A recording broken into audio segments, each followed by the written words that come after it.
Way to show up his face here. There it goes. All right.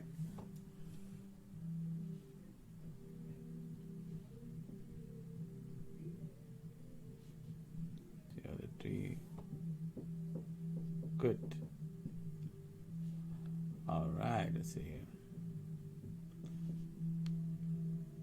1, 2, 3 testing. All right. We're in business. We're in business. We pick up everything, including the cough. Yeah, doing the business. Business is booming. Business is booming. There we go.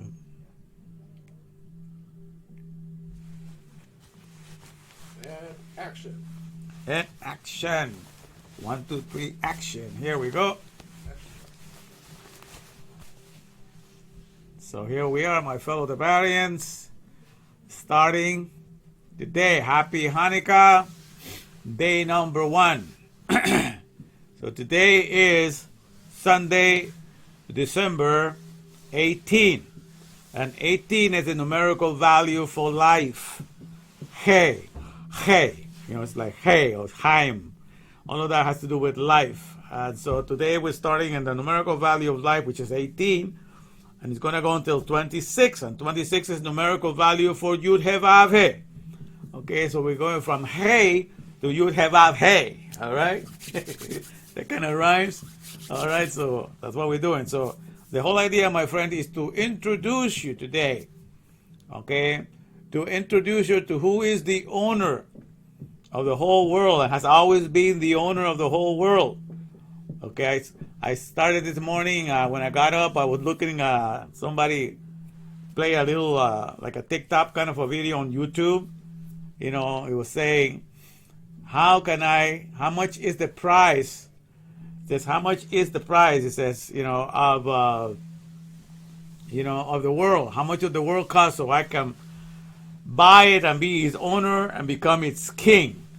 And I thought it's an interesting idea. Then I thought, the world has already an owner, and the owner is intimacy. Because people will do anything for intimacy. People will sell their soul, if they don't, if they think they're gonna lose out on intimacy. You know what I'm saying? That's like the people, talking about physically speaking in every which way. People want to be connected. They want to have some close connected. So people that don't have anything, if physical intimacy is all they're gonna get, I'm getting lucky today. I'm not gonna let nothing stop me from getting lucky today. So people will sell their soul for any expression of intimacy. But the thing is, if you find the highest intimacy that you can find in the here and now, and then you're happy to have found it, then nothing else that passes for intimacy in this world will allure you or will try to make you feel like you're missing out on anything. Because once you discover the intimacy that I've discovered in the Ruach, by the way, Ruach is Hebrew word for air or spirit, okay? And I'm talking about the air that we're breathing, the real air, not whatever Ruach is in your mind when you think of spirit. Because God wants you to think of the physical world. When He says Ruach, He wants you to think of the physical air, not whatever spirit you think in your head. Any spirit that is not the air that you're breathing is a spirit of your thoughts. So that's why the wicked perish, because they follow their own thoughts. God tells you what spirit, what Ruach is, and you try to make your own one in your own head. Okay, that is from another dimension or whatever. The Ruach is the air that we breathe. So we're going to stay focused upon what God is saying, because the heavens, when I refer to the heavens, I refer to the heavens that are above us. Okay, because it's all about functionality with God. But in any case, I digress. Let me get back to what I was saying. The fact is that intimacy is what people are looking for. And the ones that establish the best intimacy in this world, they think that they have something good going for themselves. Especially the people that are faithful to one another, very intimate with each other, faithful to one another, and they don't deprive each other, from intimacy. People think, oh man, I have a right to have something made in this world. But there's a higher intimacy that I'm going to talk to you about. And that has to do with the word das. Now the word das is Hebrew for science or knowledge or data or doctor or intimacy. All these words, even the word gnosis, that they try to translate it from Greek, that's knowledge. That's another word. Everything has to do with knowledge, science, data, information. Everything that has to do with that encapsulates the word das, okay? So the science, and that has to do with intimacy. Okay, the whole idea is to know everything from A to C in the here and now. In every company that you go work, where they want to make sure that you know everything from A to C before they trust you with the product and service. So they want to know that you got some schooling going and that you're able to understand their manual when they put it into your hands so you can do everything from A to C. And that is the whole idea of learning things in the intimate level. If you know everything from A to C, that means you can conceive a product and you can bring it to birth. You can conceive and give it birth. Okay, that's the whole idea. That's why the Bible says, and when Adam knew, that the whole idea of Yada is to get that knowledge, to get that intimacy from A to C, then Eve conceived and she gave birth. So in every company, you have to know everything from A to Z, because that's when you're intimately aware of how everything works, how everything functions, how everything is put together, and then you can conceive the whole idea of what the product and service is, and you can give it birth, you can bring it to pass, you can make it happen. So that's the whole idea. So in the Bible, we have this idea that that's how we need to learn everything, to be intimately aware of how everything works. And the way we know that is because when you read the Hebrew Bible, just in the first 28 Hebrew letters of the first verse, that the people translate as in the beginning, God created the heavens and the earth. If you read the real Hebrew, the word Bereshit means in the head of a woman, because Reshit is literally the head of a woman. Okay, but it can be interpreted because it's the top part of a person. It can be interpreted as the beginning of the body. So that's why it's an interpretation when they say in the beginning. But the literal meaning, Reshit, is the head of a woman. And in the book of Proverbs, Solomon will tell you that the Rashid is the principal thing. The principal thing is the Rashid. Wisdom is the principal thing. Telling you that the head of a woman that was in the beginning with God is referring to the Rashid. The wisdom of God was there. In the wisdom of God, in the head of a woman, which is the whole book of Proverbs represents her as a woman, in the head of a woman, and that's the original thing is in the head of a woman, bara, which means in the head in Bereshit, bara, that word means create or fatten or filled up something that is lacking, that is empty. You fill it up, or you fatten something that's skinny, and then the word Elohim comes, which is translated as God, in all the English Bibles and everything, and all the Bibles of the other languages, but it's actually plural. Elohim stands for powers, for faculties, for authorities, for energies. Okay, it's somebody that is activating life, has the power to activate life. That is an Elohim, and it's a plural word. So in the original Hebrew, you say in the Bereshit, which means in the head of a woman, fattened or filled up or create powers, Elohim, and faculties and abilities and everything and skills and expertise to be able to handle the care of everything. Because that's exactly how you handle a society. You got to go to a college or to a university. And the university, which is the representatives of wisdom, understanding, and knowledge, what did they do with the students? They fatten them up. The student comes in there empty, as ignorant. All he knows is Neko Schemberg. He knows the name of a product, but he doesn't know how to put it together. So he is fattened.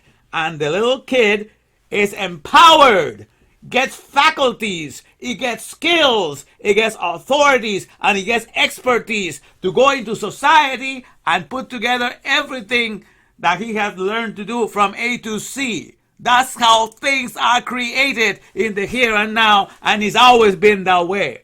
So that was God was telling you. That's not they kind of switch it on you when you put together. But God created languages so that the people will be confused. That's the purpose that we're created. So you go to the Hebrew, and the Hebrew is Bereshit, that means in the head of a woman. Barar is the next word. Create or fatten or filled up, which means to prepare something because there's emptiness. In the beginning, the earth was without form. I mean that it needed to be filled up. Okay? So what you do is then you prepare. All the preparation is faculties, expertise, skills, and abilities. And with that, the very next word is from A to C to activate the heavens, and from A to C to activate the earth. So that's what it says. In the beginning, in the head of a woman, fatten, prepare, create powers. Create energies, create authorities, create skills. So that from A to C, heavens are activated, and from A to C, earth is activated. That's exactly how everything runs. Okay? But the way that can be misconstrued, people can take you on another tangent, and they will have you lost in time and space. Because they say in the beginning, that's what time and space was created. It's not talking about that. In the Rashid of a woman, it's in the head of a woman. God is inviting you to be in his mindset, to be intimate with his thoughts.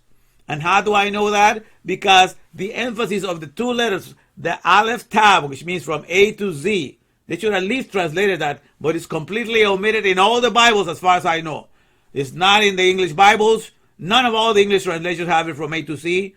It's only in the Hebrew that from A to Z appears. It says from A to Z for the heavens and from A to Z to the earth. Because it's only when you know something. So the whole 28 verses, 28 letters of the first verse of the Bible, Genesis 1:1 or Bereshit 1:1, all those 28 Hebrew letters stand for the numerical value of Koach. Koach means strength. That's our strength. That's our passcode into understanding what is that God is inviting us. He's inviting us to Chokmah Binadah, to wisdom, understanding, and knowledge, to abide in his mindset. That's when you go to work for any company. What is the owner of the corporation inviting you to? To be intimate with his mindset, to know his wisdom, understanding, and knowledge that he had to use, how he had to become a current, a CBDC, a Hagma Beneda current. He was the flow. A current is a flow of creative energy that brings about a product or a service. So all of us are currents. We are a flow of creative energy that can render a product and a service. And everything in creation is made with Hagma Beneda. That is the currency that creates everything in the world and sustains it and maintains it and keeps it going. It has never been money. It has never been none of the currencies that people are looking up to. So I have bad news for all the monetary system, because that's the biggest religion the world has adopted, but it's about to come crashing down. Okay, because I'm revealing to you the real CBDC, the real Hagma Beneda current that is the current of creation and that shapes everything and maintains and sustains everything, as always been the case from day one. For some reason, we have a tribute to things that are made of shiny metal or pieces of paper with nice print in it. We have a tribute to them, the ability to get us the best things in life. And such a lie that people have bought into. That's the biggest religion. I don't care how much money you can pile from here up to the moon. All that money is never going to create a single product and service. Each product and service is required for every worker to be intimate with the Hagma Beneda current of the Creator that presents you this manual and tell you everything from A to Z, so that you will be able to conceive and bring to birth and make it pass and conceive and bring the product into existence. Tell me that I'm wrong. That's why Hanukkah means education. So I'm presenting this whole thing in the whole World Cup, as you see. Because today, I think somebody told me was the last. I'm into sports, but somebody told me today's the last day of the World Cup. So I'm taking the whole world to school today, because the word Hanukkah means to give you an education. So I'm going to give you the education that you've been missing. So the number one owner of the world is intimacy. The one that really knows you from A to Z. You know that somebody knows you from A to Z. That person, or that being that knows how you put together, is going to take good care of you. He's going to make sure that your eye is kept correct, that your nose is kept perfect, that your mouth is kept excellent, that your tongue, that every part of your body functions right. The one that knows everything about every part of your body, the one that has that Hagma Beneda, that knowledge, wisdom, and understanding to keep every eyelash perfect, to keep every nail that you have perfect, to keep every hand that you have perfect and perfectly growing and being taken care of. It's not any of your PCP, your primary care physician. He doesn't have that much knowledge. He might look at your symptoms when you get sick. But there's a doctor. There's one that has the science, that has the knowledge to do all of that. And he has to sustain 3 billion letters to understand you. You understand? 3 billion letters. And who is this? I call him Doctor No Ailment. That means no side effects, no sicknesses. And that's DNA. Your DNA is made of about 3.093 bases of letters. Okay? And that is the one that is intimately aware of your body. Okay? That is the one that is fed by the Ruach, by the oxygen that comes in. It gets the ATP, which is the fuel of the body, from the oxygen that's coming in every instant that it's breathing in, okay? And that's the maximum form of intimacy that is occurring 24/7 in the here and now, and the DNA is making it happen. That is the scientist within you. The DNA, the doctor no ailment, that with each breath that you inhale, keeps your body alive, keeps your body resurrected, keeps your body refreshed, keeps your body renewed. And this dynamics is happening within us 24/7, but we are not taught about it. That's why the sermon today is called Understanding That the Natural Still Supernatural. All right? Okay. Rosa made it too. Okay, Rosa, you're here. All right. I made it no. too. Yeah, Brian is here too. Yeah, with me, and he's here now in both places. All right. Brian is omnipresent today in my house. And yeah, but today is the 18th. So today, at the evening, in the Jewish calendar, every day starts at the evening. So at 6 p.m. started. So all of today and tomorrow is the 18th. You see? That's how it starts. The 18th started today, this evening at 6. So today it's all until tomorrow. And tomorrow at 6 is going to be the 19th. You see, that's how it is in the Hebrew. You know, to us, the 19th starts at midnight tonight, but to the Hebrew, all today and tomorrow is going to be the 18th. That's why this ends until the 26th, you see? That's how it works. Okay? You understand the dynamics? All right, but I'm glad you were able to make it, Rosa. But that's what we are talking about. We're going to understand that the supernatural, that the natural is still supernatural. Because at the end of the day, my friends, you may call something natural because it's always occurring on a daily basis.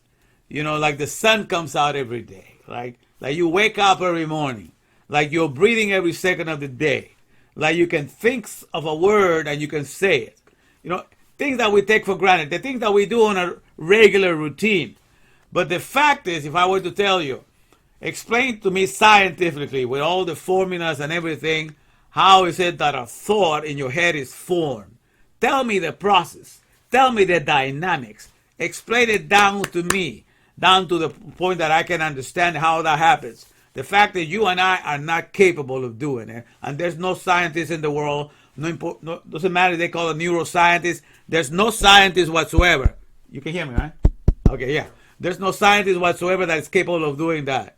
So there's a lot of things that we call, quote unquote, natural, but they are unexplainable. You know, the dynamics of it could not be put down. You know, people try to create robots that act like us, you know, but could create a robot that knows how to work with the air and knows how to electrify each one of his cells, each one of his atoms. No, there's no such thing like that. You understand what I'm saying? In the metal world, it runs with a battery. The battery lasts just for such a length of time, so it doesn't even come close to the way that we have been framed, to the way that have been set up. You understand? So when I tell you that we have 37.2 trillion cells, which means those are biopolises, those are living cities that we carry within us. And there are 8 organelles are the main parts of it that are put together there and are kept together. These are, to me, the greatest wonders of the world because those are the ones that are keeping me alive 24/7. So if you take your time to explain how each one of them are able to duplicate themselves, how it's without you telling them to or reminding them to, because it's the DNA that knows that is the one that is doing the abracadabrian, language. The abracadabra means I create as I speak. And so the DNA is the code inside of our body that is telling the body what it needs to look like and what it needs to act. So it says, do named activity. Do named act. That's what it tells the body. Do, and all the portions of the body understand, all the organs understand. It's the DNA that says, do named activity. Do such and such activity. Do such and such act. Whatever I named you to do. So that's the great abracadabrian language that is happening within us, what we call magic that we cannot explain. But the DNA is the scientist. You understand? That God has given us. That kind of intimacy is not to be found nowhere in any hospital or any health system of the world. Because people are always thinking the best thing to do is make sure that everybody has universal health care, right? Let's make sure that everybody has access to a physician. Even the poor or whatever. Okay, that sounds wonderful, right? But to be doctor, the word doctor means to be knowledgeable, that you know the body from A to C. And it's interesting that before, just about 100 years ago, it used to be like one doctor for everything in your body. The one doctor checked your ears, he checked your throat, he checked your lungs, he checked your heart, he checked your brain. One doctor was handling everything. But as we have gotten away, there's specialists just for the heart, the specialists just for the brain, the specialists just for the ear. You might see what kind of a science is that separates more and more? Because people get lazy, okay? They don't want to learn more. They just want to know a little bit and then they want to go enjoy themselves. So there used to be a time where one doctor did a lot, but now it has to be split into so many different fields, which shows you that this science is a ridiculous science, okay? People are not taking joy in what they're learning. Okay, but this is how it is. So imagine and universal health care, the idea that everybody should have a doctor. So that would be great if it could be done, feasible in this world.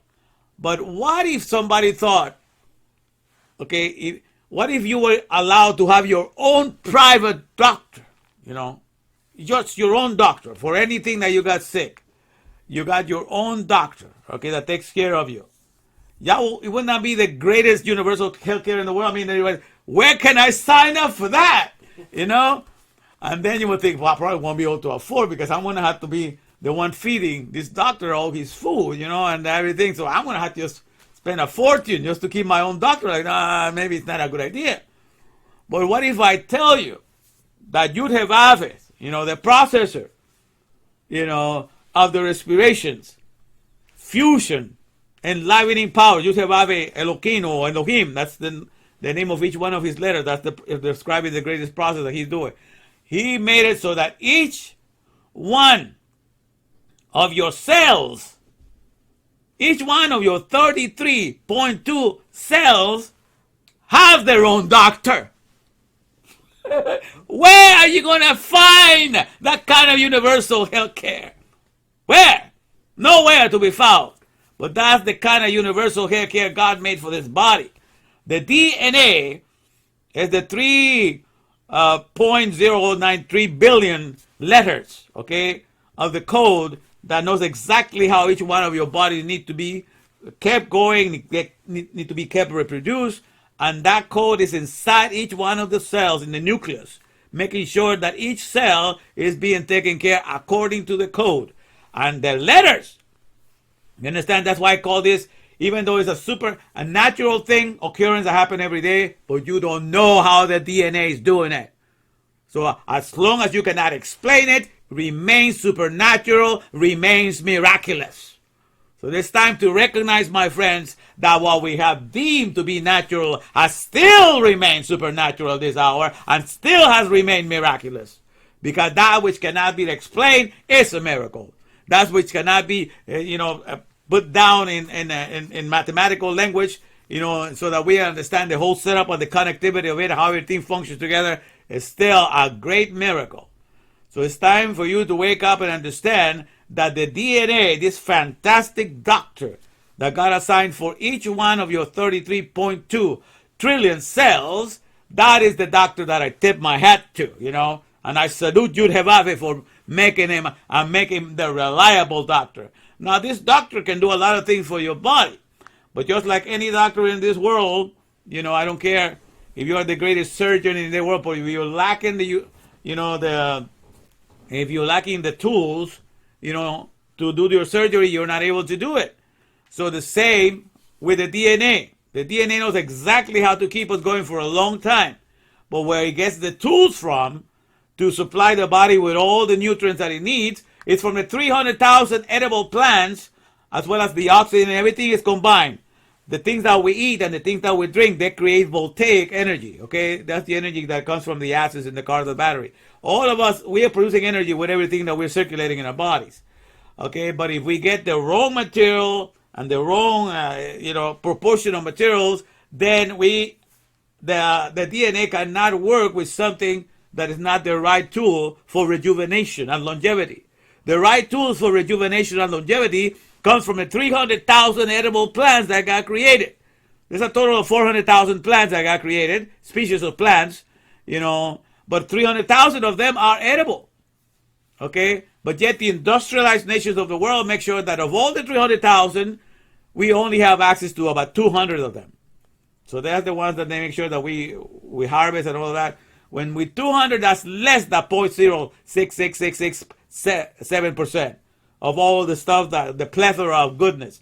So when that is what is given to us, and then the rest of it is filled with substitute of processed foods, 650,000 processed foods in all the supermarkets.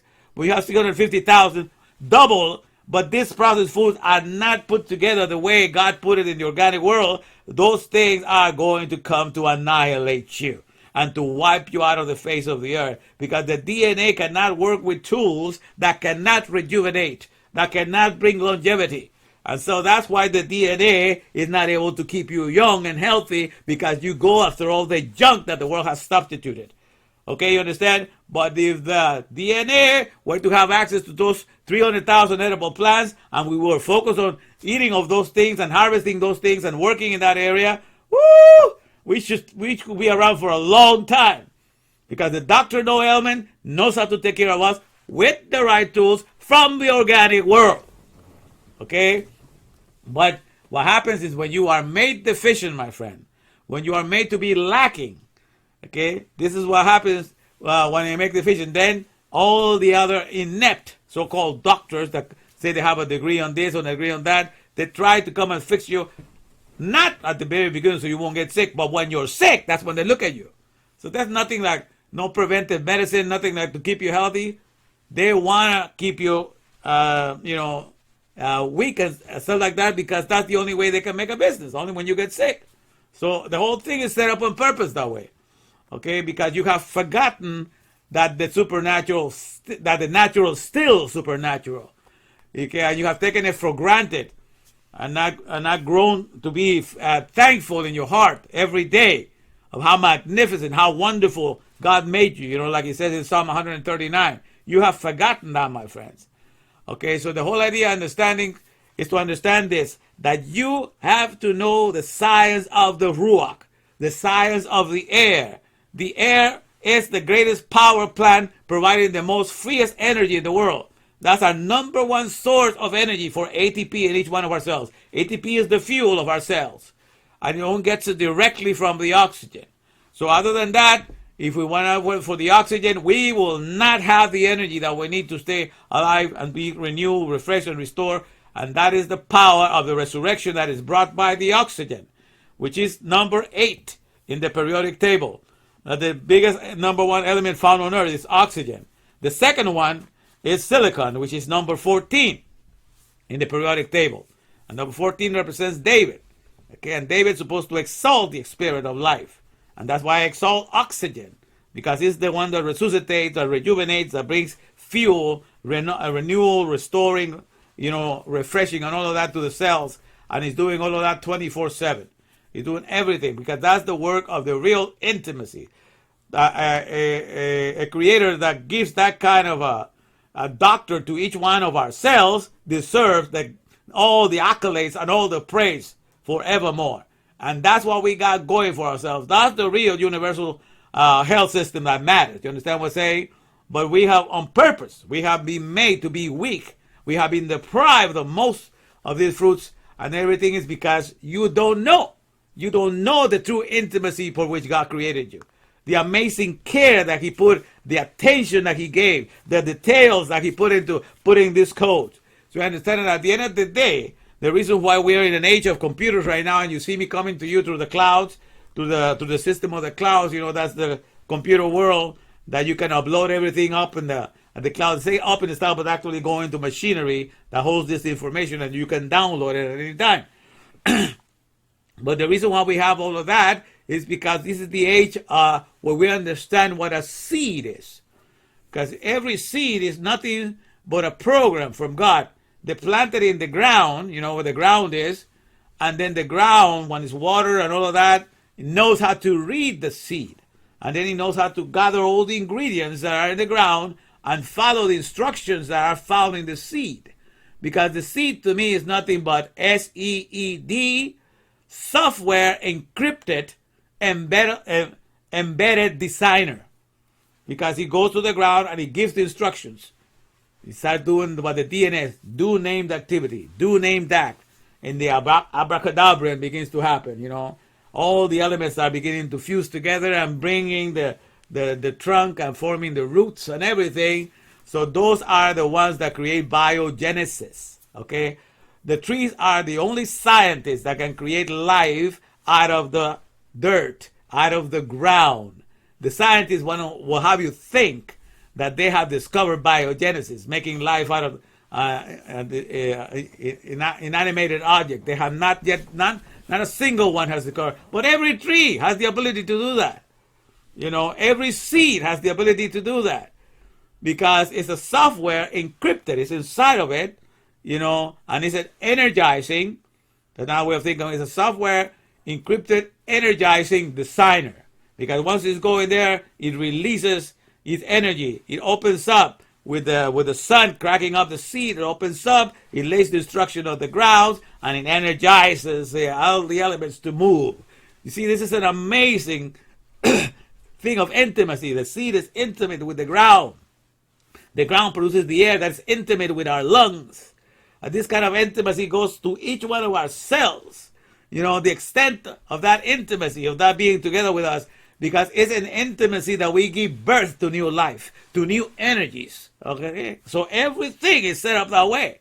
Where else can you find this in this world of the afar, in the world of the dust in which we live now? I dare you to go find any system in a universal medical care system like that. It's nowhere to be found. That's why tonight's it's going to be a very brief one, but at least it's the start, to bring into your attention, what is the main thing and main concern that we need to appreciate in this happy Hanukkah. I mean, I'm going to take the whole world and give them an education as to consider, that what they have called natural, still supernatural and miraculous at this hour. Because no matter how advanced we say that we are, no matter how much we have said that we have come a long way in this world, we have yet to establish the universal healthcare system that God has made possible for the care of our body with the DNA. Don't you agree? So therefore, when I bring your attention to the best intimacy that you can find, then you will run. You will rather have the DNA have all access to all of its tools so that it will do the best job to keep you rejuvenated, to keep you healthy, and to give you longevity once it has access to all of its tools. See, but if nobody ever even brings that to your attention, how would you know? The whole people are raised by this so-called WHO, World Health Organization, right?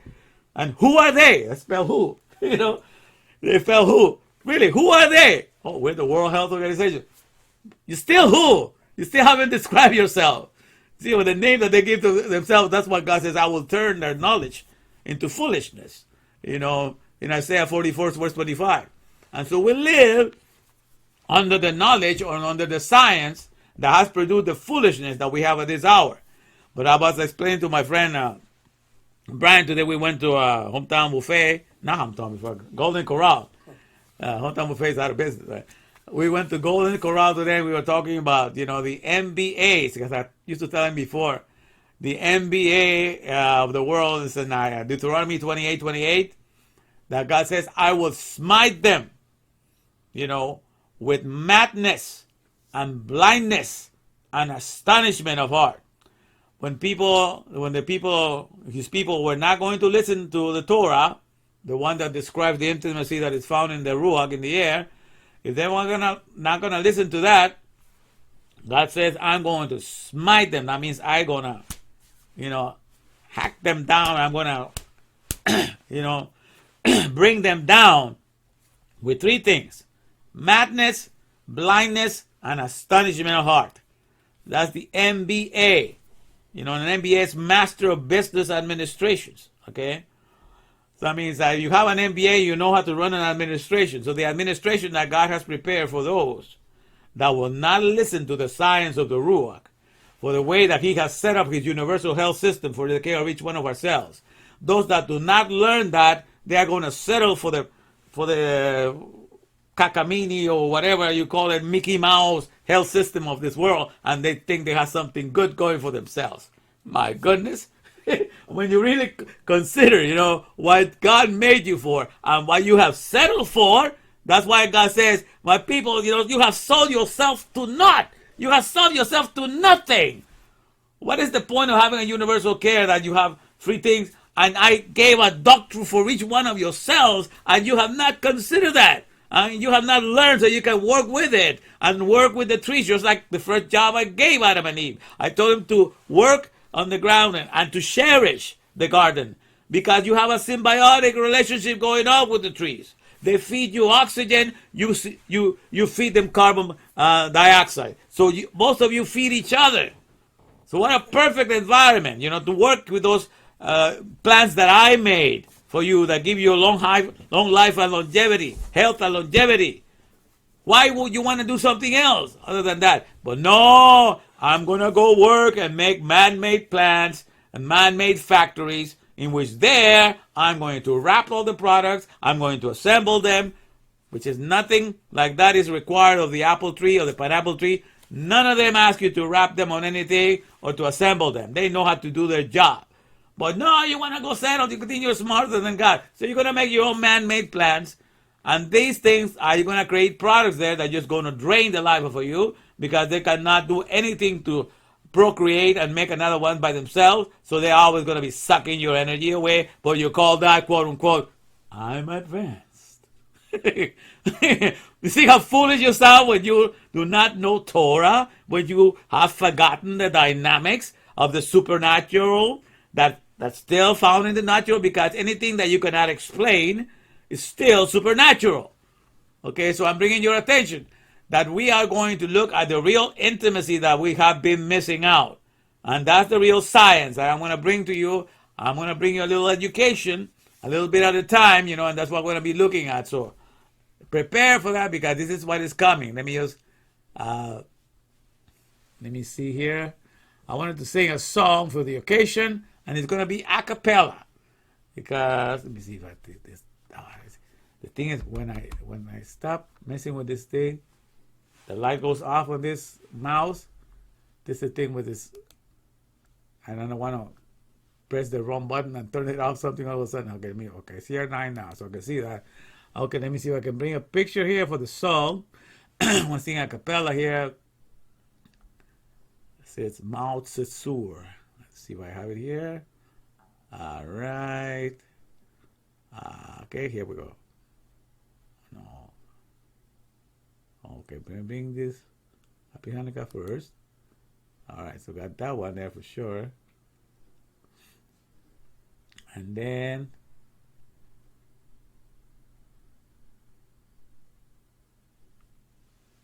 man, there's stuck in there and there's some more. I hate this thing. Come on, or here you go. It stops. What's it trail down? See, then it disappears on me. Oh, what a tricky thing. Okay, now I need to get the top one. All right. Sorry about that, you guys. It's trying to use a system where with a remote mouse, but it just goes wherever it wants to go. So, Rock of Ages, let our song. Let me see if I can sing it a cappella for you. Okay. All right, let's see here. Rock of Ages, let our song praise thy saving power. Thou amidst the raging foes was our sheltering tower. Furious they assailed us, but thine arm availed us, and the work broke the sword when our own strength failed us, and our word broke the sword when our own strength failed us. Kindling new the holy lambs, praise approved his suffering. Purify the nations, shine, brought to God their offering, and his courts surrounding, here in joy abounding, happy throngs singing songs with a mighty sounding, happy throngs singing songs with a mighty sounding. Children of the martyrs raise, with a frail fiddle, wake the echoes of the song, where ye may be scattered. Yours the message sharing, the time is nearing, which will see all men free, tyrants disappearing, which will see all men free, tyrants disappearing. That's the whole idea, is when you have no access to the knowledge and the science for which you were created, and that you're made capable of having in the Ruach. When you don't know that, my friends, then you're losing out in a lot of things in this world. Okay, so that's the whole idea here. Let me just put you back to the Happy Hanukkah. All right. So here we're starting from December 18th to December 26th. All right. So the whole idea is to give you an education. Now, why I bring you the hat to crown you with the right science. So it's called in Science 101, Lesson 1. Understanding that the supernatural, the natural is still supernatural, because we cannot explain it. We can only enjoy it just because it's happening daily. The fact is, we do so many things on a daily basis that still, to me, just the forming of a thought, to me, that's an amazing thing that I'm able to form a thought. Because here's what happened, my friend. What I know and what you know is that all you have going for yourself in this body is that you have desires. Tasaba, the thing is called. And 20 times it appears, desires. You have desires inside of you. And then your body interprets those desires and make everything in the body functions.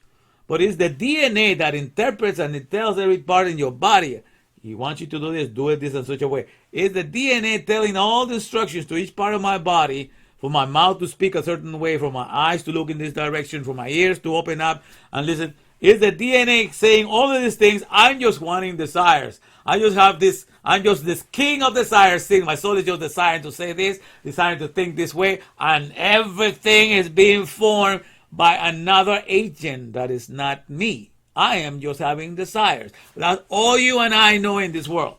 That we decide to walk in that direction. Are we able to walk? Explain to me scientifically and mathematically how you did it.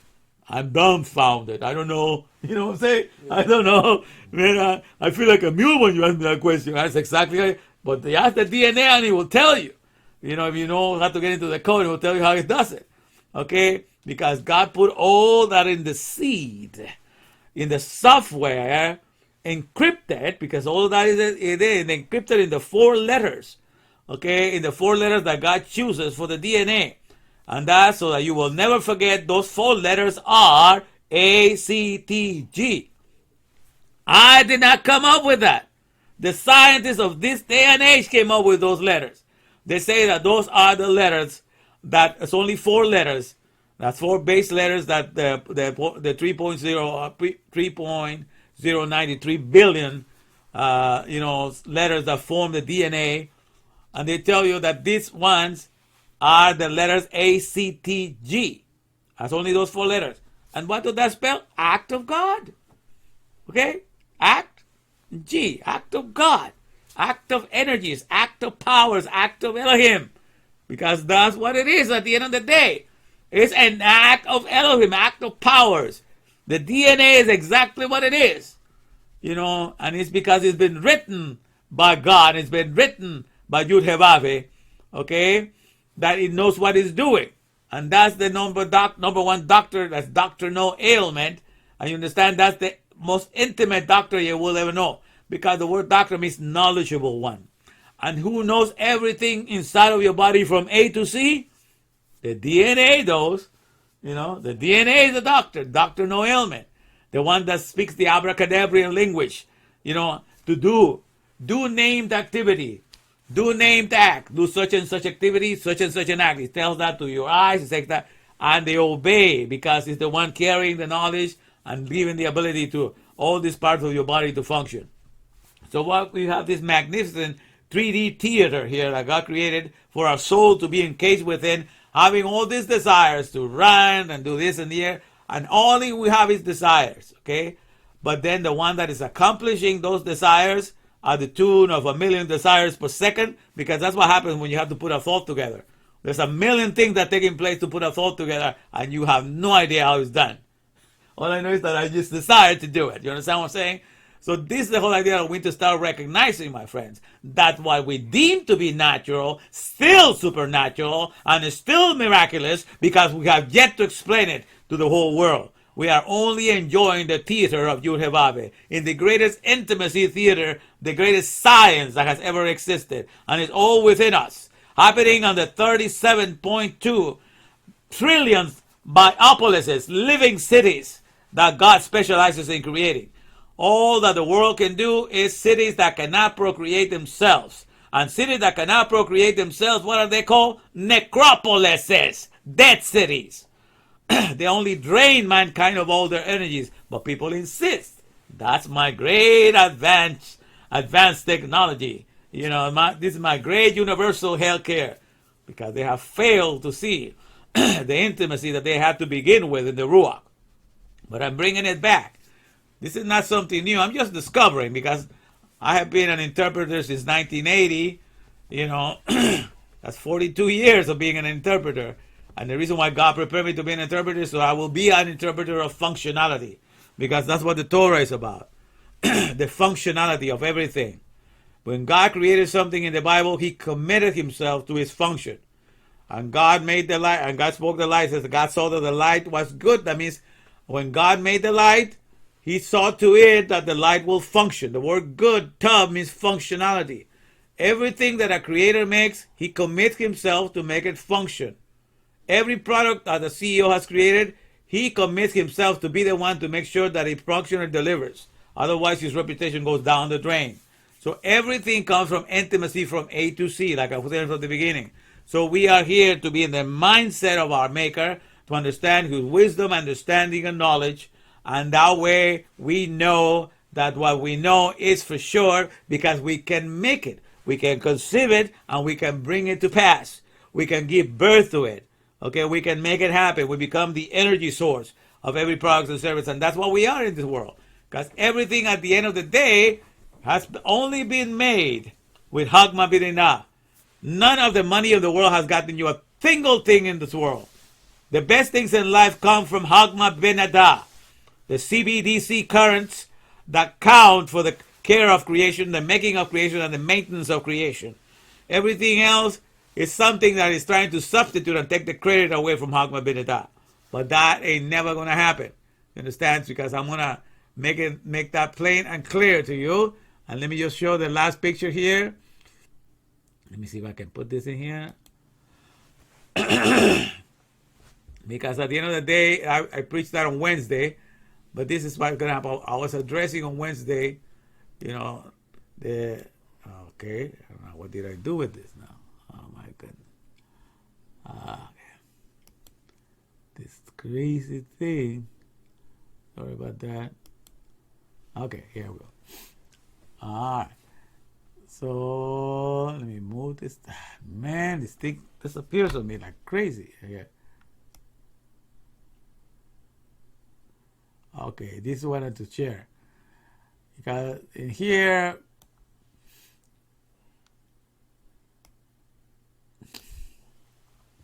as I was looking at this on Wednesday, that these are the things that the people in the world consider valuable. The CBDC, which I have here, Hagma B'Dinah currencies, which is the real ones doing everything. So once you recognize that all the platinum, all the jewelry, all the diamonds, all the stuff that call people the monetary system, they have never done a single thing. What a monetary system does, they're nothing like notes and promissory notes, but all they ask, because they're not able you only get to use them to ask for knowledge to do things for you. Because, once knowledge is the one that has to come up with a product and idea, and then, so the idea comes first of a product and idea, and then the investors come second. When an idea presents itself to be useful to your fellow man, then the investors come with money. And what that money is doing is only an encore. It's only a cheerleader to knowledge. Because coming, do another one, otra in Spanish, do another song. They like your song so much they want you to sing it again. But it's make more of that for your fellow man. That's all it does. It's only a request. It's only a note of, it's a token of praise. That looks so good. Make some more. So it's a token of praise that is recommending what you are doing for others. So it has the power of requisition, of ask for knowledge to make more. But it does not make a single thing in the world.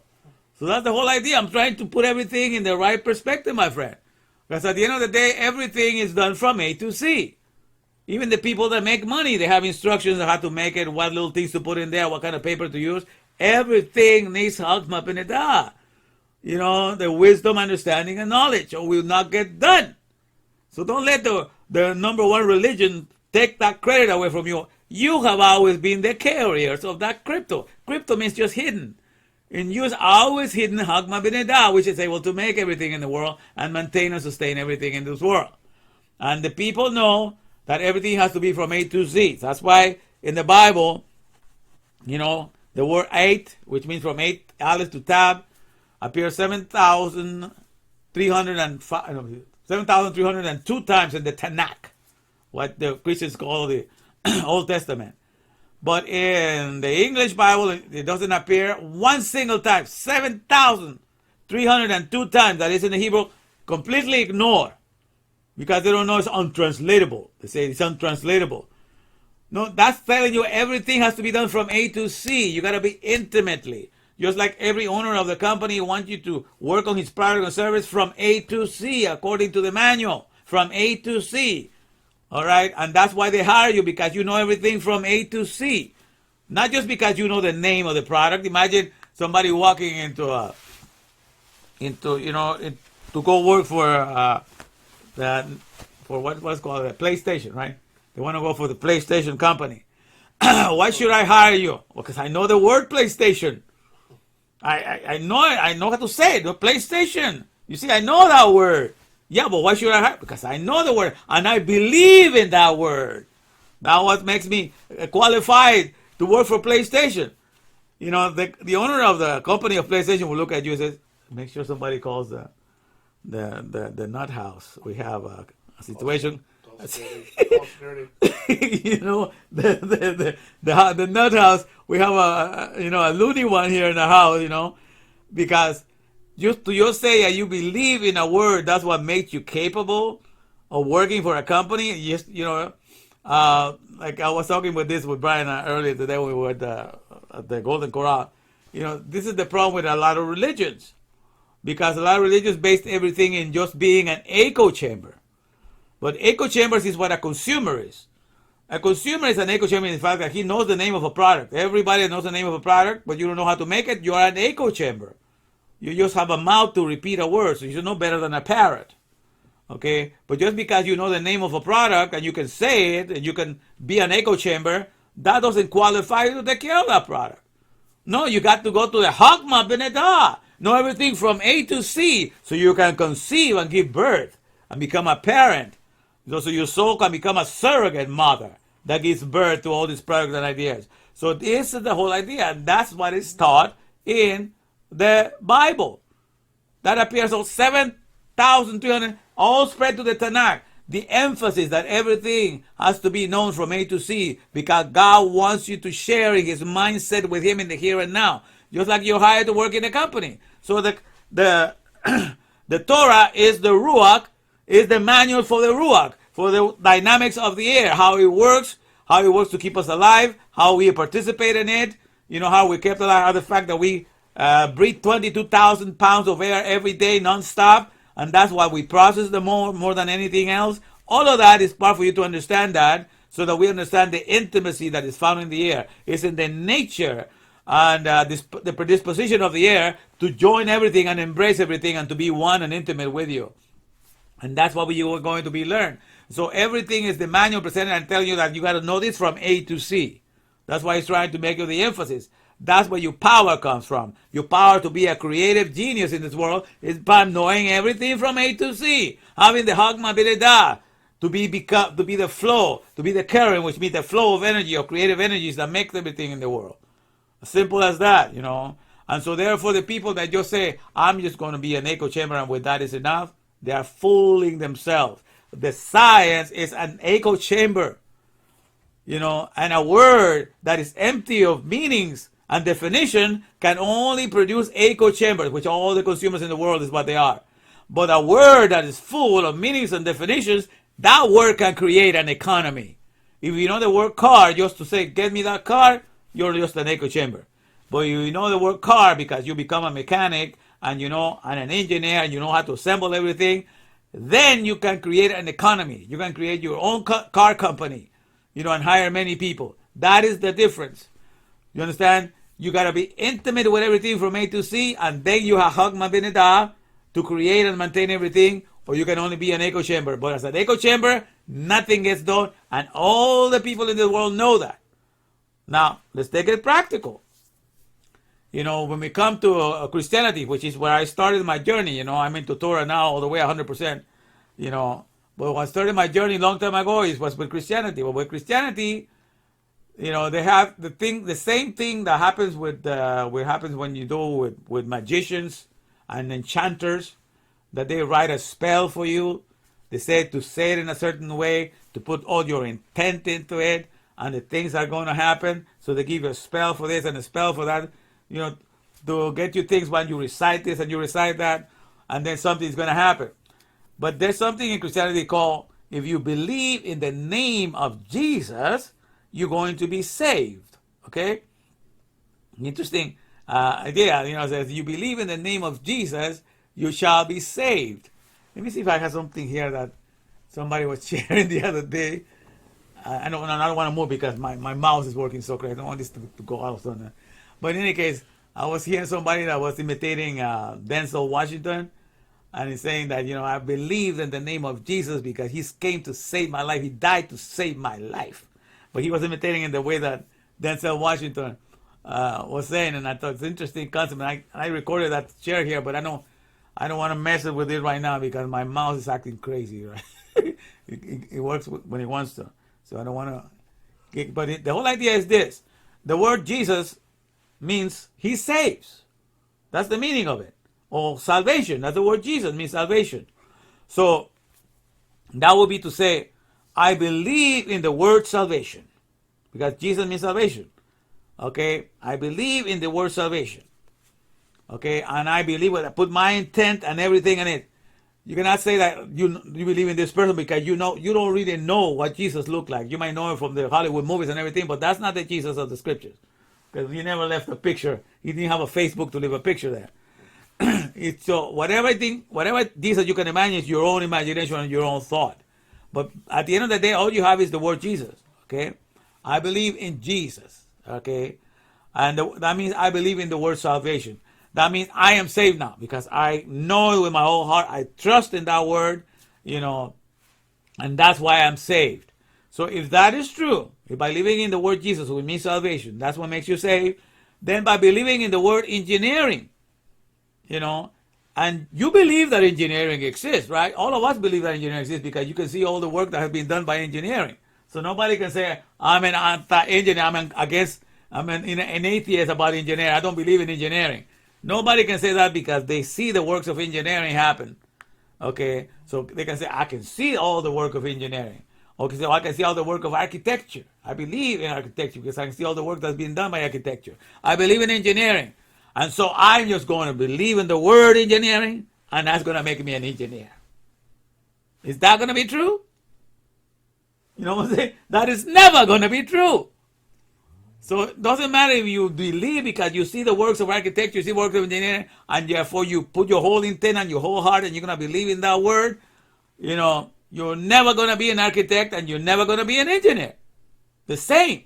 You say that you believe in in Jesus, and the word Jesus means say, salvation, and you believe you believe in that word. First of all, when the Bible, the word salvation means that you are complete and whole, that there's nothing lacking. So I'm going to take you to school here and teach you what it means to be saved. That means, another word, to be whole and complete. Complete, wholesome, and complete. That means when God made us, He made us wholesome and complete. It's not like He just decided to, put, we have 4 extremities, 2 hands and 2 feet. I said, I'm going to give you 3 extremities, 2 feet and 1 hand, and you're going to have to work on making the other one once you're born. You know what I'm saying? That would be not complete, not whole. So when God made you, He brought you to whole, He made you whole. He made you complete, Now there's some things that happen and some people are born without arms. I grant you that. So when people, their whole body is not whole, so they're missing certain limbs and stuff like that. But the main way to go is that most people are born with a wholesome body. All the parts are there. So when all your parts, that means you're the same word as Yeshua. That means you're complete and you're whole. There's nothing lacking. So in the Torah is to know all that you were made for, all the processes that God made you to be able to participate in. Okay, so let's, for example, you are this body of flesh.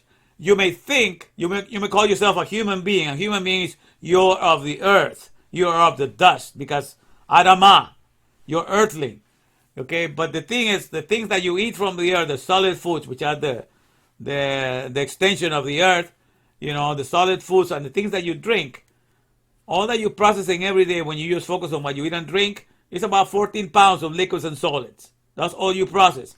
But yet it's from those things that you derive the nutrients that are going to be used to give you a long health and longevity according to what you're putting into your system. Because God is concerned with what is keeping you alive and keeping you whole, understand? But that's only 14 pounds. That's what you're processing. And is that all that is needed to keeping you whole and to keep you alive 24/7? No. You need the air. And you have to breathe 22,000 pounds of air. Every day you breathe in and out 22,000 pounds of air. So what are you processing more than anything else? 22,000 pounds compared to 14,000 pounds? That's a total of 22,014 pounds that you're processing every day when you include the air, the liquids, and the solids. But what is 22,000 pounds compared to 14 pounds that you're processing every day? 14 pounds of the total you process is only 0.0635% of what you get to process every day, for your health and longevity, while the air, which is 22,000 pounds, is 99.9365%, okay, of what you're processing every day. So this little body of flesh is mainly a turbine machine for the air, okay, circulating the air, because that air, every time that it circulates, it goes into you, it creates its vortices, and it comes out recharged. Okay, we recharge it. You take it in, we deposit the oxygen in us, we get the thing, we have the vortices and the combination, and we recharge it, and we send it electrified with carbon dioxide for the plants, and we share all the other oxygen and all the nitrogen, everything that comes through the air, we're sharing it with all the species, and everything is electrified because the Ruach is the biggest power plant there is, producing the greatest free energy in the world. It is here, my friends. I've been here all along. And because the Hogma Binada is working in us, we're able to create everything for all societies. Okay? So that's how it works. So you begin to understand the whole process. And so when you know all the processes that you're participating in the physical, you're participating in the liquids, you're participating in, in the air, and what you're doing and all of that, and then also you move to the highest thing, which you are an Aleph Betarian, it means you are the powerhouse of creation, because the alphabet, which means Father, is the founder of all the books and all the schematics and all the blueprints in the world. And so the alphabet becomes the powerhouse of all creation. And so when you understand that that's where you reside all the time, in the thought world, thinking, analyzing, conceptualizing, putting ideas together, and having all these desires, working inside of you, when you understand that that's where you are all the time, then you establish yourself that you know all of your processes. And when you're aware of all of your processes that are happening in the here and now, you are aware of the intimacy that God has given you to sustain you and to keep you alive 24/7, that's when you're whole and that's when you're saved, when you're aware of all your processes. But if your only focuses upon the things that you eat and the things that you drink, you're missing out 99.96365% of all your processes if you're not aware of the ruach, of the dynamics of the air, and it's what is happening there.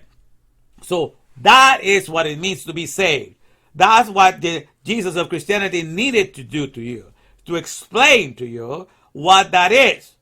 Okay, it brought the word up spirit. You need to be filled with the Spirit, and you will receive the Spirit. I mean, you will receive the air and all these things. It tells you all these things, but it didn't explain how that you are in the Spirit already when you're breathing, and where you find the name of Yud Hevave, because Yud means work or processes, He means respirations or activations, Vav means fusions or connectivity or intimacy, and He again means respiration or activations. So when you put each one of the letters, and Elohim, which means God, the Lord thy God, which means related Yud Hevave Elohim, okay, that means Yud, the processor of He, that's respirations, Vav is infusions, then He again, activations, powers, because Elohim means powers or energies. So where is that process happening? Because in this world we are known by the processes that we do the most. So God also is known by the processes that He does the most. And that's why He introduces Himself as the processor or the processes of respiration, fusion, activation, powers. Because that's what is happening every time that we breathe. So in the functionality of breathing in and out, we are pronouncing the name of God in our functionality, not just for saying it. That's why God said not to take His name in vain, because you're already spelling out when you're breathing in and out. Isn't that fantastic? You're spelling out the name of God just in breathing in and out. Yud, He, Vav, He, Elohim. You say it every time that you breathe in and out. And that's the process that keeps the whole organic world alive 24/7. And He takes the credit for that activity, because that's the process that keeps the whole world running. As long as you have air to breathe, you can do everything else with your energy to run the world, to run everything in this world, to run everything in the mule. Okay? So that's the whole thing. So that's what Jesus needed to make you aware of. That's all that you participate. That's all the processes that you're involved in the here and now. And that's how you commingle and have that intimacy. The greatest intimacy that you can have with you have in the here and now has been happening all along. That's why you have been kept alive, but nobody has brought it to your attention. So therefore your science has been deficient. Your science has been foolish. Your science has suffered a lot. And we are nothing but the product of our science. So if our science is deficient, so will the soul be deficient. You have to increase the science. That's why this is called Ruach Science 101. I'm bringing you to the science and to the intimacy that really makes you aware of your wholeness. So then the word Jesus actually becomes something that He should have been able to explain to you. The fact that Jesus was not able to open up this understanding to you, it means that He failed to live up to that name. You understand? The name Jesus is the same as the equivalent of Joshua. Okay? But Joshua did not fail to live up to his name. Why is that Joshua did not fail to live up to his name and was able to go and conquer all the lands and vanquish everybody and all the gods that they worship were not able to deliver them? Because the competition could not withstand the Torah that he represented, because from the very beginning, the book that Joshua himself penned down and he wrote himself, he didn't ask any of the disciples to write anything for him. In the same book, God told him from the very start, this book of the law, this book of the Torah, this book of the mitzvahs shall not depart out of thy mouth, but thou shalt observe to do, but thou shalt meditate, but thou shalt observe to do according to all that is written therein, for then thou shalt make thy way prosperous, and then thou shalt have good success.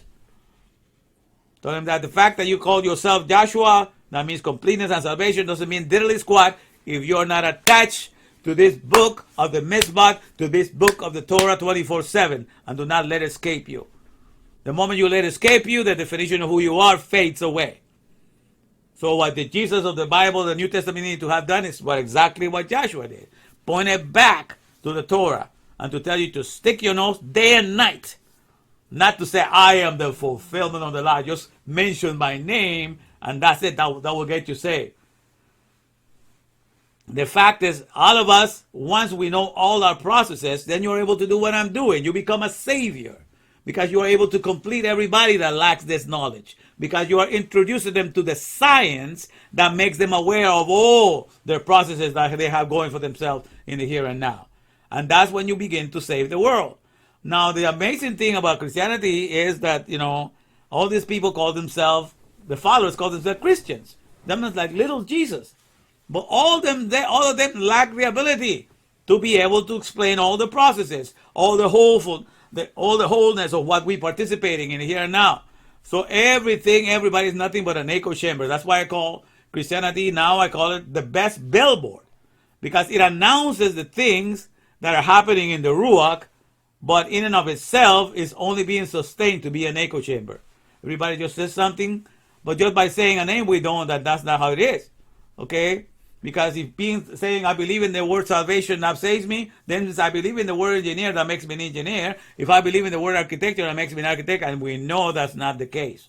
But the reason why we believe that, because the whole Bible of the English, German, and all the other languages do not have the A to Z, that you have to know everything from A to C in order to be able to conceive and produce that product in the world, And therefore they think that just by incantation, by just saying the word, just like hocus pocus magic, the word say it and it's done. And that's how the whole world has deceived themselves. All right? Everything is in the here and now, my friends, and we are starting to scratch the surface. So this is all for today. I'm glad you were able to stick around. I'm a little bit over an hour. Okay, I'm going to stick to an hour. But they're a little bit more than an hour. And let me see. But this is the idea. We're starting.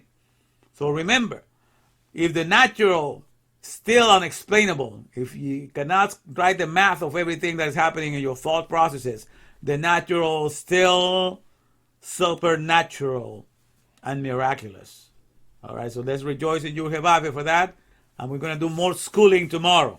Hopefully another hour or maybe half hour, but we'll see how much we'll go for tomorrow. But we'll try to keep this up every, oh man, this, okay, I hope I don't press the wrong thing here. Let me see. Oh, there you go. I don't know where it's going to appear when I click. And let me see if I can put a little commercial here. Come on. This one.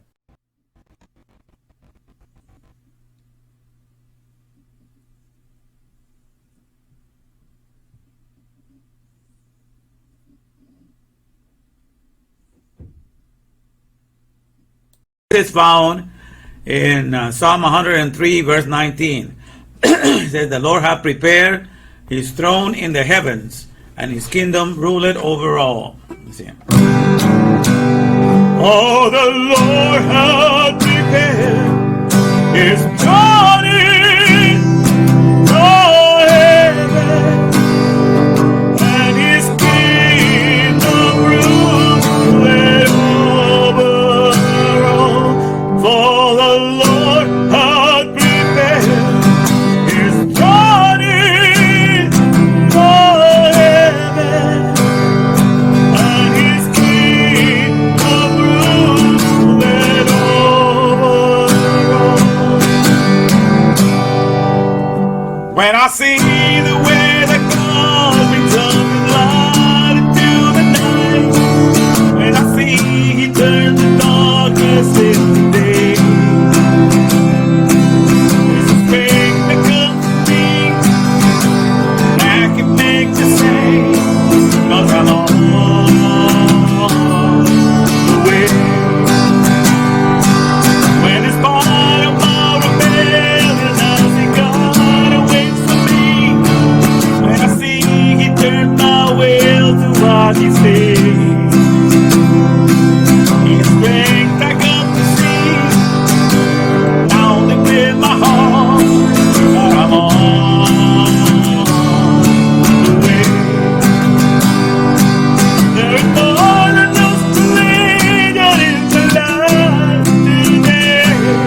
For the Lord has made me free and set me up his way. And I spread the word of God.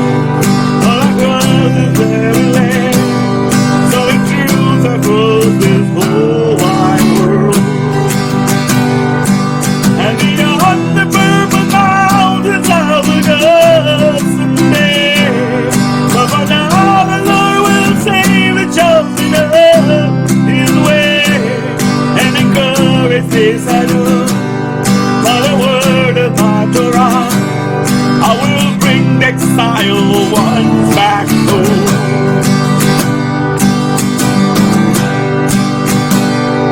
For the Lord hath prepared his dawning of heaven, and his kingdom ruling over. For the Lord hath prepared his dawning of heaven, and his kingdom ruling over. Try to sing it one more time. When I see the way that God brings up the sky through the night, when I see turn the darkness into day, there's a thing that comes to me that can make me say, 'cause I'm on the way. And in spite of my rebellion, I see God awaits for me. And I see He turn my will to what He says. And His rain I come to see, now deep in my heart, that I'm on the way. There is more than just religion in the life today. For the Lord has made me free and set me on His way. And I pray the word of God all across this very land, so it's the truth across this whole wide world. And beyond the first mountains I will go someday. But for now, the Lord will save the chosen of His way. And encourage this I know, for the word of my Torah, I will bring exile ones back home. I will bring exile ones back home. I will bring exile ones back home. All right. Came out good. I did not make a mistake. Thanks, Hashem, because I just made a lot of changes today. Now let's see the second, the one in the bottom here. Let's bring Hashem right back down to the here and now. Let's bring Hashem right back down to the here and now. Let's bring Hashem right back down to the here and now. Let's bring Hashem right back down to the here and now. Let's bring Hashem right back down to the here and now. I'm working hard to bring the olive bread back home. I'm working hard to bring the olive bread back home. I'm working hard to bring the olive bread back home. I'm working hard to bring the olive bread. Oh, let's return and bring the olive bread back home. Oh, let's return and bring the olive bread back home. Oh, let's return and bring the olive bread back home. Oh, let's return and bring the olive bread to the here and now. Let's bring Hashem right back down to the here and now.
Let's do it, people. Let's do it.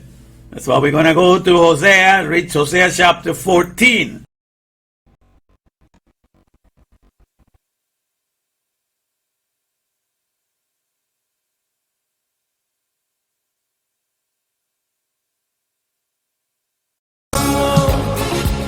Amor, amor,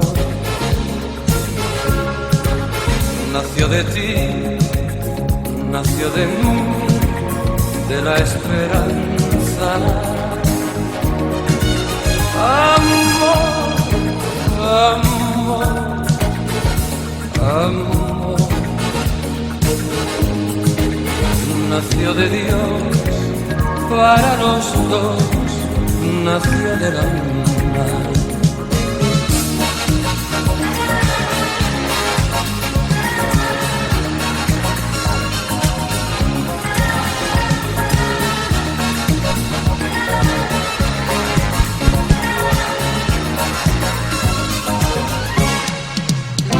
Sentí que tus besos habitaron en mí, igual que palomas mensajeras de luz. Saber que mis besos se quedaron en ti, haciendo en tus labios la señal de la cruz. Amor, amor, amor, nació de ti, nació de mí, de la esperanza. Amor, amor, amor, nació de Dios para los dos, nació del alma. ¡Oye!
Goes the powerhouse, and the COVID-19 man has come to deliver you from the empty land, from the ones who have been silenced to the promised land of the other bed, which is the original place for the soul of a man, where he can now get his jubilee and abide safe like he's never been, in the power of the Father, in the powerhouse, cause that's what Word Tech Trick, Double Tech, he's the only best we're connected.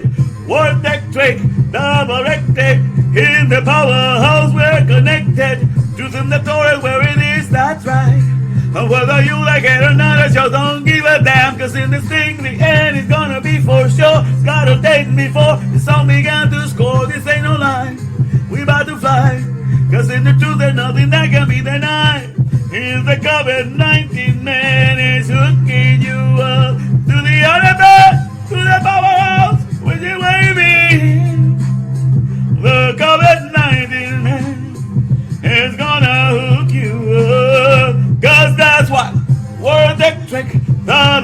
trick.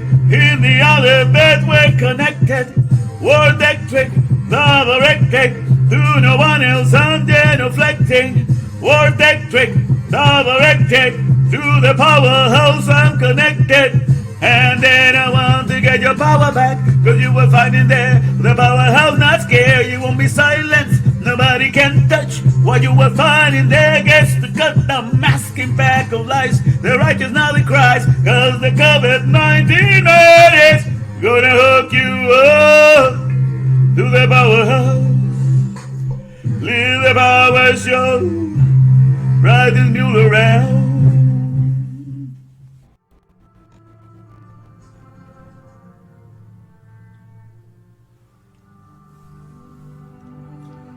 Red Sea Party,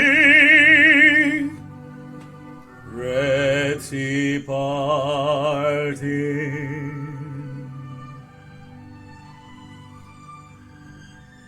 You make of all leaders that guide the nations, making stores that lead us in our imaginations and our confessions.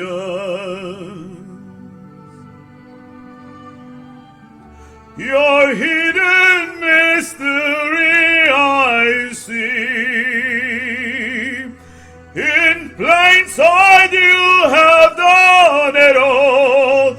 Within you are the best Lord. All the workings showing sway lucid His splendid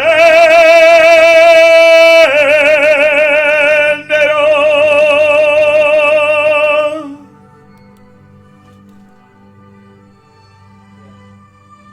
In your Milvado is done at all in silence.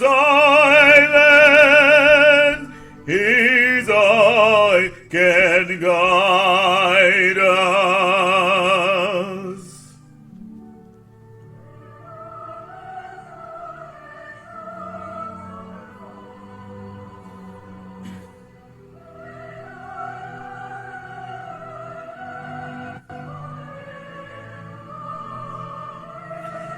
Listen and know this.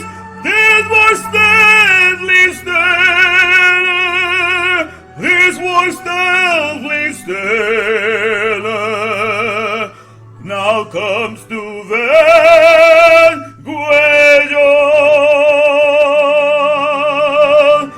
Vanquish all. Vanquish all.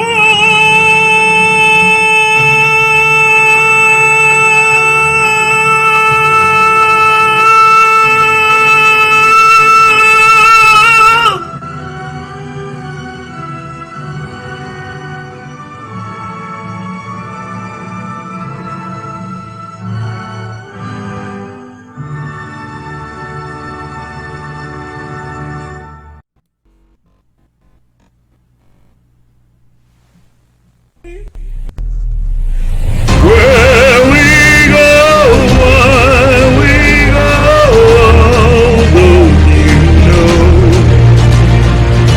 Into our land, this is all I see. Where we go, when we go, come and see. Where we go, when we go, won't you know? Into our land, this is all I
Habakkuk 2:14.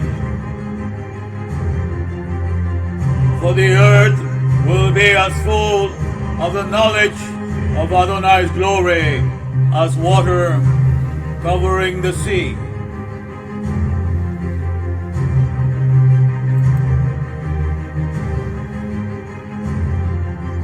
Here comes the name of Adonai from afar, his anger burning in thick rising snow.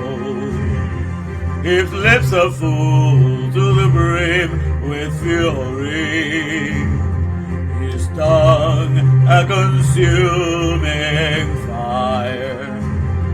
His breath is like an overflowing stream that rises high to squish up all the land, to sift the nations with a sieve of vanity, and put a bright oil in the people's mouths to lead them astray.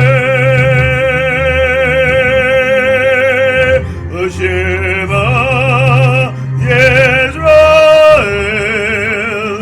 Adonai Eloheinu Adonai Echad. Shema Yisrael, Adonai Eloheinu Adonai Echad. Shema Yisrael, Adonai Eloheinu Adonai Echad. Shema Yisrael, Adonai Eloheinu Adonai Echad. He repays according to their deeds, fury to his foes, reprisal to his enemies. To the coastlands he will repay their due. In the west they will fear the name of Adonai, and likewise in the east his glory. For he will come like a pent-up stream, impelled by the Spirit of Adonai. Then a Redeemer will come to Zion, to those in Jacob who turn from rebellion. So says Adonai. Shema Yisrael, Adonai Eloheinu Adonai Echad. Shema Yisrael, Adonai Eloheinu Adonai Echad. Shema Yisrael, Adonai Eloheinu Adonai Echad. Shema Yisrael, Adonai Eloheinu Adonai Echad. Echad, Echad boy, Echad.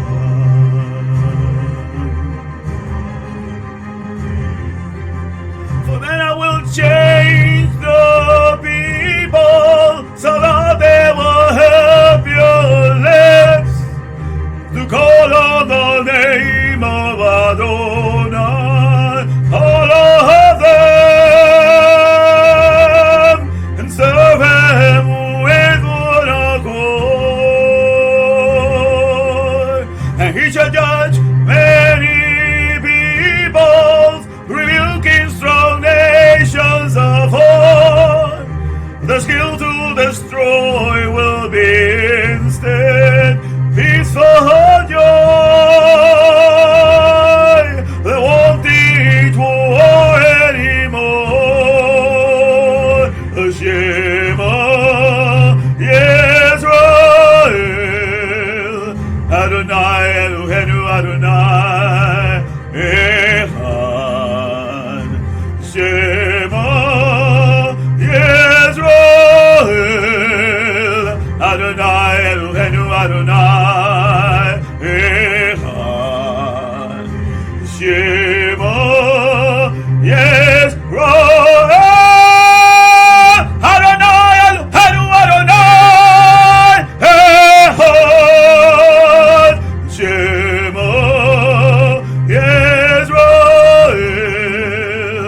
Adonai Eloheinu Adonai Echad,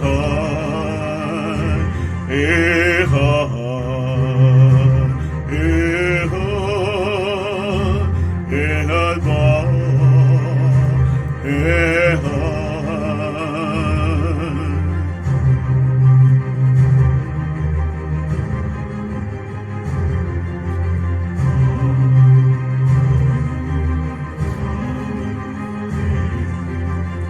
The Aleph, the bed, the fathers come down from above, the Father's strong houses come among us.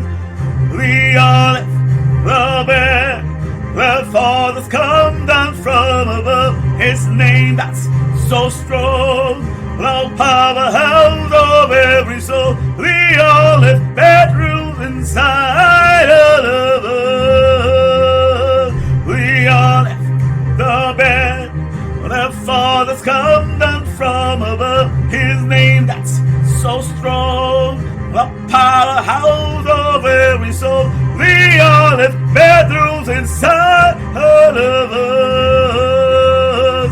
The Aleph, the bed, the fathers come down from above, His name that's so strong, the powerhouse of every soul. The Aleph that rules inside all of us.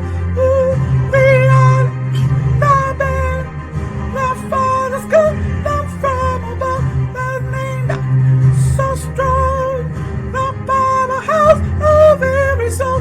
The Aleph that rules inside all of us. The Aleph, the bed, the fathers come down from above, His name that's so strong, the powerhouse of every soul. The Aleph that rules inside all of us. The Aleph, the bed, the fathers come down from above, His name that's so strong, the powerhouse of every soul. The Aleph that rules inside all of us.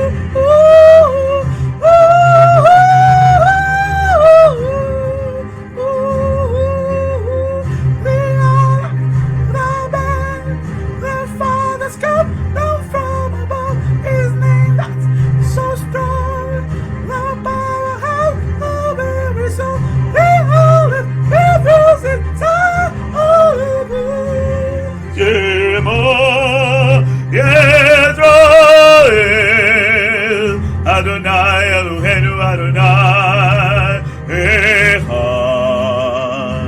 Shema Yisrael, Adonai Eloheinu Adonai Echad. Shema Yisrael,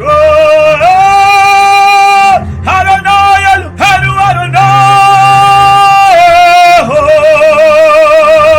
Shema Yisrael, Adonai Eloheinu Adonai Echad, Echad.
money where your mouth is.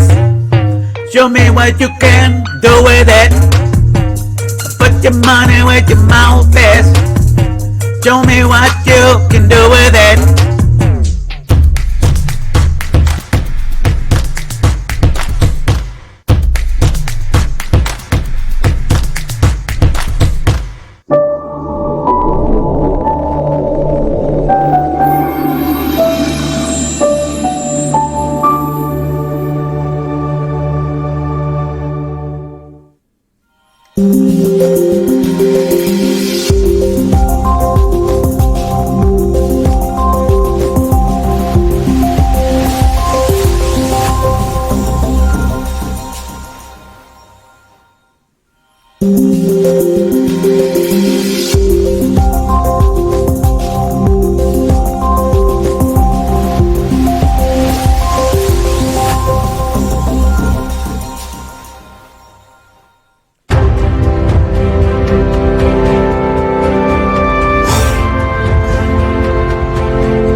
Hello, hello.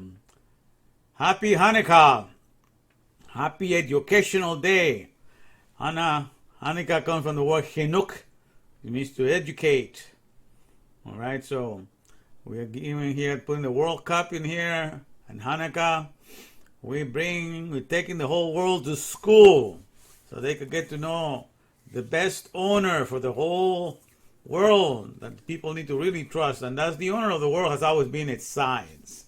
Everybody seems to trust their science, even though the science nowadays seems to be very foolish and ridiculous. Nonetheless, is being trusted, But the case is to give you the science of the ruach, the science of the air, of the dynamics of the spirit, of the greatest power plant that produces the most freest energy from day one, and that is the one that empowers us, gives us the ATP, and I've been explaining that. So I'm here to give the world an education that they need so they get to know the science that is really relevant for the upkeep of their daily lives, especially from the cellular level.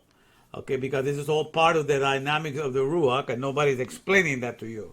So I'm bringing this so that you have this understanding, and you will not be washed away by all the doctrines that come, and scare you and have you be in this world, full of fear. All right. So I'm going to play a little commercial here, and I'm going to share this. In the meantime, I'm going to share this with my timeline while I play the commercial. But happy Hanukkah day number 2, or happy educational day number 2. All right, let me just play the commercial here, and we'll get going. Let me see here. All right, here we go.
All right.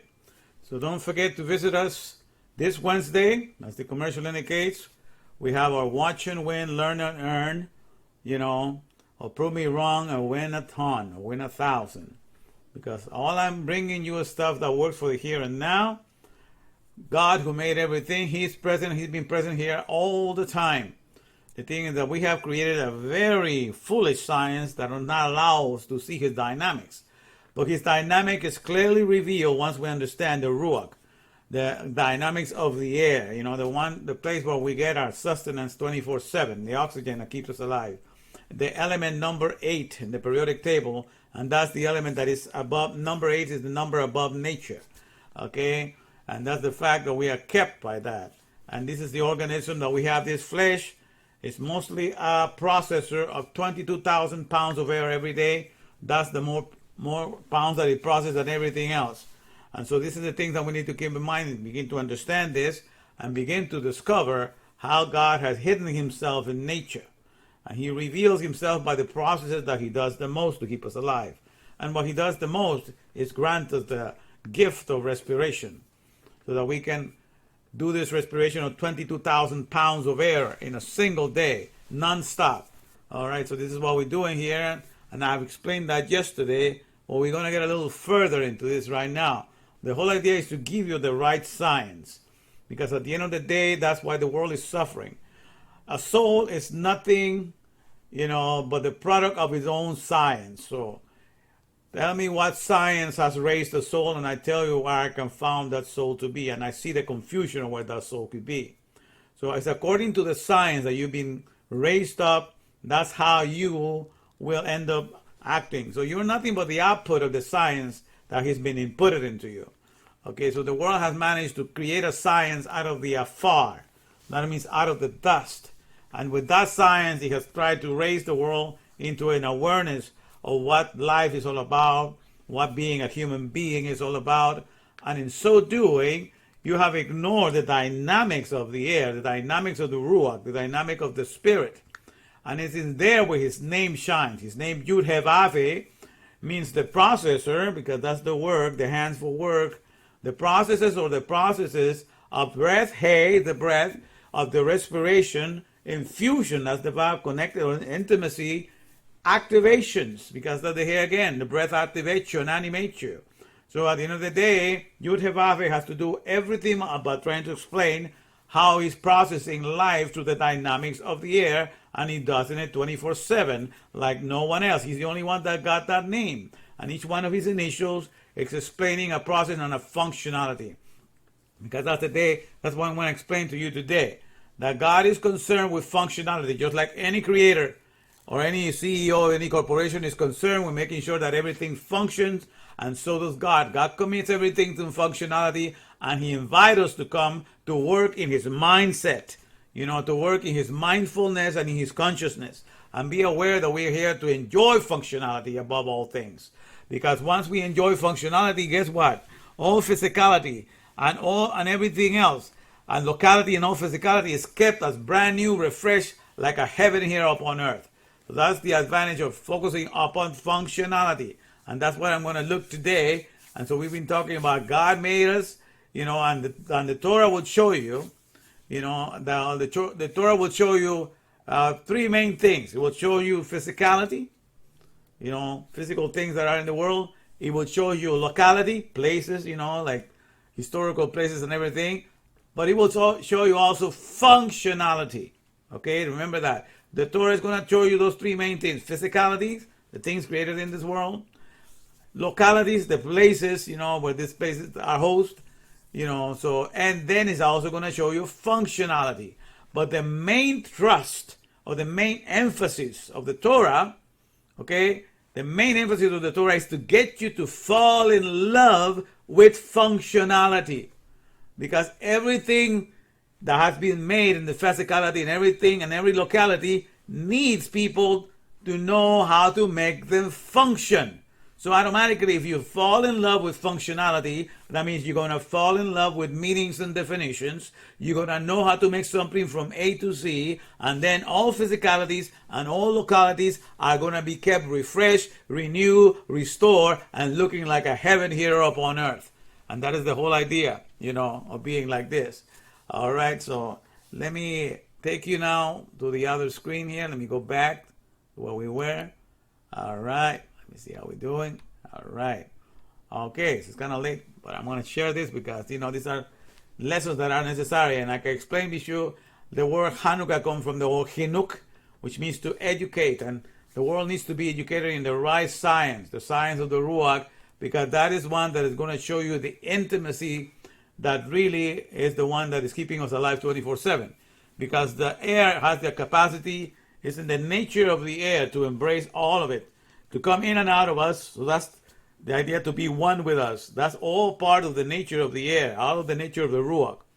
When God condemned us to say that dust thou art and unto dust shalt thou return, then he condemned us to identify with the dust. And the predisposition of the dust and the nature of the dust is just to crumble and divide and fall apart. So he does not have in his nature to be one with you. He's always separating and getting away from you. So that's how you need to understand everything with functionality. And that's how we're going to be looking at everything today, all right?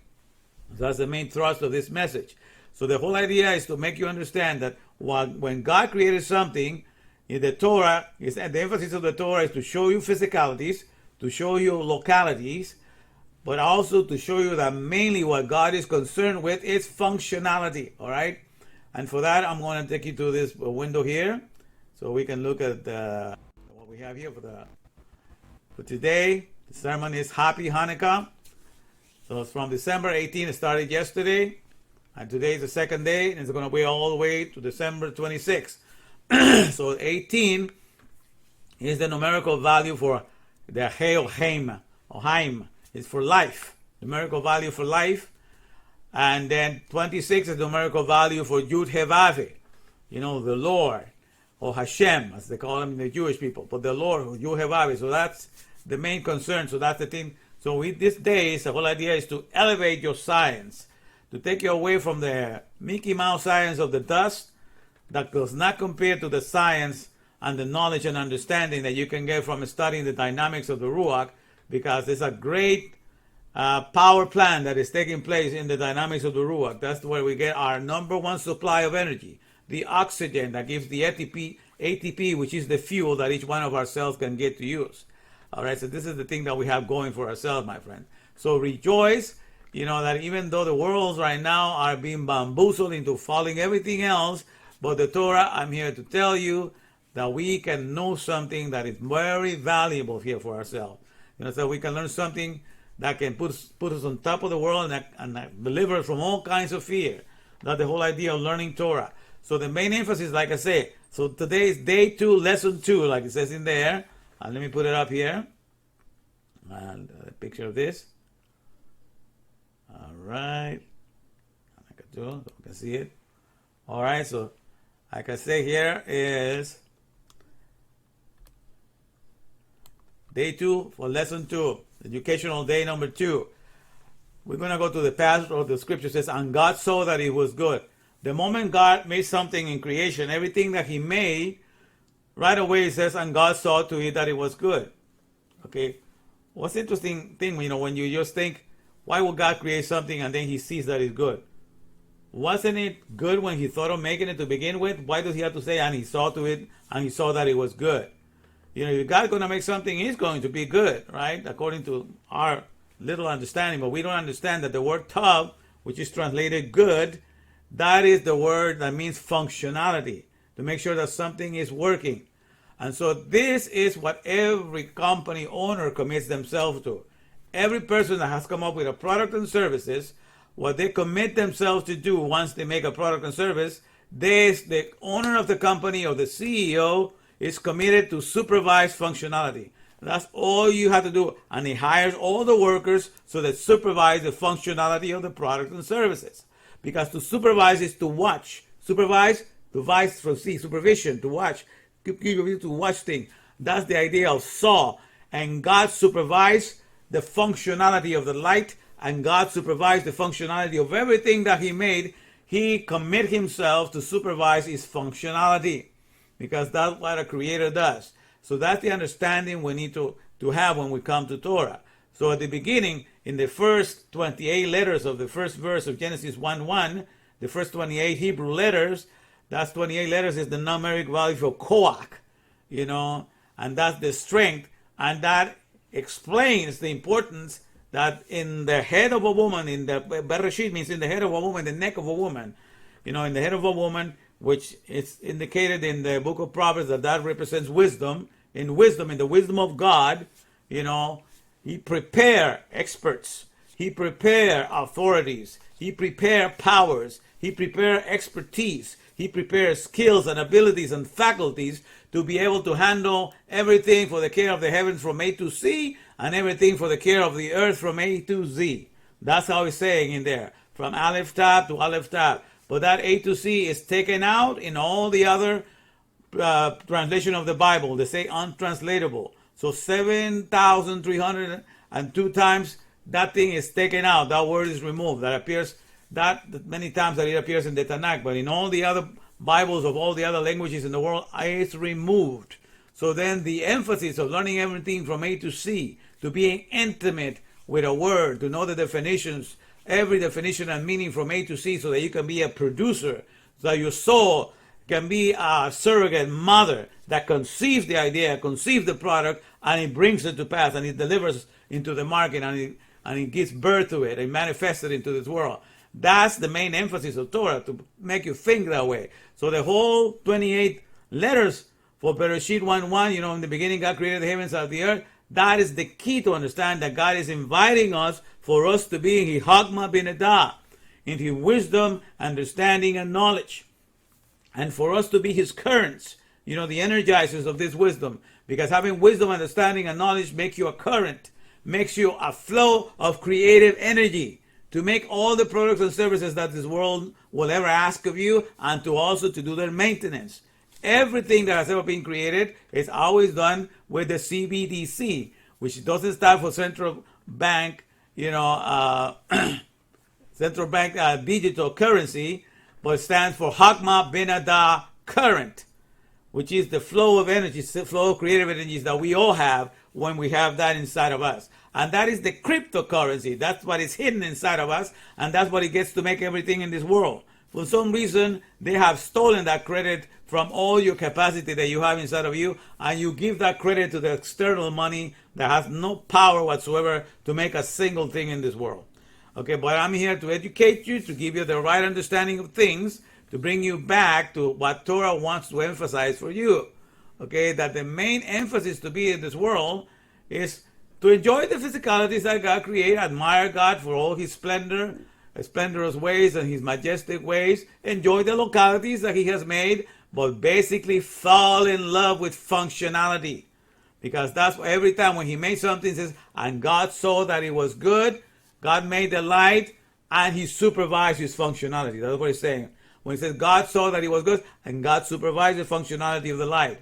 God made the mountain, God supervised the functionality of the mountain. God made the trees, God supervised the functionality of the trees. Everything that says, and God saw that it was good, is to supervise the functionality of everything that he has made. Because that's what every creator does in the here and now. Once somebody comes with a product or service, they have to be there and have to hire the whole workforce. For what reason? To see to it that is good, to see to it that is function. So everything what he has been made, all the creators have to sign up to supervise its functionality. You understand? That is no getting away, no getting around from it. Okay, there are people that do not want to work. They are only echo chambers. Okay, they're only like parrots. But you have to become an economy once you know the words from A to C, and you're intimate with all of its functionality, so you can conceive the idea of the product and you can bring it to pass. Okay, you can bring it into this world of this economy, especially of the mule, the manpower hell economy that cannot procreate itself. Okay, so this is the main things that are for us to be concerned with. Okay, so I'm giving you, yesterday I gave you the strength that you need to have when I gave you, let's see, when I put you here. All right. Yeah, so when I told you, okay, this is the stuff from last week, but let me show you this one here. Okay, so I put this one, I give you koyak. I have this guy here, koyak. It sounds close to the word koak, which means strength.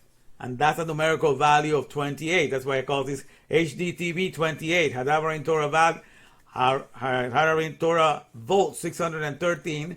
Hadavar HDTV 28, because this is the strength that we have. When we understand that God wants us to be in his mindset, we do not get lost in time and space. We continue to abide with him in the Ruach. We understand the dynamic of the Ruach. You got to go back and see my other ones so I can explain it further to you, because I can take this whole thing. This is just a quick reminder of it, and then you understand what we have going for ourselves. That we have biopolis that this oxygen is taking care of. 33.2 trillion biopolises inside of each one of our bodies. Those are living cities with organelles, which are the true great wonders of the world that participate in keeping you alive 24/7. You know, so all these things I have explained previously. So I'm just giving you a thing. So once you understand, I gave you the beginning yesterday. That means the 28, your core, that's your strength. That you're going to abide, you were called to be in the mindset and in the mindfulness of God, in the consciousness of God, to be in his wisdom, you know, in his understanding, and in his intimacy, in his science, in his knowledge, his das. Okay, so once you have that intimacy, my friend, because the whole idea of having the science, according to the Ruach, is that you will get intimate with every meaning and definition of everything in this world. So you're not just an echo chamber repeating words of products and services, but you are actually an economy, making cars, making buildings, making TVs, making everything. Not just using it and abusing it, but manufacturing and putting it together and refreshing and renewing it and maintaining it. And all of that is what makes you an economy in this world. So that's when you learn everything, and you learn to use the words to learn everything for yourself and put everything together. You know, when you do those things, you can do a lot of things in this world and save a lot of money. Like, for example, the way I built this channel from the ground up. I learned about the program. Brian told me about it. I learned how to use the program OBS, so I'm using it. You know, I know how to use other programs to create my illustrations. All these things I've self-taught. I just get the programs and I learn them, because I love to be learning. every day. I want to learn something new every day. So when you live for learning something new every day, you can make a whole channel for yourself. You can teach any way you want. You don't have to hire any editing. You can do all of that yourself. You save yourself a ton of money. When you put your mind to good use and you want to use it especially to give your fellow man the best way for him to, present himself in this world and to enjoy his existence, because that's what I'm doing. As far as I'm concerned, I have retired in my 401k. When I came to the Aleph Bet, to the Aleph Tab, that is the alphabet from A to Z. Aleph Tab means A to Z, the equivalent. So Aleph is the number 1 numerical value. Tab is 400. Okay. So when I have the Aleph Tab, that's 401. I have retired in the energy of the Aleph Tab and my 401k. So I'm going to live right now to proclaim the science of the Ruach. I have retired in the best way to retire, to announce everything that is working 24/7 to keep me alive and going 24/7. And for that, I'm very grateful to Yud Hevave that he has opened my eyes so I can share with all my friends, especially in this channel, that he has given me the ability to be able to share the lessons that he has opened my understanding to. But that's the whole idea, to learn everything from A to Z. So that's what I'm here to give you. So the whole idea is to give you the koach, to give you the strength, and to understand then who loves you, baby. Because when you learn, that's the saying of koach, who loves you, baby. The one that gives you the science of the Ruach, which is Yud Hevave, is the one that really loves you. Because to get the science of the Ruach is to get the science that connects with everything.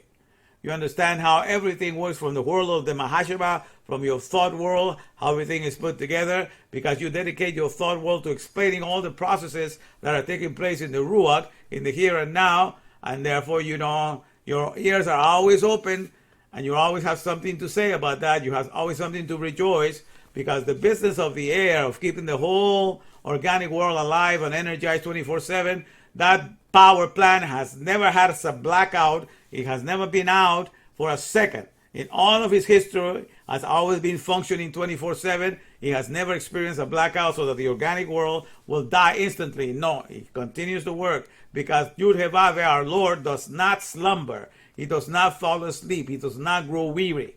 Okay, so all these things and all these things we have going for ourselves, my friends. So do not forget that. So I'm just quickly here to remind you that this is what we have going for ourselves, and this is what we can rejoice in the here and now. So the whole idea is to teach you, therefore. Let me take you back to the other one here.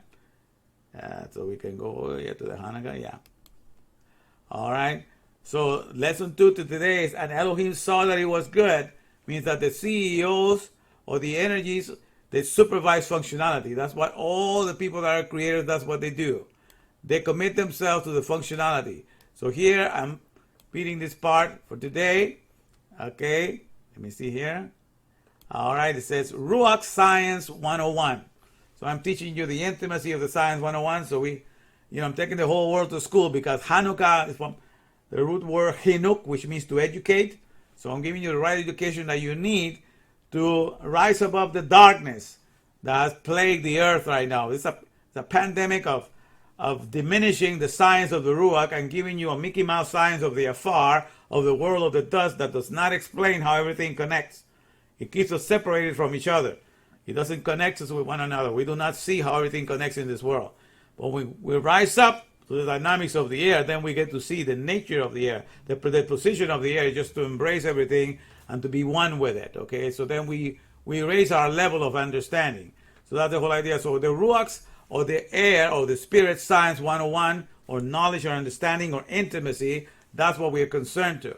So I say here, I will emphasize here again, Torah shows you physicality, locality, and functionality. Okay, that's what the Torah would show you. But its main thrust or emphasis, okay, listen to me. The main thrust or emphasis of the Torah is to get you to fall in love with functionality. Because as long as you want to see things function, you are thinking like the Creator. You are a channel, you are a conduit for His Hakma Ben Adah, and you become a current, a flow of creative energies in this world, and you can keep everything in this world refreshed, renewed, restored. You can make a heaven here upon earth, because all physicalities and all localities will be blessed with your presence. Because you're not there to abuse and use and abuse anything. You're there to be in this world to renew, refresh, restore, and to keep everything pristine and pure. So when you are like that, my fellow Tabarian, you're on top of the world, I'm on the top of the world, looking down on creation, So you are like the carpenters, you're builders of this world. You're not the ones tearing them down, okay? You're going to be on top of the world, and the world is going to look up to you because you have a good attitude about this world. You're not here to use and abuse anything, but you're here to renew, restore, and refresh everything. That's the whole idea of getting you to fall in love with functionality. When I came in from the background of Christianity, they tried to say, locality, that's the main thing. Where are you going to go, when you die? Locality. Like that's the main emphasis. Don't you understand? If you know functionality, the whole idea of Torah is so that you know everything in the alphabet, so that you will know everything that you can do with the alphabet. You can learn architecture, you can build buildings, you can learn engineering, you can build towers of all kinds, you can learn all kinds of stuff in this world, and you can make all kinds of commodities, all kinds of comfort in this world. In the here and now, you can bring lots of comfort all around you. If you never grow weary of learning meanings and definitions, because your mind, once you train it to go into that direction, it never grows weary. You're always hungry for learning more, to be a restorer, a refresher, a renewer of everything in this world. That's the best way to go, in this world. So once you are in that direction, so you understand that God, with the Torah, you are equipped to make all kinds of heavens or heavenly places here on earth, because you yourself become a fresher breath air, because you're there to encourage your fellow man. You're there to keep everything new, restore. You're there to use them and abuse them, none of that stuff, because you're not driven or have the desire to get anything from them. You see your completeness. You have the intimacy with the understanding of who Yud-Heh-Vav is and how it's doing everything to keep you alive. You understand the dynamics of the air. You are here to be his representative, and you identify with him as energies. Because when God says, and God made man in his own image, that means Elohim, or energies, or powers, or faculties, or authorities, made man to be like him.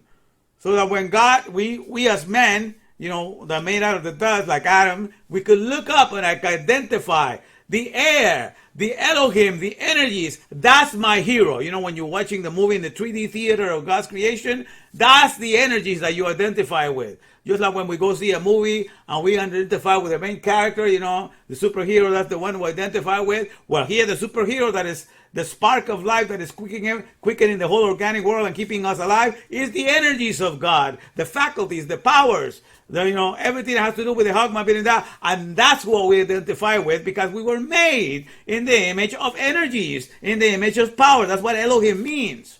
Okay, it's not our idea that we want to. I say that I'm energy just because I said no. This is God's idea that He made us in His image. So we need to obey God's idea. It was His idea to make us in His image. It wasn't my idea nor your idea. So we can identify with. That's why the Jewish people say that we are sparks of the divine. That's what we are. This is a power plant. Okay, so we identify with that. That's why we're made as a breath of life. Neshama means breath of life. A soul means a breath of life. And a breath of life keeps the air recharged. Okay, and that's the economy that is never going to die. As he reads in Isaiah chapter 40. It says, all men, like Adama, he compares all mankind, to grass on all that mankind manages to accomplish in this world, especially the world of the mule that cannot propagate or procreate itself. He calls it, man, compares it to grass. And the goodness of man, all the stuff they're able to create, it compares to the flower of grass. But it says, but the grass withereth and the flower falleth away. So if we set our hopes in everything that we can make in this world, we can identify with all the nice things we can make out of the dust, all the cars, all the latest iPhones, everything that we can make out of the products of the dust.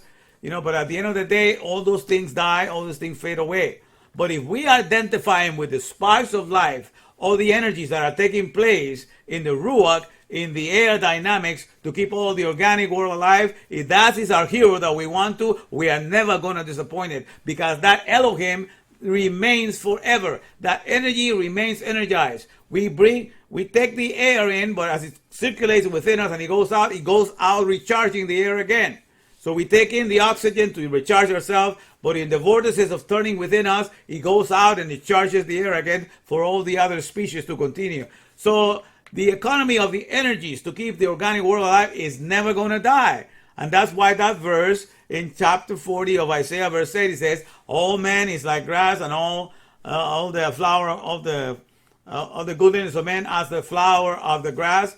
The grass wither and the flower fade away. But the word, that means the administration of the economy, the bar, Dalet Beth Resh, administration of the economy, that's what that means, Dalet Beth Resh, of God. The administration of the economy of who? Of energies and powers and authorities to keep us alive. That's never going to die. That's how you remain without being disappointed, my friends, because you are identifying with the real superhero in the here and now that is keeping us alive, and that's the one that is energies. The energies that we get from the air, the energies that we get from Hakma Binadav, to be able to be current, we will be a flow of energy, of creative energies in this world. All of that is what we identify, and we are never going to be disappointed, because that will remain forever. The whole world. God uses all flesh to circulate more air than anything else. We circulate solid foods and drink waters and liquid, but that's only about 14 pounds a day. But when it comes to the gas of the air, we circulate 22,000 pounds a day. And so we are working for the Ruach, because the whole Ruach is a power plant, and we are encouraged to make more power plants. That's why we have to procreate, because God is interested in keeping a power plant going for a long time. So that's the whole idea. Okay, so you understand that. So this is the main thrust and emphasis of the Bible, for you to understand that you need to identify with the one who made you, because Elohim made you in his image, so that you will be with him, you will identify with him. He will be a superhero in which you will always be looking up and admire that he is the spark of the divine, the spark of electricity that's keeping all flesh alive, that's keeping this whole world going, and keeping everything, giving us the great work of the DNA, like I explained yesterday. Dr. Noah Ailman, the one that does the abracadabrian speech, do named activity, do named act, do such and such activity, do such DNA. That will create as it speaks, as it gives the command of what is in it. It creates the nose, it tells it how to be formed. It creates the eyes, and it tells it how to be formed. That's where all these things are taking place in this biopolis of each one of our cells. All of that, I explained a little bit of that yesterday, but that's what we have going for ourselves, okay? So understand, my friend, come back to the science, to the intimacy of the air. This is Ruach Science 101, and this is day number 2, to understand that once God makes something, he is committed to its functionality. So that's why when it says, and God saw that it was good, it means, and God committed himself to make it function. Okay, so that's what we have going for ourselves. Let me see if I can sing an a cappella song for the occasion. If I have any voice left here. All right, let me see here. Oh, this thing is going out again. Let me see. I'm just going to click here. Oh, okay, good. All right. Now, let me put it here. All right. Okay, let me see. The song here. All right. Let's see. Okay, let me see here. So I'm going to try to sing this. Okay, a cappella. Rock of ages, let our song praise thy saving power. Thou amidst the raging foes was our sheltering tower. Furious they assailed us, but thine arm availed us, and thy word broke the sword when our own strength failed us.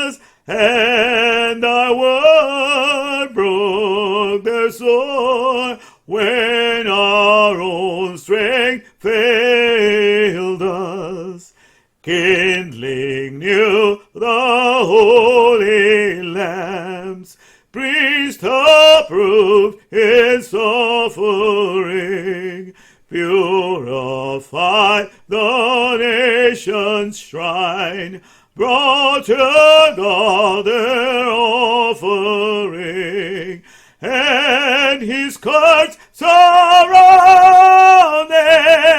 here in joy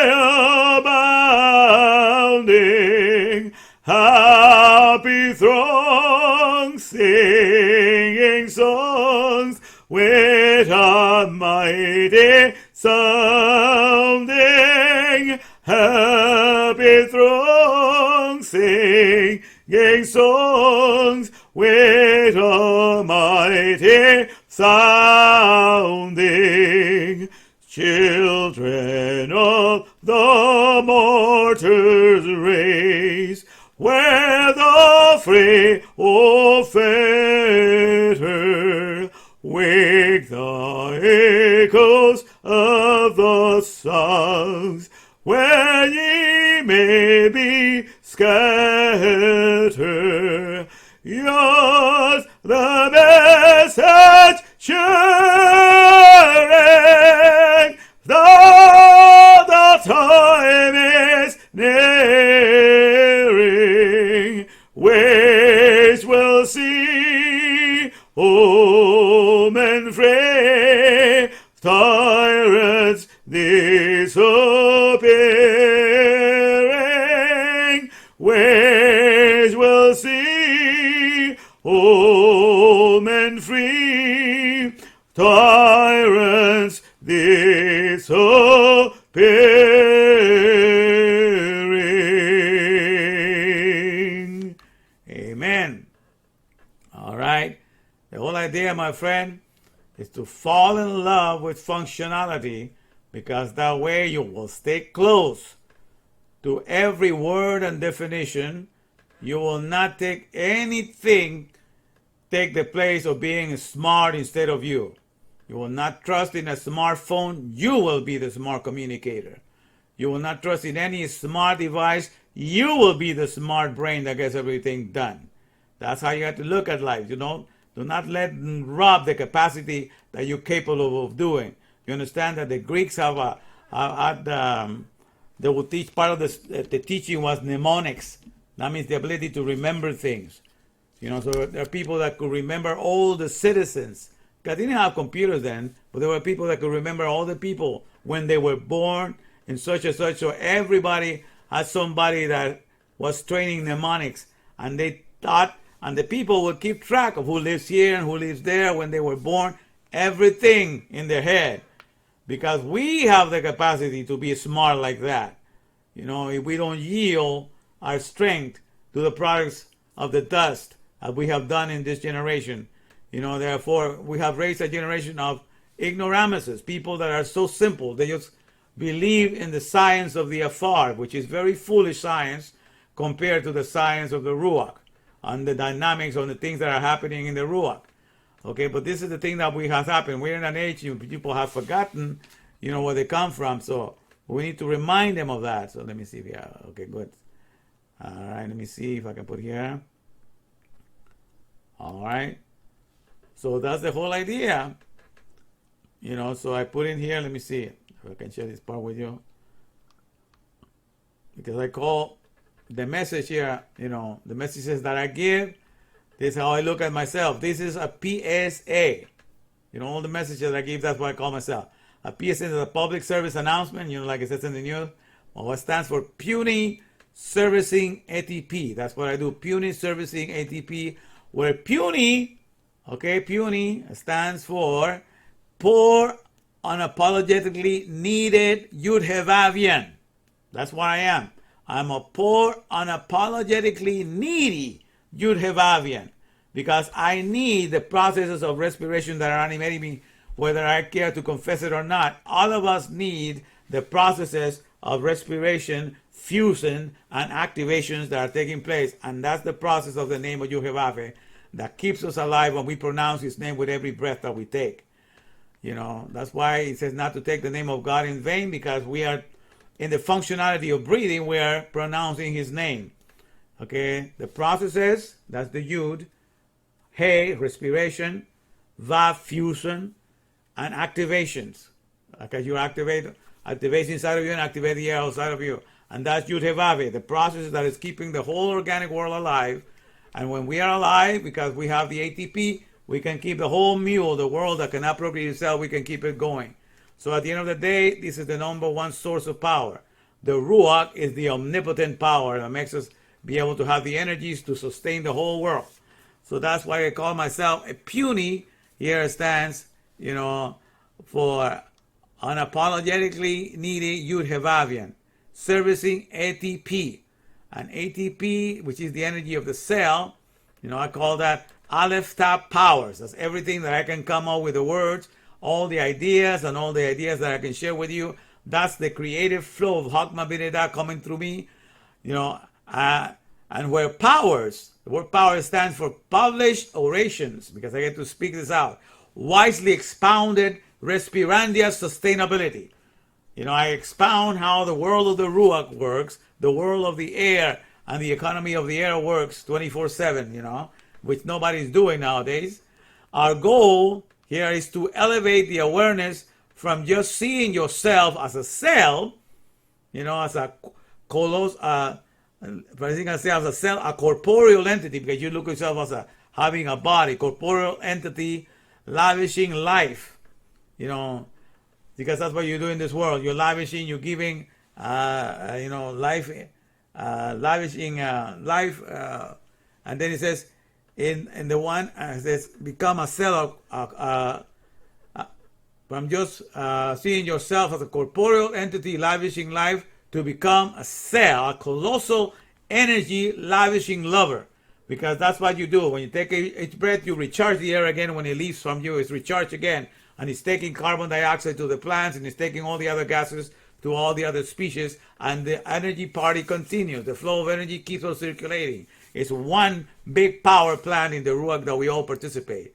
Okay, so we are there in the Ruach because we are processing more pounds of air than anything else. We are a cell. The whole Ruach is our body, and we are a cell in it that's animating and keeping it going and keeping it healthy. And we're the colossal energy lavishing lover, because that's what we do. So, and in one and only universal body of powerhouse, of which it says of Respirandia, which is the one body we all share with the whole organic world to keep us in the Aleph Beth incorporation of the thought world. Okay, because that's we understand in the world, and we are incorporating the whole ideas. We know everything from A to Z. So I put here, we are all in the one, in the Ehad, where Ehad stands for exclusively crowning highness. Okay, so Ehad, exclusive crowning highness of Hashem, augmenting the Sterians. Because we who are made of the dust, in the Ehad, we come back to the economy of the air, and we understand our oneness. We understand how we are participating in this magnificent intimacy of the Ruach. And you need to go to the other videos that I've shared before to know the dynamics of that. But also, at the end of the day, what you become also, my friend, here, let me just keep on reading this. Okay, because this is very important here. I'm going to share this. All right. So, here it says, okay, the more you understand that the Ab, the alphabet, Ab, which means father in Hebrew, the more you understand that the Ab is the home and powerhouse of every word, the more you see yourself as an A, B, C, D, E, F, G, H, I, J, K, L, M, N, O, P, Q, R, S, T, U, V, X, W, U, V, W, X, Y, Z. That means you see yourself in everything that Yuhevave is doing. You see it in the whole alphabet. That means you incorporate, you follow the alphabet, because everything's come from the alphabet. So the alphabet is father and founder of every blueprint, every schematic, and every formula, everything out there, every book, everything has as a father and founder the Aleph Bet. And Aleph Bet or alphabet in Hebrew means father. Okay, so that's why everything is taking, and at the end in Jeremiah 3:17 and 3:19 it says, this one thing, at the end, you're just going to follow me and you're going to call me Father. This is the pleasant land that I thought of giving you. That's the desire of God. So at the end, you will see that everything is done with the alphabet. And the alphabet is the powerhouse and the home of everything, because everything comes from it. All right. So once you know that, then you become that. You see yourself as an alphabetarian. And this alphabet just means that you see yourself, you want to see yourself as an awareness, beholding creations, energizers, fulfilling God's highly indispensable jobs, keeping labors mankind now officially provide quietly, rendering a stupendous trailblazing undertakings, vivifying wisely senior japping Zacharias. And I put my name at the end because Zacharias means the people that remember, the people that can recollect, the people that can keep in mind the things that God wants us to keep in mind. And remember the work of the Ruach, the work of Yud-Heh-Vav-Eh's respirations. That's what Zechariah means, the Lord, which means Jah, which means the process of respirations assembles or remembers the dynamics of the air. And that's what we're going to end up doing, remembering and not forgetting. We will be the smart ones, and we will not yield all this smartness to all the devices in this mule. So that's the whole idea. So then, therefore, now that I see him, I see nothing else but him, and I cannot unsee him. That's the whole idea. To get to understand this and to get you to grow into this understanding. So that's why I share this with you, my fellow Bavarians. And that's why I'm having another day here sharing this today. So, happy Hanukkah for the second day in a row. I'm going to try to do it every day up until the 8 days. So we finish until the 26th, for the straight 8 days, So enjoy yourselves. Learn from this, increase your understanding, so that the world will not take advantage of you. Because at the end of the day, what's wrong with the world is not people that are, the things that people do in this world is a product of the science that has been inputted into them, the science that has been placed inside of them. The soul is nothing but a product of the science that it has received. So if you have not been raised in the science, in the das, in the intimacy of the Ruach, of course you're going to be acting silly like the rest of the world, because they have been raised in an incapacitated, in a very weak and impoverished das. There's a very poor representation. I call that the anti-das, the anti-science. That's why the world is really bad as it is, because the science needs to be elevated. That's why the Bible says, my people perish, my people are destroyed, not because they do bad things, but because of the lack of das, the lack of the knowledge, the lack of the science of the Ruach. You raise the understanding of the science of the Ruach, then the soul will be elevated to see the soul processes and will see its completeness. It will not be afraid in this world. We'll be able to identify with energies. We'll be able to identify with Elohim as his superhero. He will not be afraid of losing anything from the dust, because now his superhero is never going to die. Everything works for the keeping of the superhero and keeping of the energies. That's what it says in Isaiah 40, verse 8. Okay, so that's what we rejoice. All right. So, happy Hanukkah for second day in a row. And we are here today to emphasize that when God says, and God saw that it was good, CEOs supervise functionality. And that's what we call the main emphasis of the Bible, is not to think of locality or to think of physicality, but to think and fall in love with functionality. Then all physicality and all locality will be kept as a heaven on earth, because you are in love with the alphabet and you know meanings and definitions, and you are here to refresh, restore, and renew everything, not just to use and abuse. All right?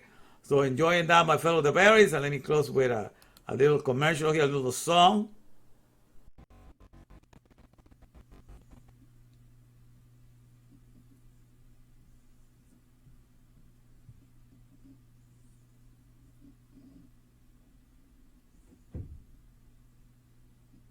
Is found in Psalm 103, verse 19. It says, the Lord hath prepared his throne in the heavens, and his kingdom ruleth over all. Let's see. Oh, the Lord hath prepared his throne in the heavens, and his kingdom ruleth over all. For the Lord hath prepared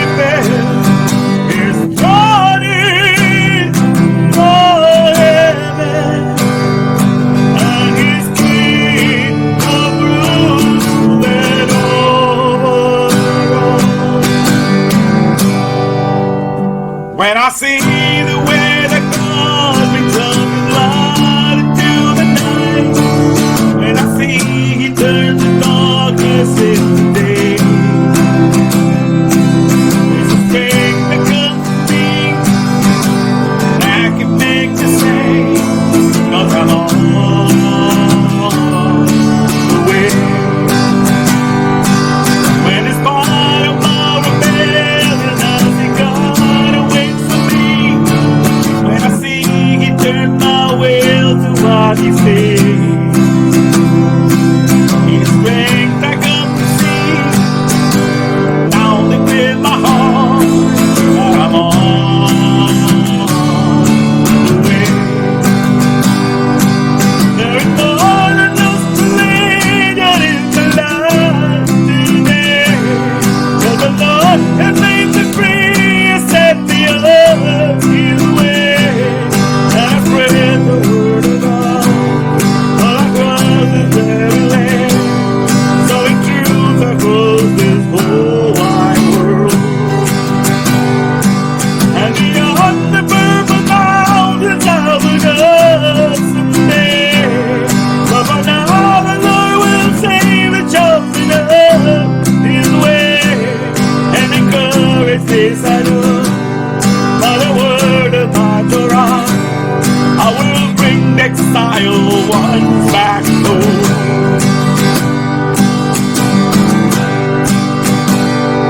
For the Lord has prepared His dawning of heaven, and His kingdom ruling over. For the Lord has prepared His dawning of heaven, and His kingdom ruling over. Try to sing it one more time. When I see the way that God brings up the sky into the night, when I see turn the darkness into day, there's a thing that comes to me that can make me say, 'cause I'm on the way. When in spite of my rebellion, I see God awaits for me. When I see He turn my will to what He says. His rain I come to see, down within my heart, that I'm on the way. There is more than just religion in the life today. For the Lord has made me free and set me on His way. And I pray the word of God all across this very land, sowing the truth across this whole wide world. And beyond the first mountains I will go someday. But for now the Lord will save the chosen of His way, and encourage this I know by the word of my Torah. I will bring the exile ones back home.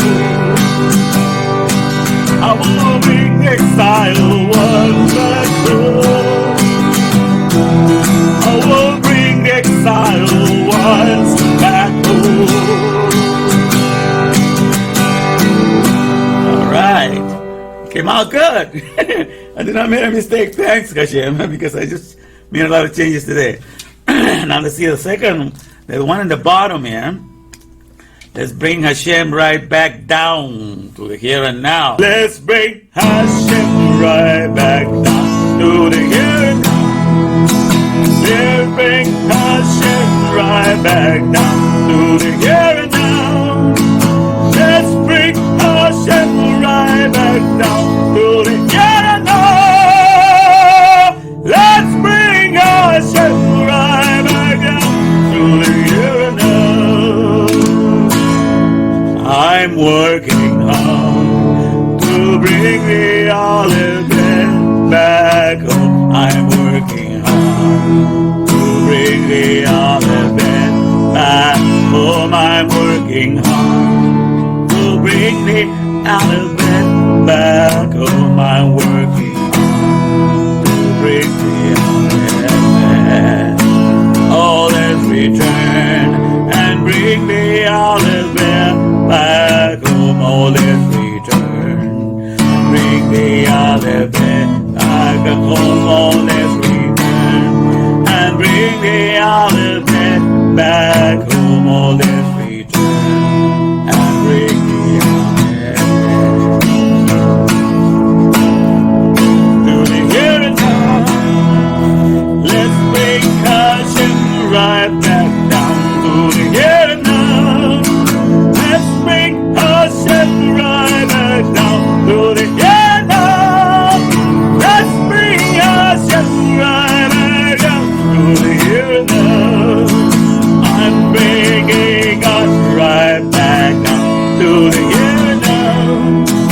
I'm bringing God right back down to the here and now. I'm bringing God right back down to the here and now. I'm bringing God right back down to the here and now. Let's bring Hashem right back down to the here and now. Let's bring Hashem right back down to the here and now. Let's bring Hashem right back down to the here and now. Let's bring Hashem right back down to the here and now. Woo! All right. Let's do it, people. Let's do it.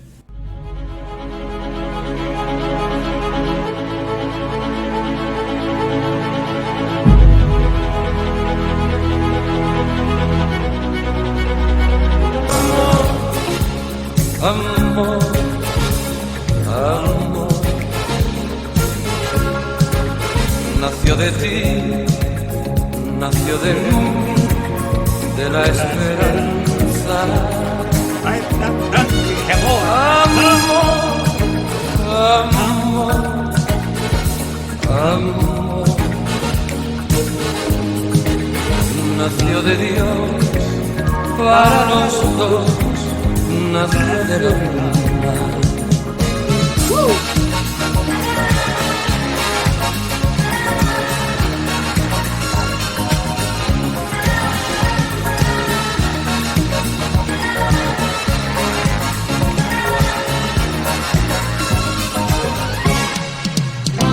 Sentir que tus besos saltaron en mí, igual que palomas mensajeras de luz. Saber que mis besos se quedaron en ti, haciendo en tus labios la señal de la cruz. Amor, amor, amor, nació de ti, nació de mí, de la esperanza. Amor, amor, amor, nació de Dios para los dos, nació del alma. ¡Oh!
so goes the powerhouse. And the COVID-19 man has come to deliver you from the empty land, from the ones who have been silenced to the promised land of the other bed, which is the original place for the soul of a man, where he can now get his jubilee and abide safe like it's never been, in the power of the Father, in the powerhouse, cause that's what Word Electric, Double Electric, in the only beds we're connected. Word Electric, Double Electric, in the powerhouse we're connected. Truth in the Torah where it is, that's right. And whether you like it or not, I just don't give a damn. Cause in this thing, the end is gonna be for sure. It's got a date before the song began to score. This ain't no lie, we about to fly. Cause in the truth there's nothing that can be denied. Is the COVID-19 man is hooking you up to the other bed, to the powerhouse, with you waving. The COVID-19 man is gonna hook you up, cause that's what Word Electric, Double Electric, in the other bed we're connected. Word Electric, Double Electric, to no one else ungenuflecting. Word Electric, Double Electric, to the powerhouse I'm connected. And then I want to get your power back, cause you were fighting there. The powerhouse not scared, you won't be silenced. Nobody can touch what you were fighting there. Gets to cut the masking back of lies. The righteous now they cries, cause the COVID-19 is gonna hook you up to the powerhouse. Leave the power show, ride this mule around.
Habakkuk 2:14. For the earth will be as full of the knowledge of Adonai's glory as water covering the sea.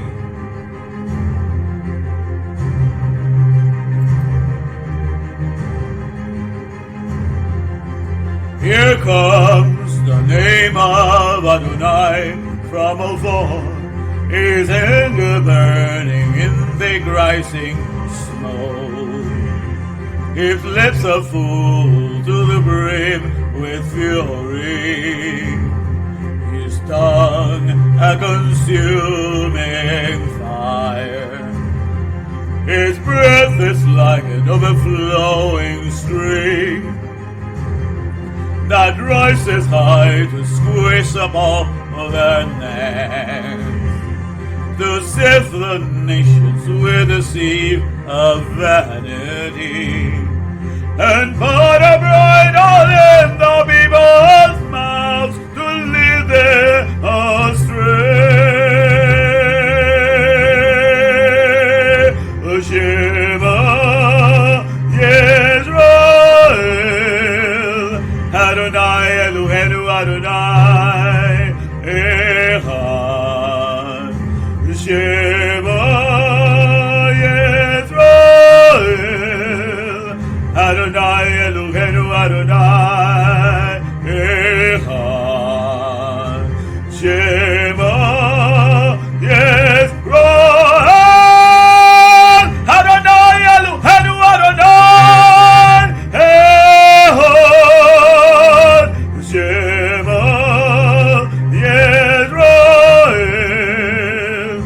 Adonai Eloheinu Adonai Echad.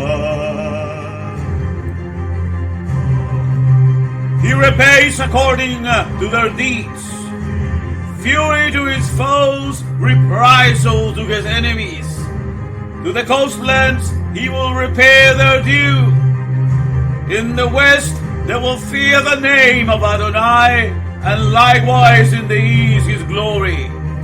For he will come like a pent-up stream, impelled by the Spirit of Adonai. Then a Redeemer will come to Zion, to those in Jacob who turn from rebellion. So says Adonai. Shema Yisrael, Adonai Eloheinu Adonai Echad. Shema Yisrael, Adonai Eloheinu Adonai Echad. Shema Yisrael, Adonai Eloheinu Adonai Echad. Shema Yisrael, Adonai Eloheinu Adonai Echad. Echad Echad.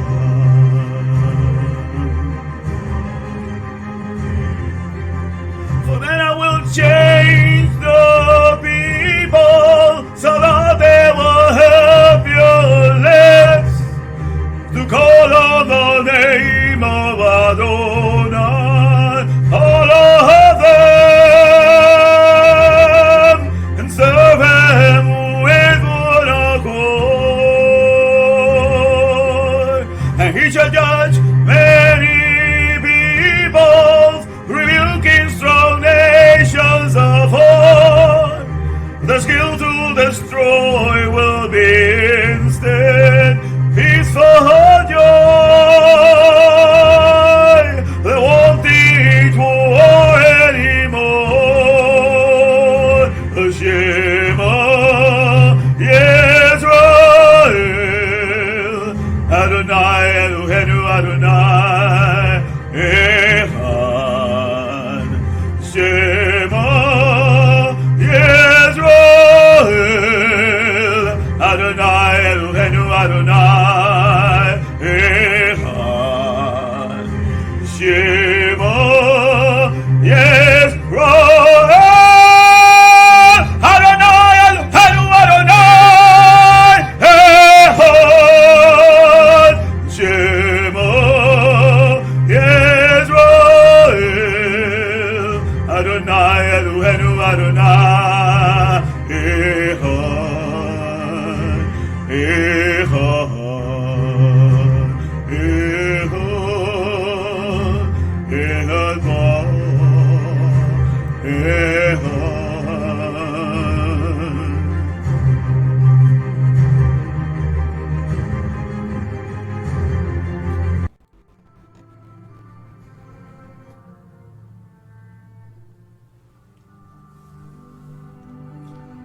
Red Sea parting,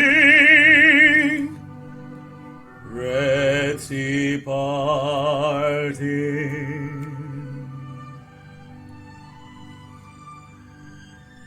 You maker of all leaders that guide the nations, making stars that lead us in our imaginations and our confessions.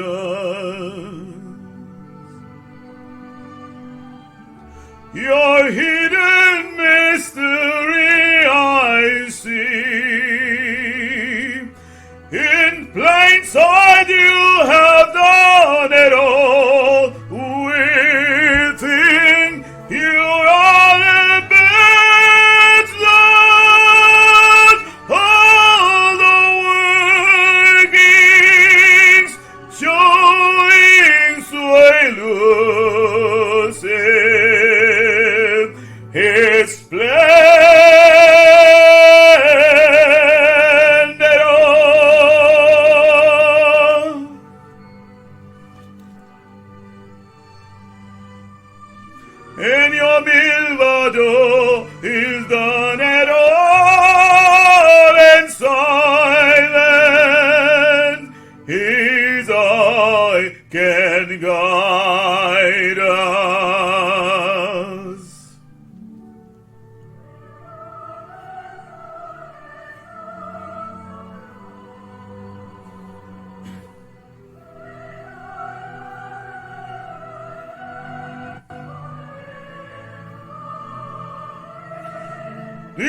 listen and know this.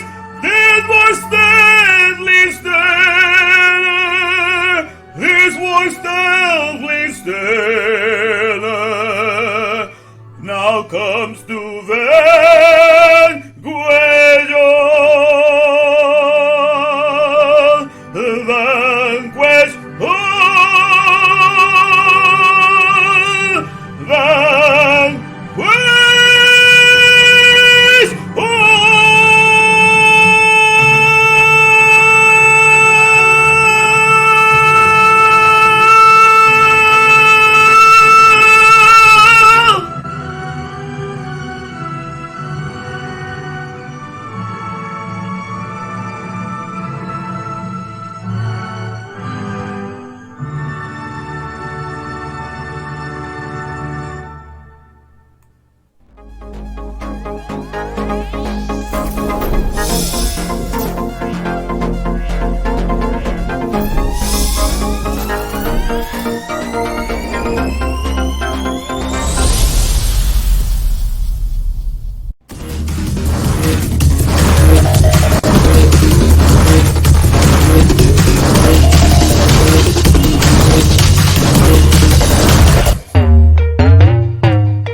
Put your money where your mouth is. Show me what you can do with it. Put your money where your mouth is. Show me what you can do with it.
All right, my fellow Barbarians, we're still with Happy Hanukkah.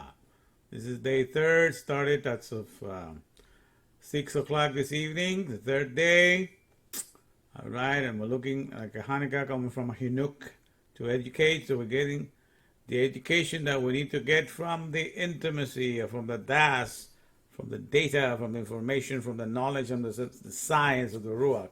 All is fine and well and dandy in the economy of the Ruach. You understand? That's the place that we're working 24/7 for Yud Hevave, the processor of respirations,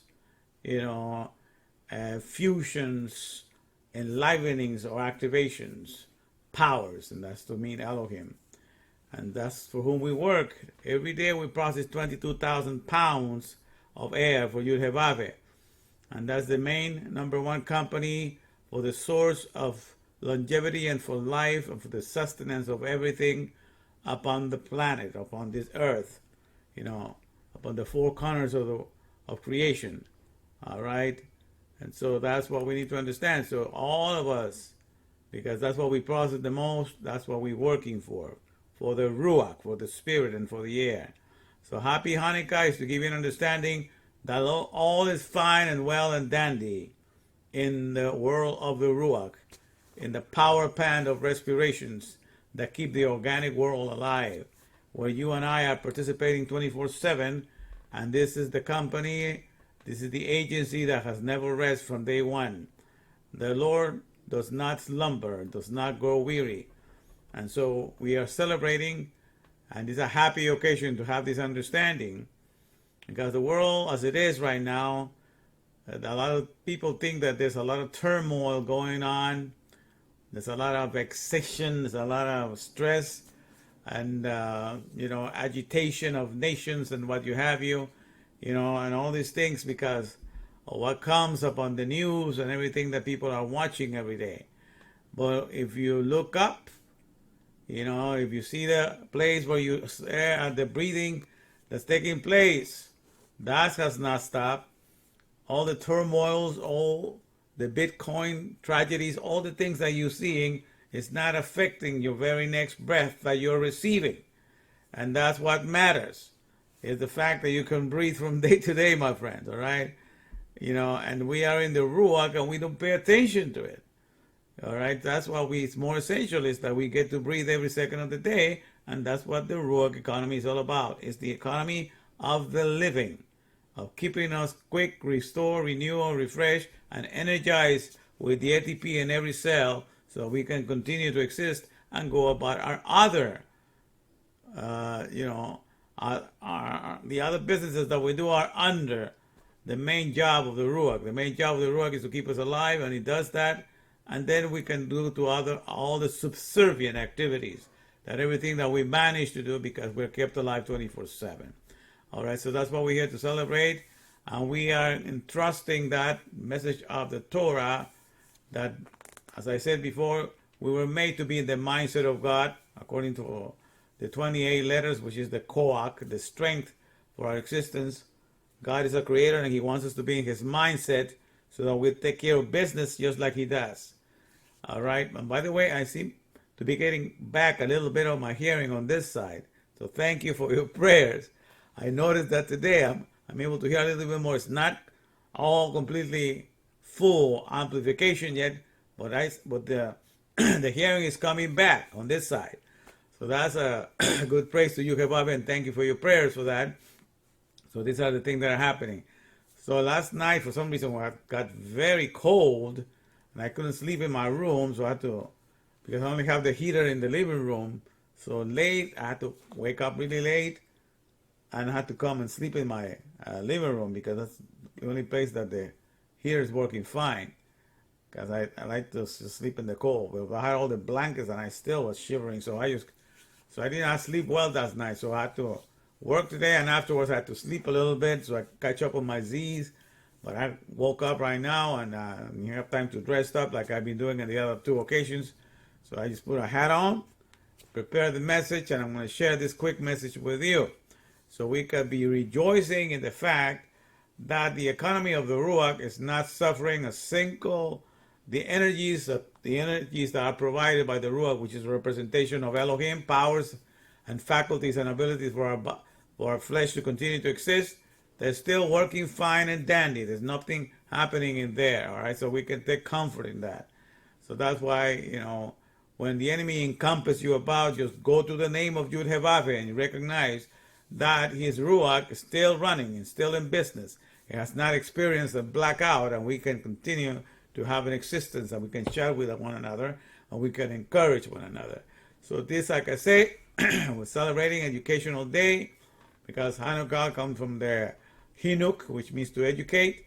So we're learning the right things that we need to look at. So we're gonna be looking at the basic lesson for today. It's like Educational Day number 3, lesson 3 is the wise man's eyes are in his head. And for the intimate care of physicality and locality, CEOs care, supervise functionality. So I'm taking emphasis on what I did yesterday. Yesterday I talked about the CEO supervised functionality that comes from the verse, and God saw that it was good. God saw that it was functional. When God makes something, he commits himself to his functionality.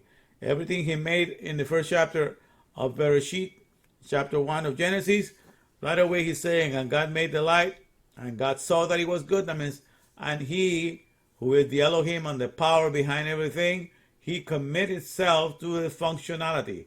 The word tab, which we translate good, is functionality. So these are the things that we keep in mind, all right? So that's what we do, and that's what we need to say. So we have to stay like that. So we were made to be in the mindset of God, okay?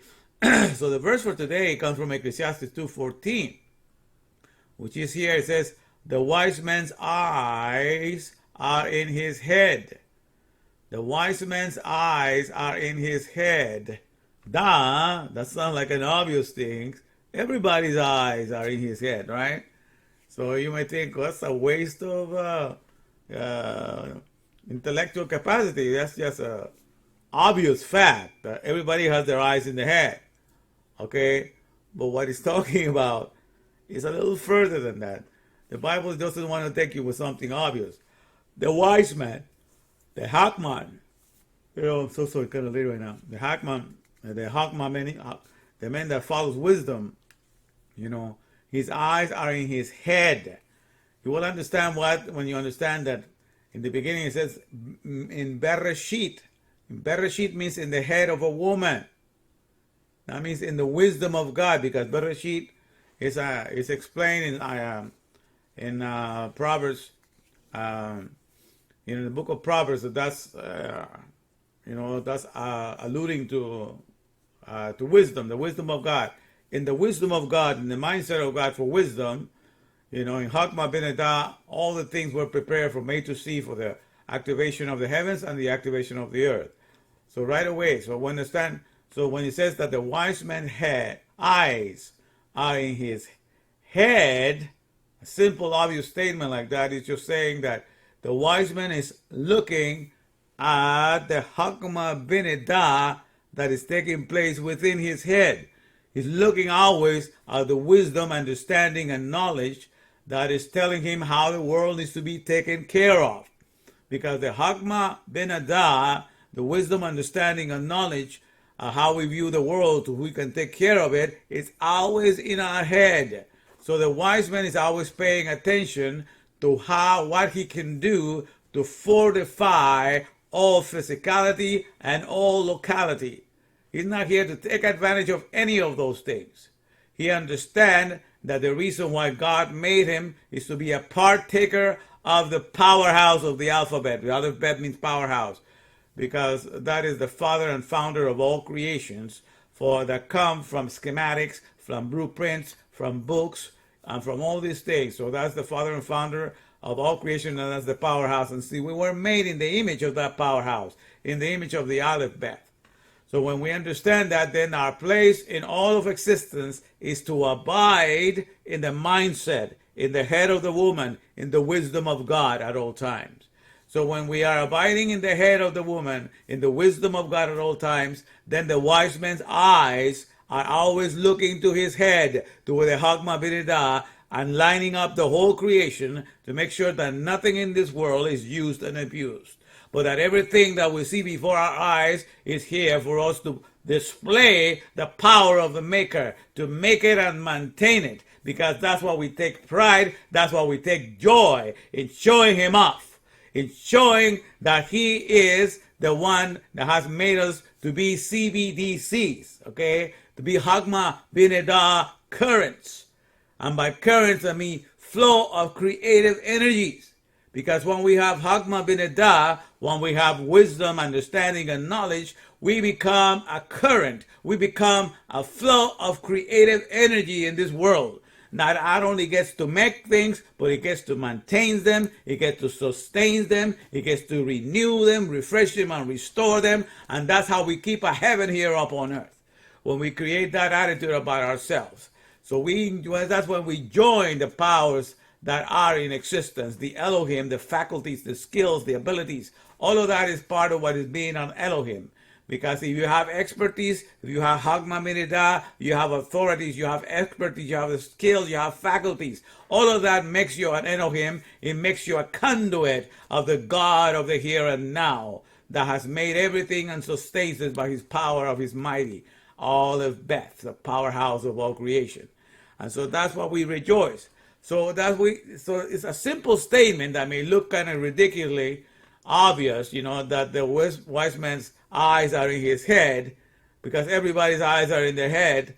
But the whole idea is that the wise man understands that creation is nothing without me having to contribute to make it and maintain it, because the wisdom, knowledge, and understanding is always going to be within me. And unless I exercise myself to display that, the world does not stand a chance. It will be used and abused, and eventually it will die and will be done away with. Because everything made in this world comes from Hagma Bineda, from wisdom, understanding, and knowledge, and it requires for that to be completely pouring out of us on a continual basis. So that's why the eyes of the wise are always looking at Hagma Bineda within his head, because that's what it abides. That's what we were made for, in the image of God, in the image of the powerhouse of all creation. So you understand? So that's what it comes down to. So the whole idea to give you this education is to understand that we're not here to take advantage of it. That's why the Bible says, thou will keep him in perfect peace. That means in perfect shalom. And the word perfect shalom means thou will keep him shalom, shalom. Twice. Thou will keep him in perfect peace. That means thou will keep him in shalom. Shalom is the idea that you are at peace, and the whole idea is because plenty of abundance. In the Ruach, the energies to keep us alive 24/7 are in plenty of abundance. And everything in creation, everything is made so that the sustainability of energies will never cease. So there will always be energies to keep all the organic world alive, and that's what we identify with energies for the creative flow of everything that we can make in this world, and the energies that are found in the Ruach, that are found in the air, that literally sustain our ATP in each one of our cells and keeps us alive 24/7. Those are the energies that we brag about, like it says in Psalm 44:8. In God we boast in God we brag all the day long, and in God we, and we praise thy name forever. In God means in Elohim, in energies, in powers, in faculties, in creative powers. All of that, that's what we brag all the day long, because that's the maker and sustainer of everything. And so the world, as it is right now, the world of the dust, they only brag about all the powders, everything that they have pulverized and make energy out of, and they have pulverized and make buildings out of, they have pulverized and make the iPhone out of, everything. So they just rejoice in powers, in powders, everything that's been pulverized, and all the work that has come from the powders, because they've been condemned to identify with the dust, the powders, the dust. And so they brag from the manufacturing of the powders. But we know that we are made for the living Ruach, the one that enlivens us and keeps us alive 24/7, and also for the living Aleph Beth, the powerhouse of all creation, which is the word of the Torah that explains to us, first of all, the economy of the Ruach that has been always, that withstood the test of time. That's the only company, the only energy utility company that is keeping us alive 24/7. You understand? And that's what we rejoice and that's what we take pride on. So let me see here. If I can see this one here, if I can have it here with you. Yeah, you see that? Psalm 44, verse 8. It says, in God we boast all the day long. And God means in energies, in powers, in faculties, in abilities, in skills, because it takes all of that to be able to make and maintain creation and maintain physicality and locality. All right, so in that, that's what we boast. And we dedicate ourselves to be in the Chinook, in the education of the science of the Das, we are on top of the world. And the whole world is blessed to have us, to have our existence in it, because we're not here to use and abuse the world, but we're here to keep it going, my friends. And that's why we rejoice. Kind of late right now, it's getting to be close to midnight, so I cannot sing this song. We know it says, I have love when I'm around you, as you sweetly speak to me. That's when I'm reading the Torah to myself. You know, I have love because I have found you, and in you my heart's made free. Because the heart that is in the Reshit, in the wisdom of God, is not attached to anything in this world, because it understands perfectly well that this world will go under and will cave in the moment we're not there to take care of it and provide our assistance to the mule. That means to the manpower of hell-lame economy, okay? So that's the whole idea. So that's what we do. In God we boast all the day long and praise his name forever. But the people that do not have their eyes, as the wise man does, that is always looking for what he knows so that he can apply his knowledge to the care of this world, this person is actually looking at the things out in the physical world and trying to get some sort of encouragement and some sort of hope from what he's looking at. That's a foolish way. That's being foolish, my friend. You know, to try to get strength and to try to be encouraged and try to be fortified by the things that are happening before your eyes. That is a foolish existence. That is a waste of your existence. You forgot that you were made to be the conduit, the carrier of the Chachma B'Dedah, the carrier of the wisdom of God. Because if you put in your eyes upon your physical appearance in front of you, and you're expecting that to strengthen you and to encourage you, so by the outcome of the events that are happening before your eyes, that's a most foolish existence. Do you know that the word for nothing, you know, the word for nothing in Hebrew is ayin. Okay, that means nothing. It means, you know, like zero, nothing. And the word ayin, you know, it's interesting, it's made of 3 Hebrew letters, the word nothing. And the letters is aleph, which means to be fortified or to be strengthened, aleph. And then the next letter is yud, you know, for the work, you know, for the operations of the work. Okay, and then Nun for the continuity and for the generation, the things that follow. So is, you know, to say is like to get strength or to get fortification, you know, from the labor that is being done, from the work that is being continuously produced. So you go to the world and you see the industries of the world, the work, that means Yud, that is continually being made, and that's where you derive your comfort. That's where you derive your courage, from the latest gadget, from the latest product that's coming out, and from all that the markets have to offer. And because you're continually looking at the latest innovation and the latest things, you feel that, you know, we're moving up in life, we're moving ahead. And all thinking like that, you know, to derive fortification, to derive strength from the continuity, from the work continuity of this world, that's nothing. Because we forgot that if there's any industry, if there's anything that is being made in the mule, it's because we are going first to the Chachma B'Dedah, to the wisdom, understanding, and knowledge that is inside of us, and it's because that abides within us, and that is the cryptocurrency, the one that is hidden all the time, the real cryptocurrency that is doing all the work and doing all the perfect work. That's why things get to happen in this world. So this world does not stand a chance. The industries of the world do not stand a chance if it were not for the Hakma Benidah that is always abiding in our head.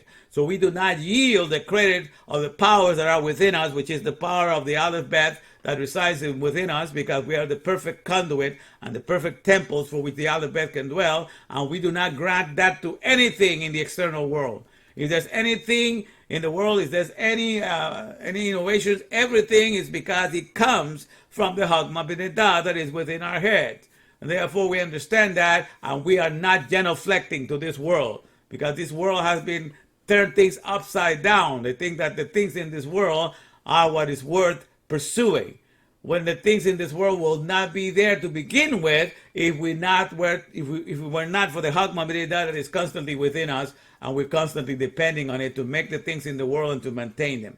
So that's the whole idea, my friends, to understand that and to live and to abide in that understanding. You see? So let me put it back here to what we were having earlier, so we can look at the message for today. And so that's the whole idea, to learn that the wise man's eyes are in his head. Okay? To understand that you are looking always at Hakma Benidah, because that's what God made us for.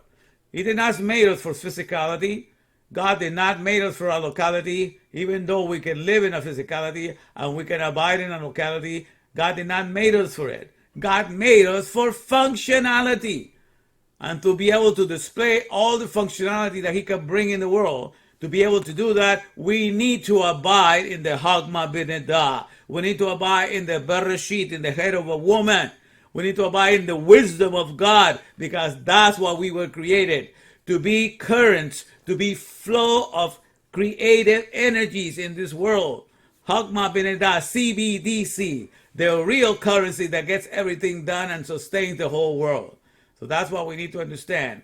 Okay, so that's why I've been talking in the last 2 days, trying to give you this understanding and to encourage you to stay, with your Hinuk, your education, that comes from the Ruach, from the intimacy of how God runs the world of the air and the world of the spirit that keeps this whole existence of the organic world alive 24/7. Okay, so the whole idea is for us to pick up some of this wisdom, and so that's why God led me to create this HDTV 28, which at the beginning it stood for Hadavarim Torah Volt 613.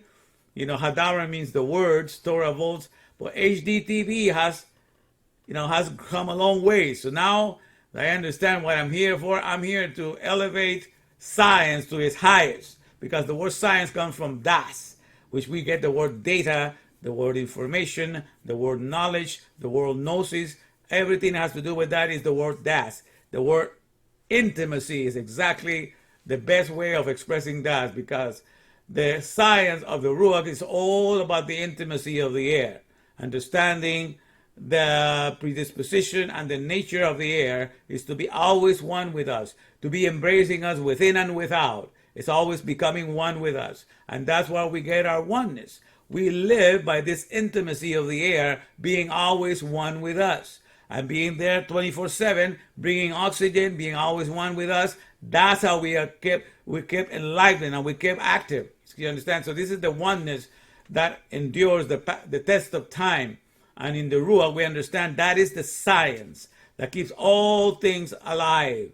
That's the free source of energy for all the world, the ones that we are able to provide, because we are the ones getting the ATP each time that we breathe in and out. All right, so this is the whole thing to understand. So we have set the priorities in order.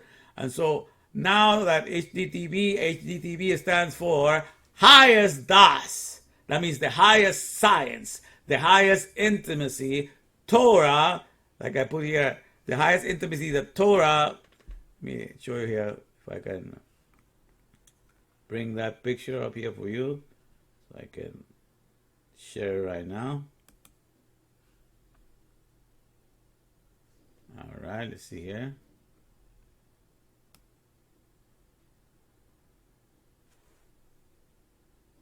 Okay, so it's not moving there, so let me see. Okay. So let me see. I'll put it here so we can see it better.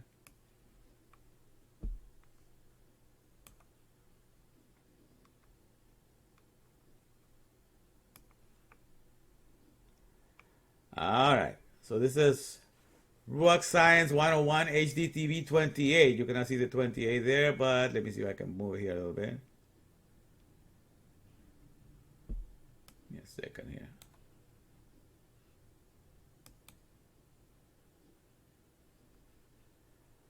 All right.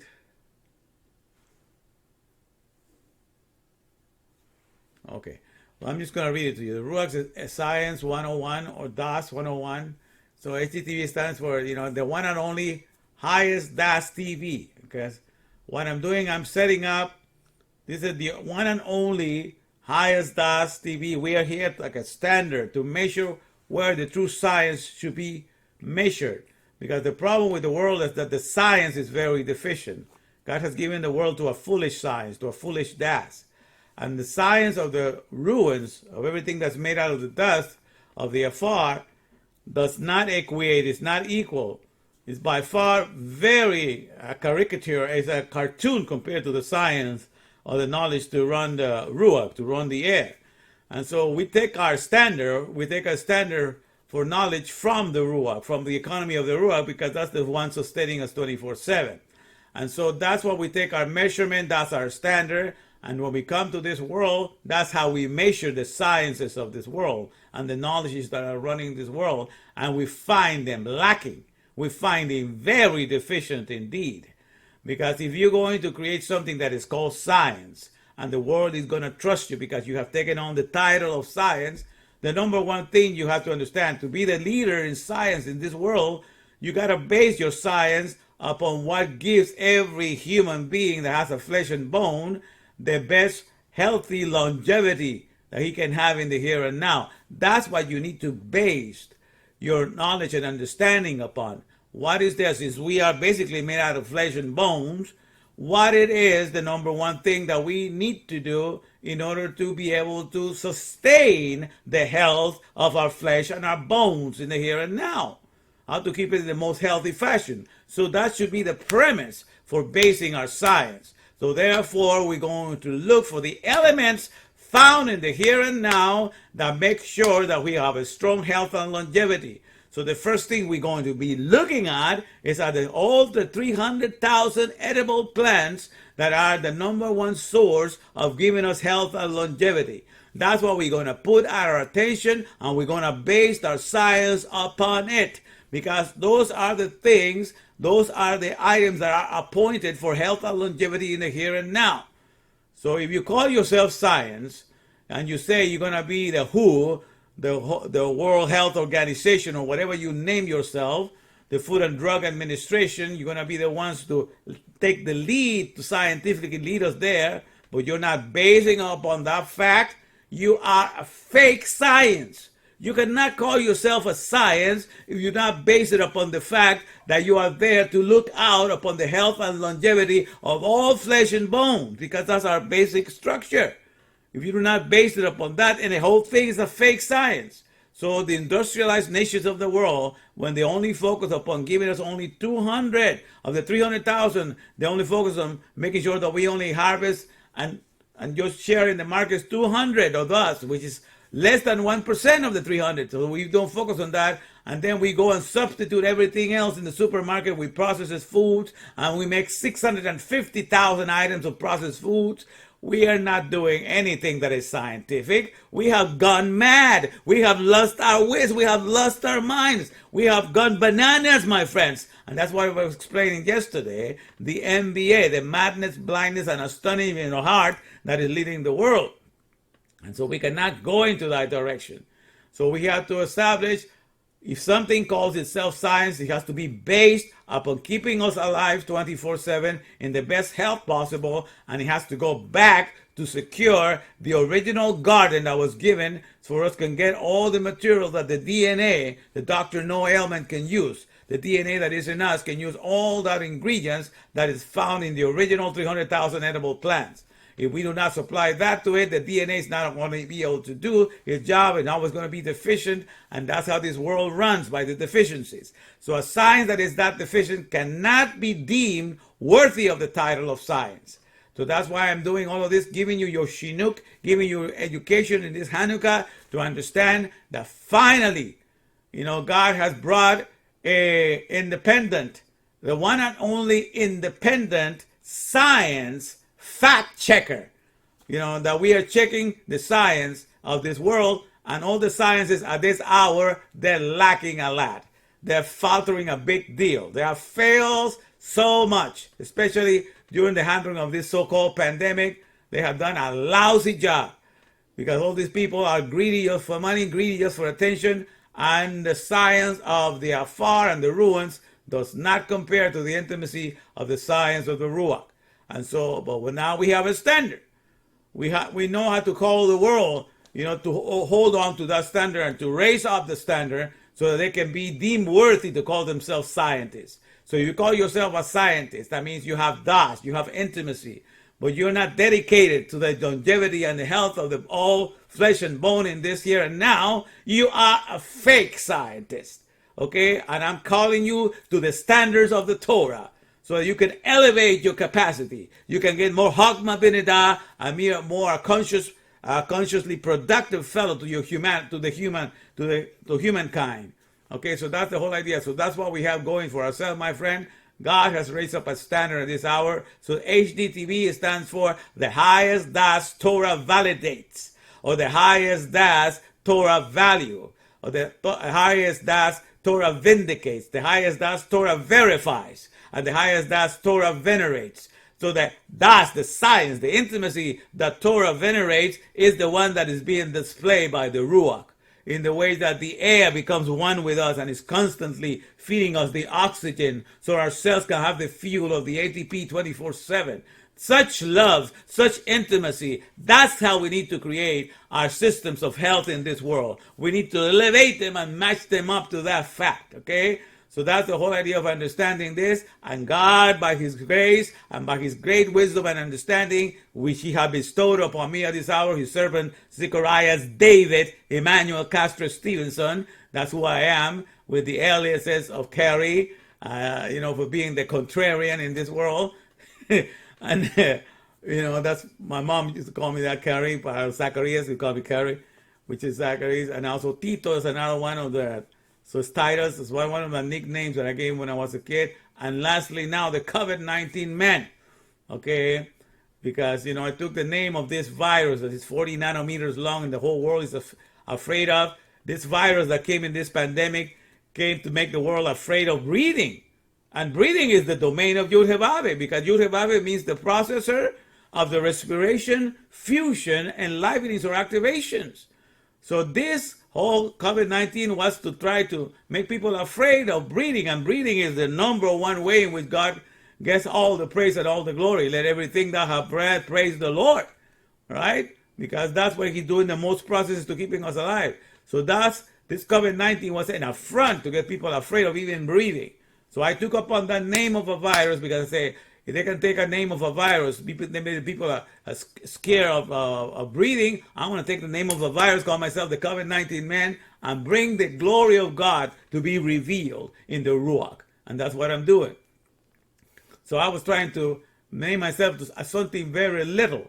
And then I found that about a month ago, I was hearing this rabbi, and he said the word COVID. And I said, what? And he kept saying COVID. He was talking, some word. He was trying to teach the lesson, but a lot of these Hebrew rabbis, they say a lot of words and they don't translate them. And he would not translate that. So I went to look where he was reading for, and that's the way he pronounced kabod, which means glory. The kabod. But the way he pronounced it, he's a Jewish teacher, but he pronounced kabid. Kabid also means, it's the same way as kabod, which means glory. And that's also the same letters practically. So the kabod 19. So then I realized, because the word 19 is the numerical value of Haba, the mother of all the living. So that's why I thought of taking the 19, to represent the mother of all the living, because they want to bring a pandemic of something that is going to destroy, they want to diminish the population of the earth, that's going to extinct humanity. Well, the thing is to take it and reverse it and make it do the opposite, all right? So that's the whole idea. So at the end of the day, with that thinking, I had named myself the COVID-19 man, and that COVID-19 mean is the glory, the man for the glory of the mother of all the living. And I am exalting Bereshit, which is the tree of life, which is wisdom, and that's the mother of truly to keep everything alive. That's wisdom, the wisdom of God. And so at the end of the day, by me choosing a very humble name to give myself in the background, I got to understand later on that that's the way that God exalts, his servants sometimes, because, God knows in my heart I wasn't looking to be exalted, but that at the end of the day I said, wow. So without even thinking, by understanding that that's kabod, I am the man for the glory, of the mother of all living, which is Haba. Okay, or I'm the glorious man, or the honorable man for that task.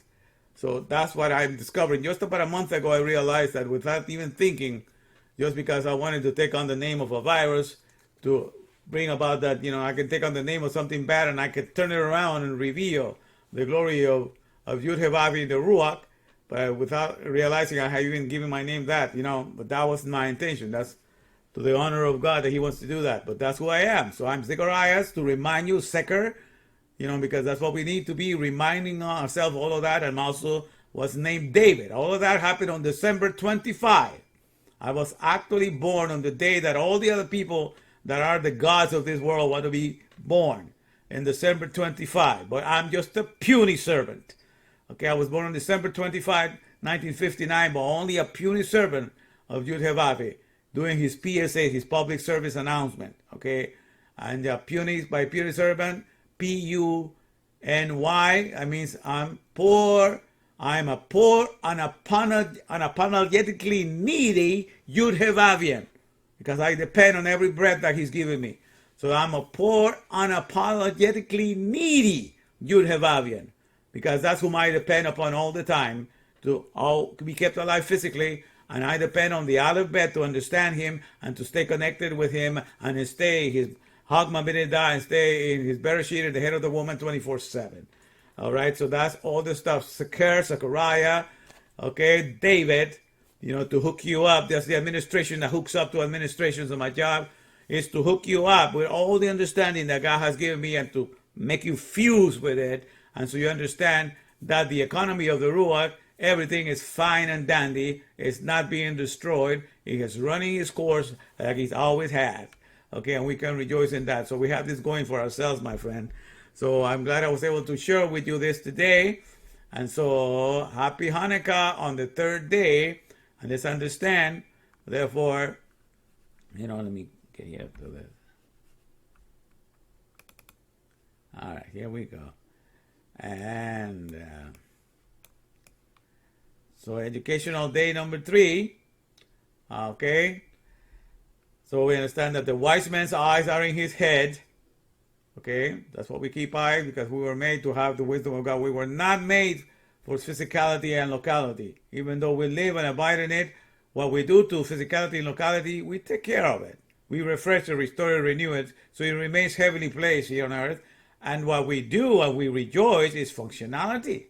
Because we want to see the functionality of God, that means we want to be perfect conduits to the flow of creative energies, to Hagma B'neda, and therefore we become the only CBDC that has always been doing the whole work in the world, even though the credits from time to time, the tyrants of this world try to take it away from us, but it has always abided in us. It has never really left us.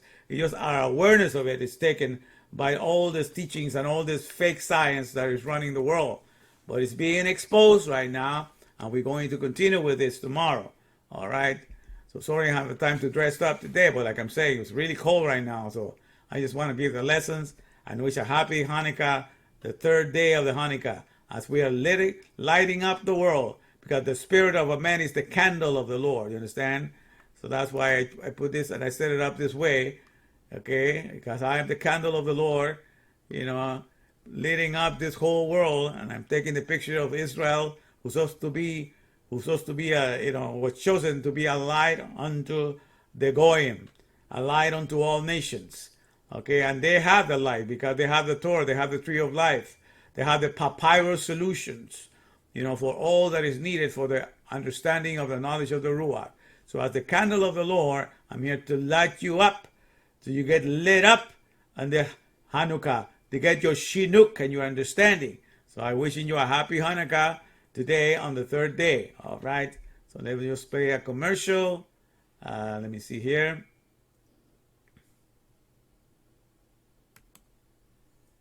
All right.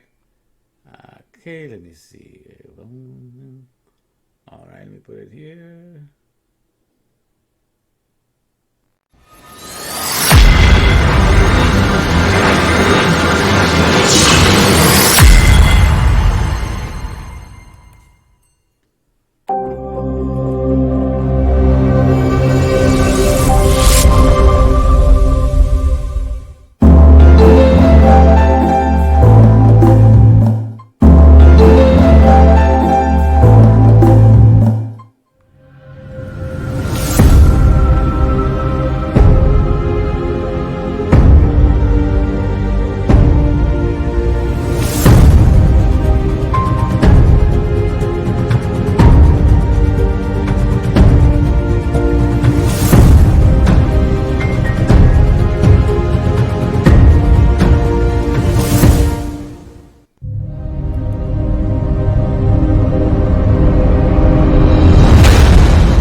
Is found in Psalm 103, verse 19.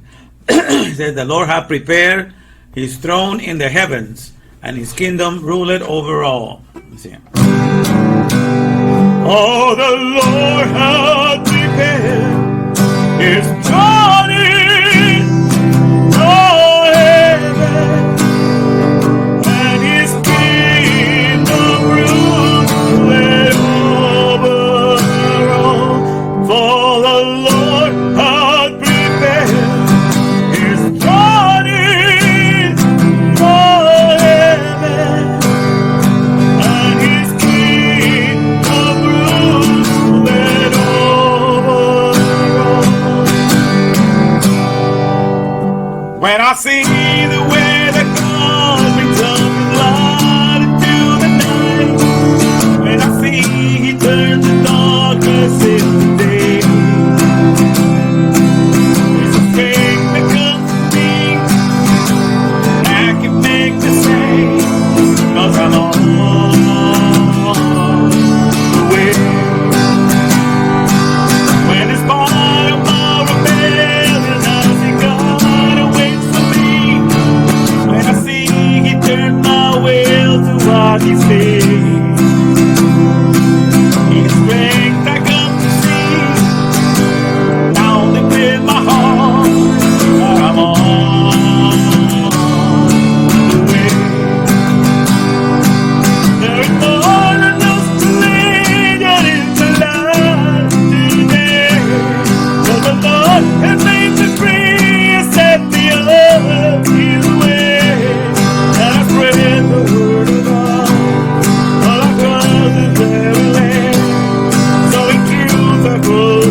When I see the way that God brings the sun into the night, when I see turn the darkness into day,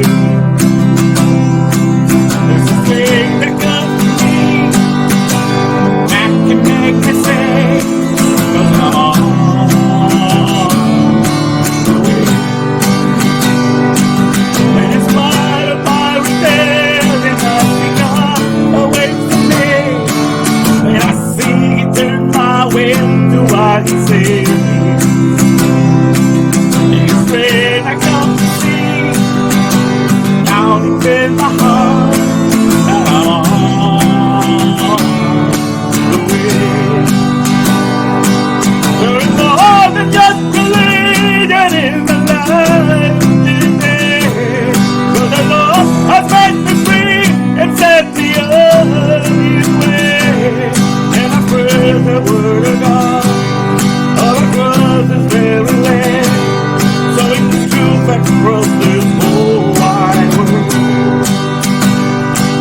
And beyond the first mountains I will go someday, but for now the Lord will save the chosen of His way. And the glorious days I know, for the word of my Torah, I will bring the exiled ones back home. I will bring the exiled ones back home.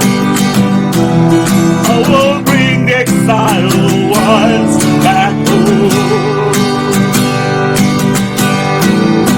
All right. Came out good.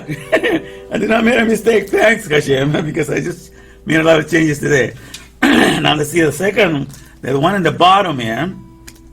Let's bring Hashem right back down to the here and now. Let's bring Hashem right back down to the here and now. Let's bring Hashem right back down to the here and now. Let's bring Hashem right back down to the here and now. Let's bring Hashem right back down to the here and now. I'm working hard to bring the olive bread back home. I'm working hard to bring the olive bread back home. I'm working hard to bring the olive bread back home. I'm working hard to bring the olive bread. Oh, let's return and bring the olive bread back home. Oh, let's return and bring the olive bread back home. Oh, let's return and bring the olive bread back home. Oh, let's return and bring the olive bread to the here and now. Let's bring Hashem right back down to the here and now. Let's bring Hashem right back down to the here and now. Let's bring Hashem right back down to the here and now. I'm bringing God right back down to the here and now. I'm bringing God right back down to the here and now. I'm bringing God right back down to the here and now. I'm bringing God right back down to the here and now. Let's bring Hashem right back down to the here and now. Let's bring Hashem right back down to the here and now. Let's bring Hashem right back down to the here and now. Let's bring Hashem right back down to the here and now. Woo! All right. Let's do it, people. Let's do it. So we're going to go to Hosea, read Hosea. All right.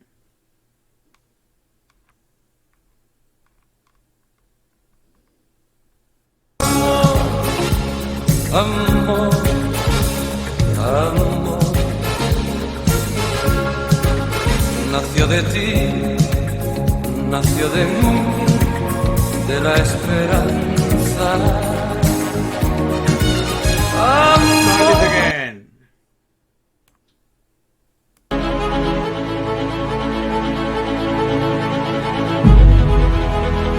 Come on.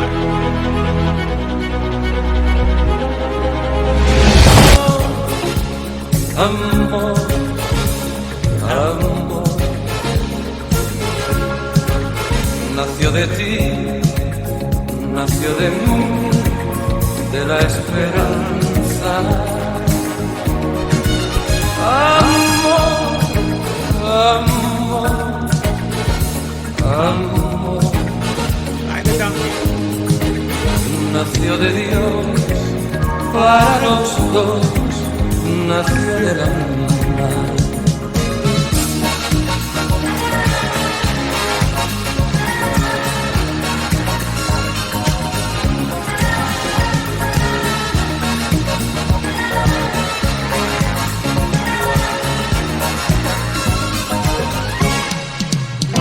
Sentir que tus besos andaron en mí, igual que palomas mensajeras de luz.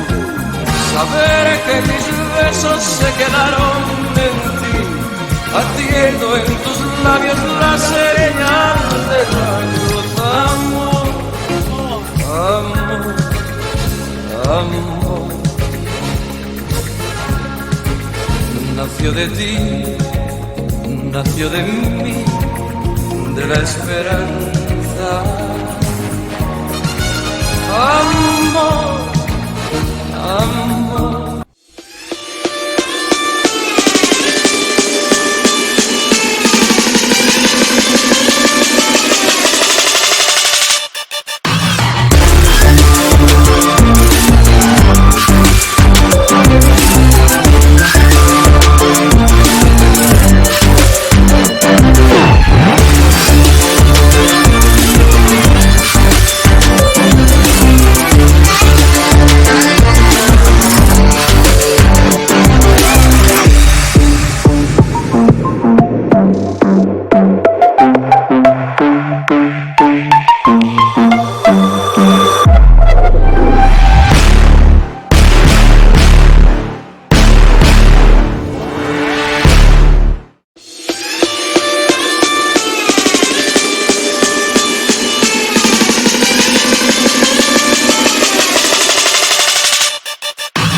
Goes the powerhouse, and the COVID-19 man has come to deliver you from the empty land, from the ones who have been silenced to the promised land of the other bed, which is the original place for the soul of a man, where he can now get his jubilee and abide safe like he's never been, in the power of the Father, in the powerhouse, cause that's what Word Tech Trick, double Tech, he's the only best we're connected. Word Tech Trick, double Tech, in the powerhouse we're connected. Truth in the Torah where it is, that's right. And whether you like it or not, I just don't give a damn. Cause in this thing, the end is gonna be for sure. It's got a date before the song began to score. This ain't no lie, we about to fly. Cause in the truth there's nothing that can be denied. Here's the COVID-19 man is hooking you up to the other bed, to the powerhouse, which is waving. The COVID-19 man is gonna hook you up. Cause that's what Word Tech Trick, double Tech, in the other bed we're connected. connected. Word electric, love erected, to no one else ungenuflecting. Word electric, love erected, to the powerhouse I'm connected. And then I want to get your power back, cause you will find in there the powerhouse not scared. You won't be silenced, nobody can touch what you will find in there. Gets to cut the masking back of lies. The righteous now they cries, cause the COVID-19 is gonna hook you up to the powerhouse. Leave the power show, ride this mule around.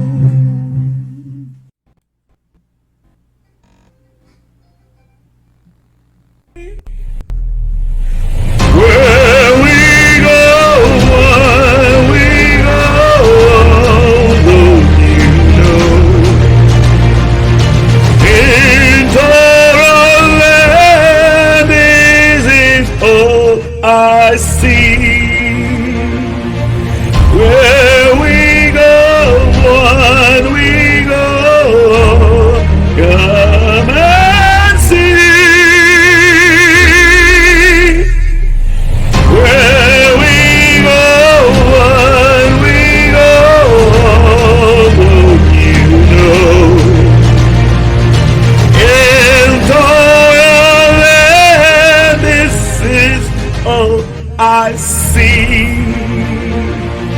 Where we go, when we go, come and see. Where we go, when we go, don't you know? In Torah, this is all I see. Where we go, when we go, come and see. Where we go, when we go, don't you know? In Torah land, this is all I see. Where we go, when we go, come and see. Where we go, when we go, don't you know? In Torah land, this is all I see. Where we go, when we go, come and see.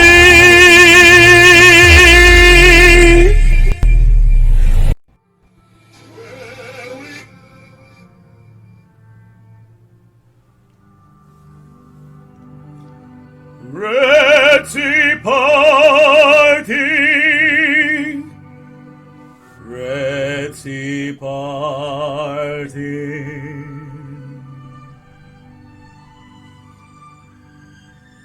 You maker of all leaders that guide the nations, making stars that lead us in our imaginations and our confession.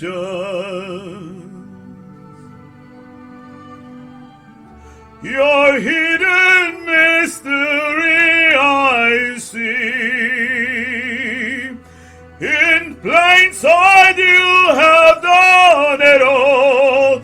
Within you are the best Lord. All the workings showing sway elusive. His splendid all.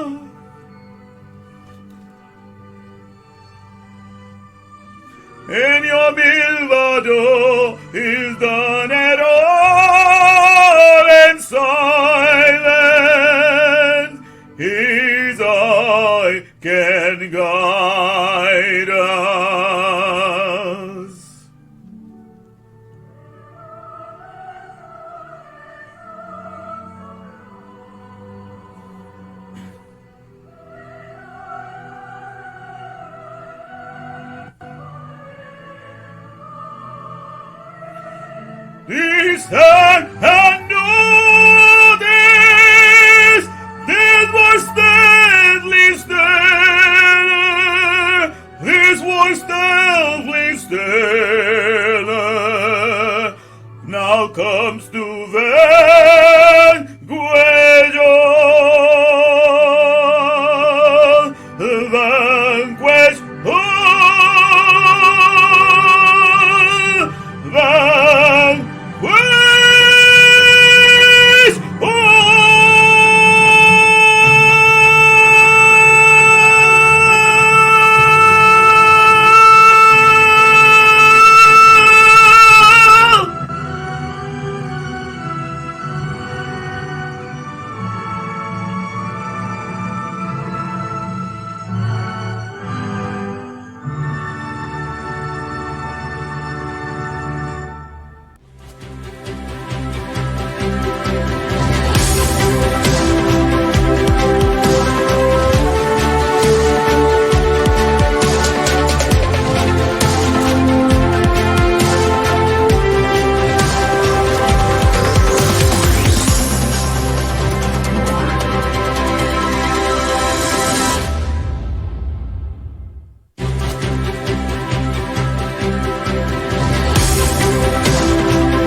Habakkuk 2:14. For the earth will be as full of the knowledge of Adonai's glory as water covering the sea.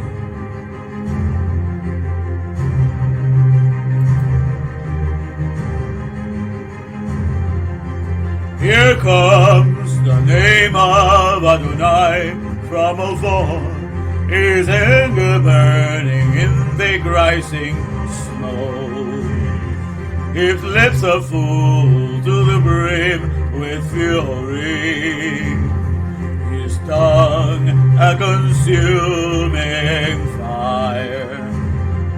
His breath is like an overflowing stream that rises high to squish up all the necks, to sift the nations with a sieve of vanity, and put a bright oil in the people's mouths to lead them astray.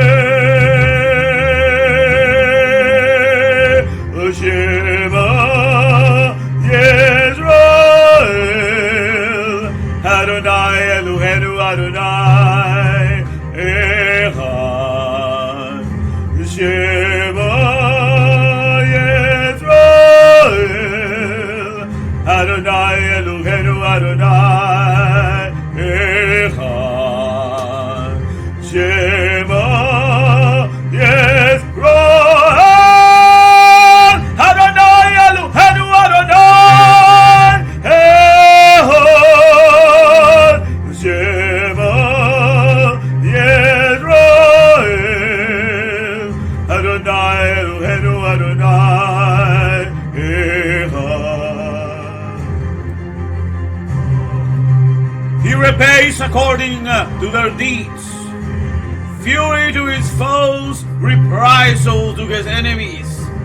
To the coastlands he will repay their due. In the west they will fear the name of Adonai, and likewise in the east his glory. For he will come like a pent-up stream, impelled by the Spirit of Adonai. Then a Redeemer will come to Zion, to those in Jacob who turn from rebellion. So says Adonai. Shema Yisrael, Adonai Eloheinu Adonai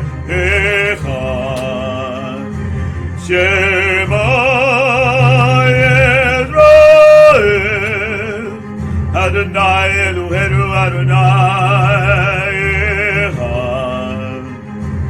Shema Yisrael, Adonai Eloheinu Adonai Echad. Shema Yisrael, Adonai Eloheinu Adonai Echad. Echad Echad.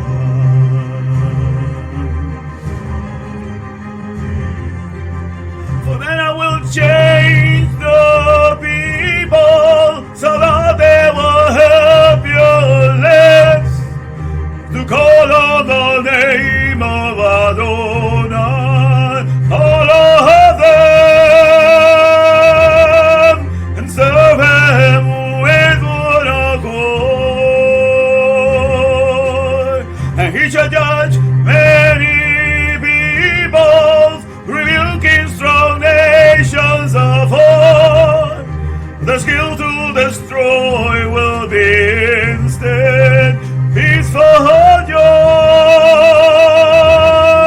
They won't teach war anymore. The Shema Yisrael, Adonai Eloheinu Adonai Echad. Shema Yisrael, Adonai Eloheinu Adonai Echad. Shema Yisrael, Adonai Eloheinu Adonai Echad. Shema Yisrael, Adonai Eloheinu Adonai Echad. Echad. Echad Echad.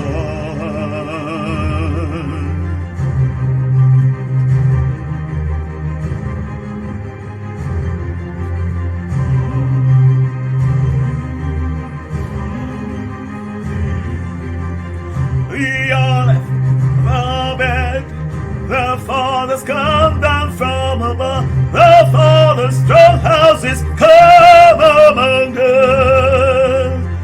The Aleph, the Bet, the fathers come down from above, His name that's so strong, the powerhouse of every soul. The Aleph, Bet rules inside of us.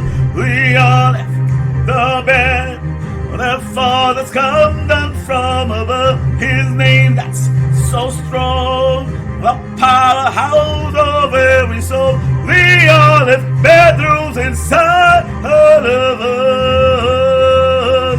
The Aleph, the Bet, the fathers come down from above, His name that's so strong, the powerhouse of every soul. The Aleph, Bet rules inside all of us. The Aleph, the Bet, the fathers come down from above, the name that's so strong, the powerhouse of every soul. The Aleph, Bet rules inside all of us. The Aleph, the Bet, the fathers come down from above, His name that's so strong, the powerhouse of every soul. The Aleph, Bet rules inside all of us. The Aleph, the Bet, the fathers come down from above, His name that's so strong, the powerhouse of every soul. The Aleph, Bet rules inside all of us.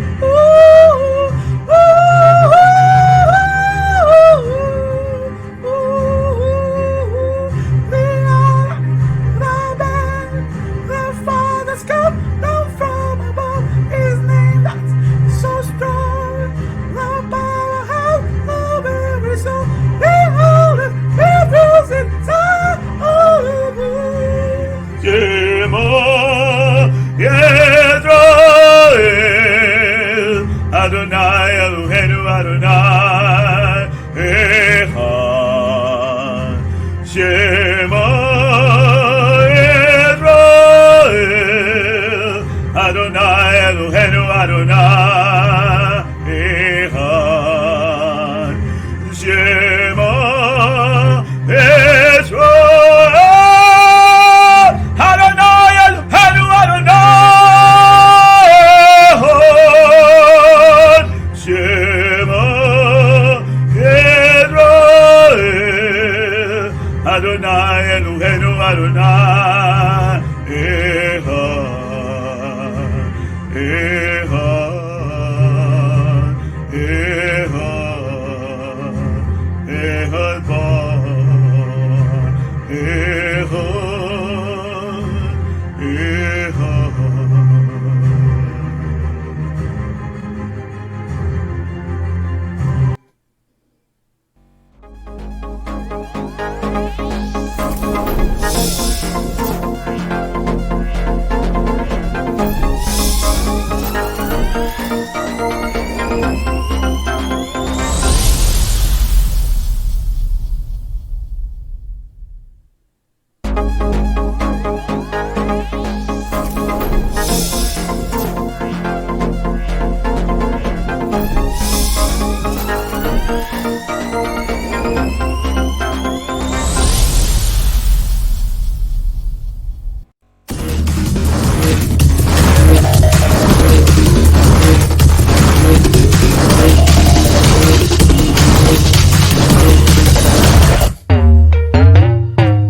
Put your money where your mouth is.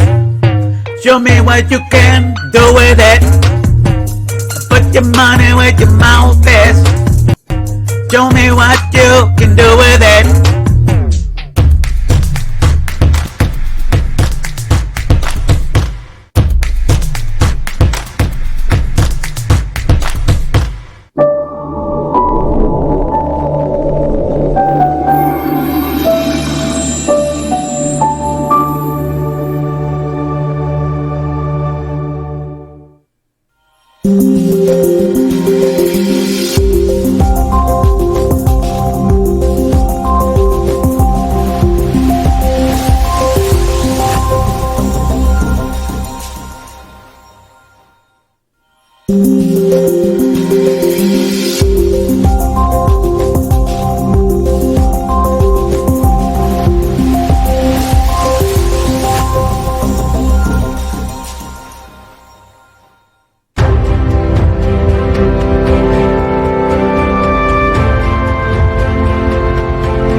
right, 1, 2, 3.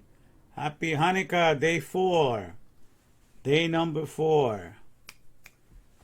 My hearing seems to be coming back here a little bit. It's like muffled, like I feel underwater, but my hearing is coming back little by little on this side. We'll see how we'll go. Just keep on my prayers and we'll keep on doing this. All right. Rosa Crispin, hello. Good to have you. Come on in. I'm going to share this with my group and then in my wall too. Let me put it here. Can quickly do this. Here we go. All right. Share here.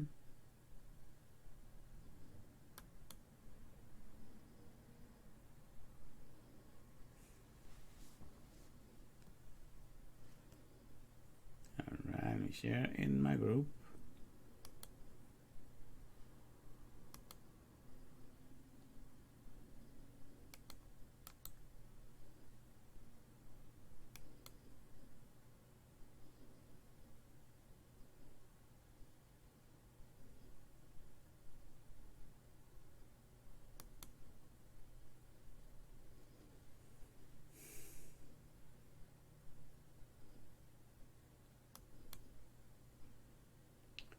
And I'm also going to share it in my timeline. Let me go there. Let's see here. One moment.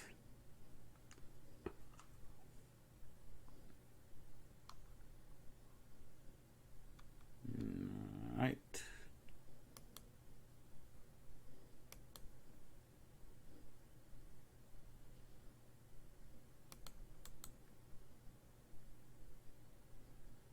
All right. All right.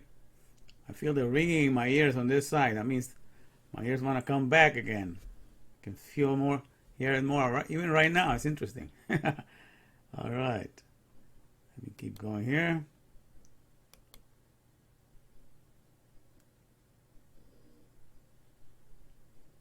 All right, I've shared everything. Okay, very well, very well. So happy Hanukkah, my fellow Bavarians. Welcome once again to watch and win, learn and earn, prove me wrong and win a ton. Okay? We're here to watch the way Yud Ave operates in this magnificent natural world, quote unquote, which is still supernatural because we cannot scientifically and mathematically explain how all the biopolises, all the 37.2 trillion cells inside of us are able to stay alive. These are the cells that are the living cities, or the living stars, I call them. We are like a whole constellation with 37.2 trillion living stars, because these are the biopolises. And were you to explain mathematically how all these operations happen on each one of the organelles, you will not have enough power or ability to do it. So what is so-called natural, quote unquote, still supernatural. And that's what I talked about the first day, right? And so we're going to be moving in that direction. And let me go back here to when we're here at the beginning. All right, I see that Rosa made it. We'll see who else is going to come and join us. And something interesting happened today. I opened up, before I started, I went to check on my account, bank account, and I saw that the check they're supposed to deposit on Friday, they deposited today. So, hey, so you might be getting paid tomorrow, okay? After the winnings today, you will be paid tomorrow for sure. All right, so everything is in row. My hearing seems to be coming back thanks to Yukebabe. So we're going to keep on going. So today we're on Happy Hanukkah, day number 4. And Hanukkah comes from the word Hinuk, which means to give an education. And so we are here to learn and to understand it. It is my understanding that today is December 21st. Some people are saying this is the solstice day. This is like the brightest day, in the month and the year. Usually falls on the 25th. That's what my birthday is, on the 25th. But they say it's today. So I hope that this lesson will make it very clear, so you understand how God is in complete control of the Ruach, which means the air, the economy of the spirit, and also He's in complete control of the ruins, of this world that is made out of the dust. Afar means dust, and I call everything that we make out of the dust that cannot procreate themselves, those are the ruins of the Ruach. Because everything made by the Ruach, by the oxygen, and everything that comes from respiration, all those animals, all those plants are able to procreate themselves, and that is the success of the Ruach, of the spirit, of the air. But the ruins are not able to procreate themselves. The Afar is not able to procreate themselves. The things we make out of Silicon Valley, the things that we make out of all the powders and dust that we put together in this world, they are not able to procreate themselves, even though they can take the name of a Mustang, like the horse that God created, therefore, but the Mustang that man creates is not able to procreate itself. Therefore, the Mustang of the ruins, it represents the ruins of the Afar in the world of the dust. So that's why I call it the ruins. So we understand what's going on. So don't be shy. If you're there watching, just join us. You know, you might make some money, you earn some money. Today is the day to watch and win, learn and earn. So don't be shy and come on in, say hello. I'm not going to bite you. I'm just going to give you enlightenment, give you Hagma Benedah currents, make you the CBDC that is the real crypto that has been running the world from day one. Okay, so that's what we're doing, and that's what we are enjoying here. All right, let me go here and make sure that I'm following everything. So we're doing everything. We have the mic is on. All right, let me work on a little commercial here, therefore. We put a little commercial for today. Here we go.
And so here we are, and this is the old background that I used to use at the beginning, which I still have it, you know, the observatory, because we are here to observe Torah.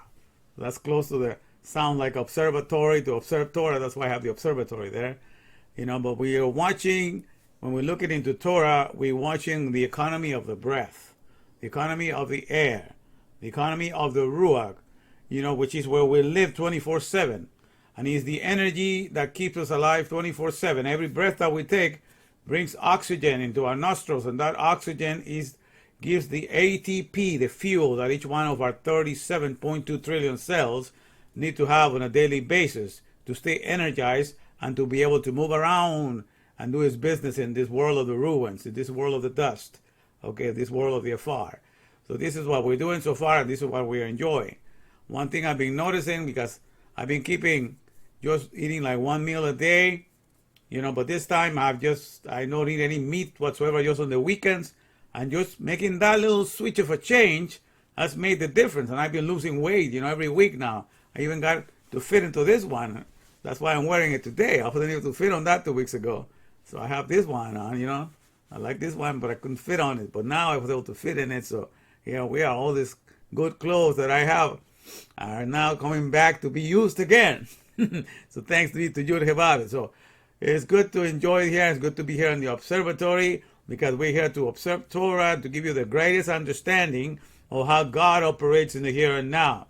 Because Yud He Vav He is the Lord of the here and now. He created the whole system of the freest energy system there is, which is the world of the Ruach, the world of the air. We just breathe in and out, and we think nothing of it. But this breathing in and out is the dynamics that empowers everything in this world. Every time that we breathe in, we take in the oxygen that gives you the fuel for the cell. But when they bring the air out, we recharge the air once again. We combine it with the chemicals that are found inside of us. The carbon dioxide goes to the trees and gives life to the trees. So this is symbiotic relationship happening back and forth in the here and now. And that is the freest, biggest energy system there is. And God created it. And He has never had a blackout. This power plant of the Ruach, of the air, of the Spirit, has never experienced a blackout. All the organic world has always been able to exist because the Lord, our God, does not slumber. He does not fall tired. He does not need to take a break. Hey, Brian, howdy. Hey, you're in Texas now, right? Yeah, I understand that this is you were traveling today, so I'm glad you were able to join us. Okay, Brian, I was able to join us, so he's able to be with us now. But that's the whole idea, my friends, okay? So we're here to observe the Torah. Austin, okay, you made it. Yeah, all right, good. I was praying for safety travel, so I'm glad you made it. I was thinking that you were not able to show up, but hey, I'm glad to see you, man. All right. So as we go along, we're going to be talking today about, this amazing system that we have, the Ruach. The Ruach is the Hebrew word for air, which many translate as spirit. But when God speaks in the Torah, He's talking about every element that is found in the here and now. The air is about, the Ruach is for the air that we breathe in. Okay, that is a great powerhouse of energy for all the organic world that keeps all flesh alive 24/7. And how come we say that that's not important and we just take it for granted? No, my friends. It's time to open up our eyes and realize what a magnificent power plant God made for the sustenance of the organic world. Okay, and it's in that the oxygen and all the gases are king, because they keep all manner of flesh alive. They keep all trees alive. So the process of respirations, which is the significance of the word Yud He Vav He by each initial, is get to be manifested. So that's what we have going for ourselves. All right. So let me sing a song for the occasion. Rock of Ages. Okay, Mao Tse-Sur. For Hanukkah, they always sing this song. Let me put it in here right now. Let's see if we can sing along. I put it here.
שם תודה נזבח, לזבים אבח, מצר המנבח,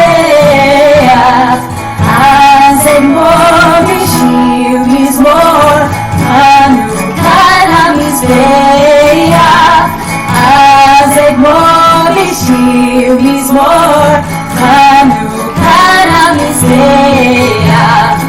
And thy word broke the sword when our own strength failed us. And thy word broke the sword when our own strength failed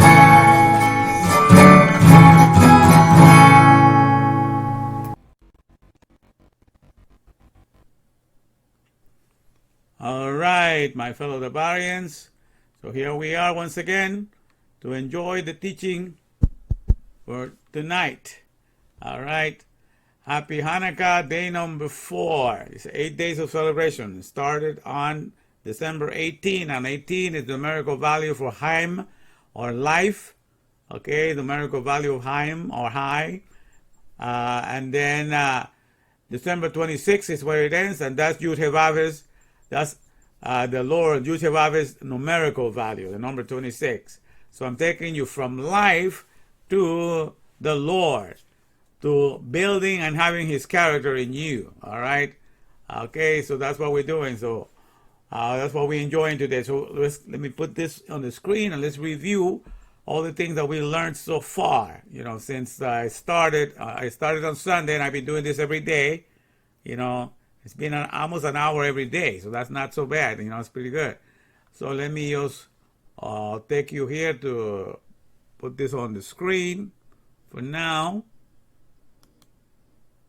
All right, so here we go. So this is for today. So educational day number 4, lesson 4, and I'm going to explain that in a minute, but let's review the ones I did before. That was lesson 3 and lesson 2. Okay, and at the beginning I started with this.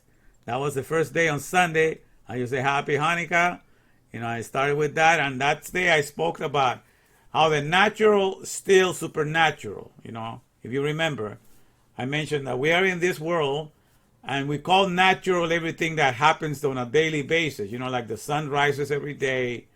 We are breathing in and out every day, and we think that everything that happens on a daily basis, you know, that is always the same old, same old, same old, we call it natural. But the fact is, if you cannot explain, even if it's the same old, same old, same old, you know, the fact that you can think, the fact that you can speak, the fact that you can do all these things just because you desire to do them in your body and your body is able to respond and do them, that doesn't mean that you understand the processes of how everything is done. The fact that we can do a lot of things in this so-called natural world that we take for granted, but yet we cannot write it mathematically, you know, or explain it scientifically how these things are happening. That's just for the simple idea of how does a thought is put together. It's a very simple question, but explain it to me. How a thought is put together. To me, that's the most fascinating question I have ever come up with, because it's to me, thinking is the greatest thing there is. You know, you experience the greatest freedom to be able to make your mind rise up to the highest, you know, that it can rise up and be able to explain all the things that you're meditating and pondering upon. And for you to be able to speak these things out and to meditate upon it and to connect with the whole world. What a fascinating economy the world of the Mahashaba world, the world of thought it is.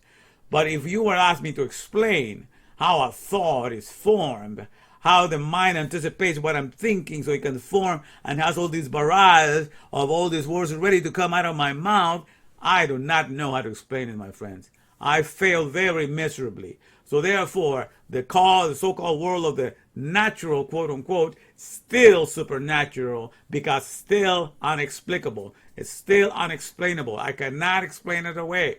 I can only enjoy it. So that's what we need to remember, because we take it for granted that we are in this world where all these things are happening on a constant basis every day. We get to breathe every day. We get to wake up every day. We get to smell the flowers. We get to but we cannot explain the processes, how each one of those things happens in detail. we have this magnificent body, like I explained, but you do not know how to make a nose. You just know that you have a nose. You do not know how to make it function. You just know that it functions. You know, you can tell when it's not functioning when you're not able to smell. But as far as making your nose function, you do not know how to make it function. You just know that it's functioning. You can tell when it's failed. You know, like my ears, I cannot explain to you mathematically how my ears function, but I knew when this one was going wrong. I started ringing. Now it seems to be coming back little by little. Still not there yet, but I can feel when it's not working. But I am not able to make it working. The one that makes able to make it working is the DNA. That's the one that knows the code. The DNA is the doctor no ailment, the one that takes care of everything in my body, knows how to shape my nose, how to shape my eyes, and how to make them function. That's the one that has the 3.3, billion bases. The ACTG, the letters that spell act of God to me, ACTG are the letters of the DNA. But that's an act of God, because that's an act of Elohim, powers that are doing this beyond my comprehension, because I'm only able to enjoy it when I wish to use my mouth, when I used to use my muscles, when I wish to use my body, but I cannot explain it to you mathematically. So the so-called world of the natural, quote unquote, still supernatural. So that's how we began on Sunday. Okay, so just recollect, that's part of my name. Zechariah means to remember as we go, so we can put all these lessons together. All right, so then once we had that one, then I moved to day 2. That was on Monday. Okay, on Monday I got the lesson 2, and then we began to make you understand the verse in the Bible that once God has created something, because what I explained to you also on day 1, it was when the Bible has 2 ways of telling us a story. In the book of Torah, in chapter 30 of Deuteronomy, I believe God says, "Lo, I have presented before you both life and death. Therefore, choose life." Because when He gave the Torah and the commandments, there's a way in which you can read the Bible. Just read the Torah. You don't need all the other religions to get lost. To be cut off from God and not to be connected to Him, all you have to do is read the Torah in a certain way, in which you are not connected to Him because you are in love with physicality and locality. You're in love with all the beautiful things He made and all the beautiful places He has created.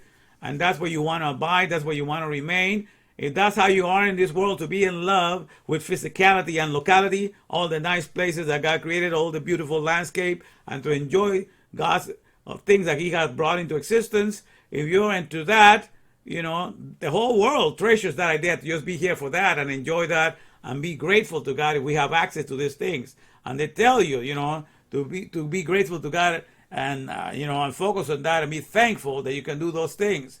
But if that's your main emphasis, to be in God's creation, to be in love with His physicality, the thing that He brought on the physical existence, and for all the localities that He has created, including heaven as a locality, as a place, and be thankful for all the nice places that He has made, if that's what you fall in love with, you have not connected. You have forgotten the reason why God made you.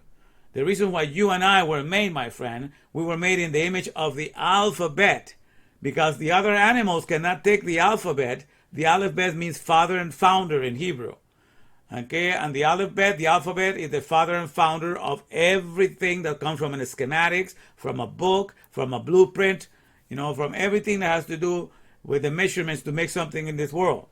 So therefore, when we were made for the alphabet, and we are the only ones that can take it, and we are able to function in the Mahashaba world, and we're able to form thoughts together so we can communicate, and we have this network communication because of the alphabet that is inside of us. If we were created for that, then the main way that we're going to do honor to the alphabet, to the powerhouse, to the founder of everything in creation, is by adopting His mindset. That means we have to be in the mindset. God made us to have an ability to be able to understand the world of the Mahashaba, the world of thought. Therefore, we can have currents. We can be a flow of creative energies in the here and now. And for that reason, we need to have Hagma Benadah and be the Hagma Benadah current, CBDC, that really creates and maintains everything in this world. And Hagma Benadah just means wisdom, understanding, and knowledge. Okay, and that's the main emphasis, because that's what God wants us. God wants us to be madly in love with functionality. Because when we want to see everything function, what we hold on to is therefore wisdom, understanding, and knowledge. And therefore, we are connected with our Maker. We are one with Him. We have not forgotten the purpose for which we were made. But if you're seeking to be in love yours with the physicality and yours locality, you are not connected with God. That's what is wrong with the Christianity. That Christianity, I said, is the best billboard there is. It says all the kinds of nice things but it cannot deliver the results in the here and now. Makes you think that you're going to have a better relationship with God when you go to heaven. When this is the place, God did not made us for our locality. Heaven is a locality. Well, we're not made for a locality, but that's the main emphasis. Locality, locality, locality, they say in Christianity. Think of what's going to happen when you die. Locality, locality, locality. So they want you to think, focus on going to heaven, and accept Jesus to go to heaven. But we are not to come to the Word of God to love a locality or to love a physicality. We have to come to the Word of God to love functionality, because that's exercising and being a conduit to the Hakma Bineda of God in the here and now. That's what makes us connect with Him 24/7. If we want to love functionality, we are going to appropriate meanings and definitions, Hakma Bineda, and we're going to be the CBDC that has always, the cryptocurrency that is inside of us, that has always created everything and maintained and sustained everything. So that's the main idea. So on day 2, we were talking about, and Elohim saw that it was good. When God created something, like we created the light, and then God saw that it was good. And the word good means tub, it means functional. As soon as somebody in this world creates something, anybody that works in the capacity of creator, as soon as they make a product and service, what do they commit themselves to do? They commit themselves to make sure that whatever product and service they have created, it continues to be functional. So they dedicate themselves for life to the functionality of the items, products, and services they have brought into existence. So that's what all the CEOs, they supervise functionality. So when it says, and Elohim saw that it was good, God was supervising the light, making sure that it functions, supervising the functionality of the light, supervising the functionality of all the other items, of all the other animals, of all the cells in each one of our bodies. He supervises. He watches over that. He is the energies behind all of that, with the DNA code in each one of us that are just portions, only 4 letters, But with those 4 letters, that magnificent DNA is king inside of our bodies, And each one of our nucleus telling ourselves what to do 24/7, and we don't even have to worry about it. That's God's direct communication with ourselves, because we are in His 3D mobile, theater, which is our body. We're here just expressing the desires of how we need to act, and this body obeys with all the motor skills that the DNA has prepared to do, and that's the amazing thing, my friend. So this is a reminder. So on Monday, we went over to the fact that it says, and Elohim saw that it was good, to bring us back to that if we are in the here and now, we can have Hakma Bineda in the here and now. And therefore, we can be united with God. That's why the Bible, the Torah, can be read in 2 modes. If you just want to read the Torah for the stories, for the physicalities, for all the things that happened, and all the miracles that took place, that Joshua spoke, and the sun stood still and the moon did not move, and you want to see all those fantastic things, and you think those are wonderful things, you have not connected with Hakma Bineda yet. Okay? So you're still not connected to your Maker.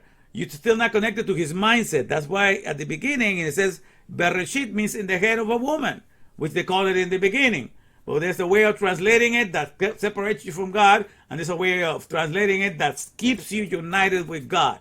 If you translate Bereshit like in the beginning, then you get lost in time and space, because that's what people think, that's where time and space began. And that's you are all watching what is happening in space, keeping track of all the web satellite, all these things, the Weber satellite, all these things that are out there, keeping track, because you're lost in time and space. But if you read it in the head of a woman, then you understand in the wisdom of God, from A to C, in the wisdom of God, prepare powers, faculties, and expertise, because that's what Elohim means. Prepare all that from A to C to activate the heavens and to activate the earth. Then you are translating it to be in the here and now, in the mindset of your Maker, and holding on to Hagma Binidah current. You understand? And therefore, you are translating the Torah and you're reading the Torah to stay hooked on, to stay intimately connected, with the one in whose image you were made, which means the Aleph Beth and the powerhouse of all creation. So that's two ways. There's a way that seemeth right unto a man, but whose end thereof are the ways of death. There's a way to read the Torah for the sake of falling in love with physicality and locality, but you do not connect, you do not connect with the mindset of your Maker in the here and now. Therefore, you're not in love with functionality. And therefore, you are disconnected. And not to connect with the mindset of your Maker is to be dead, my friend. Death just means separation. You're not connecting.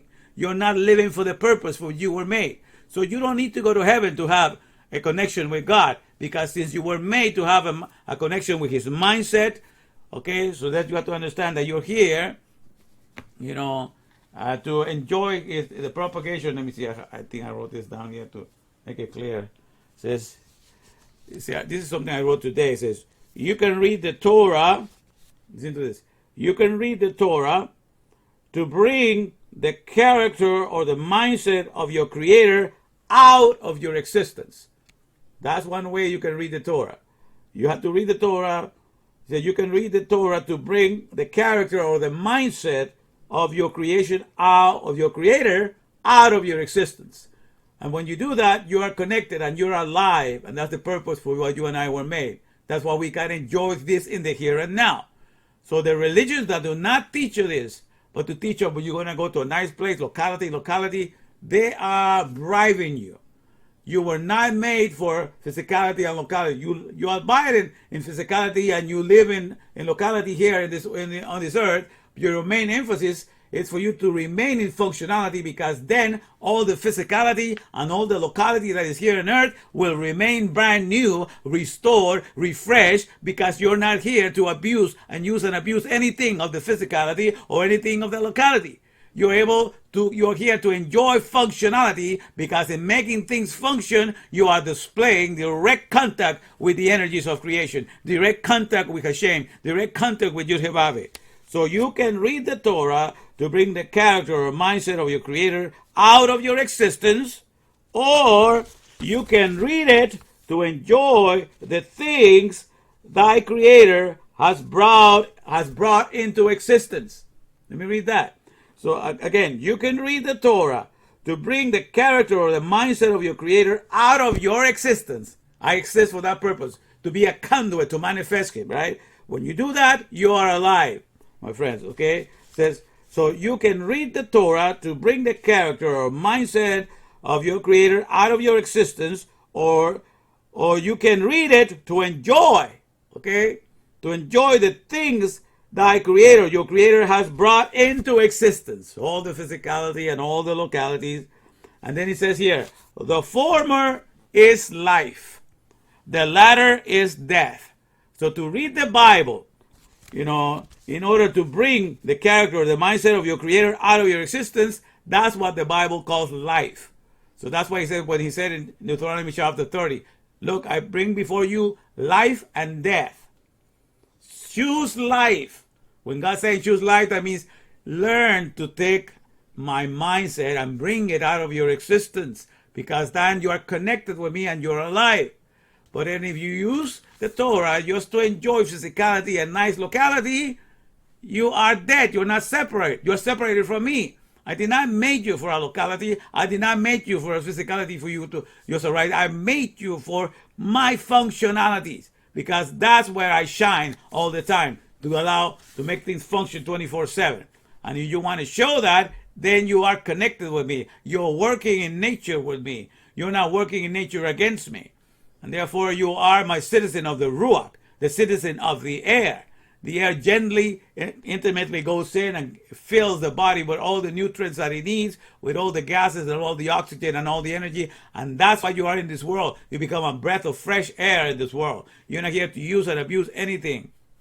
So that's the whole idea here. So I'm going to read it one more time. You can read the Torah to bring the character or mindset of your Creator out of your existence, or you can read it to enjoy the things the Creator has brought into existence.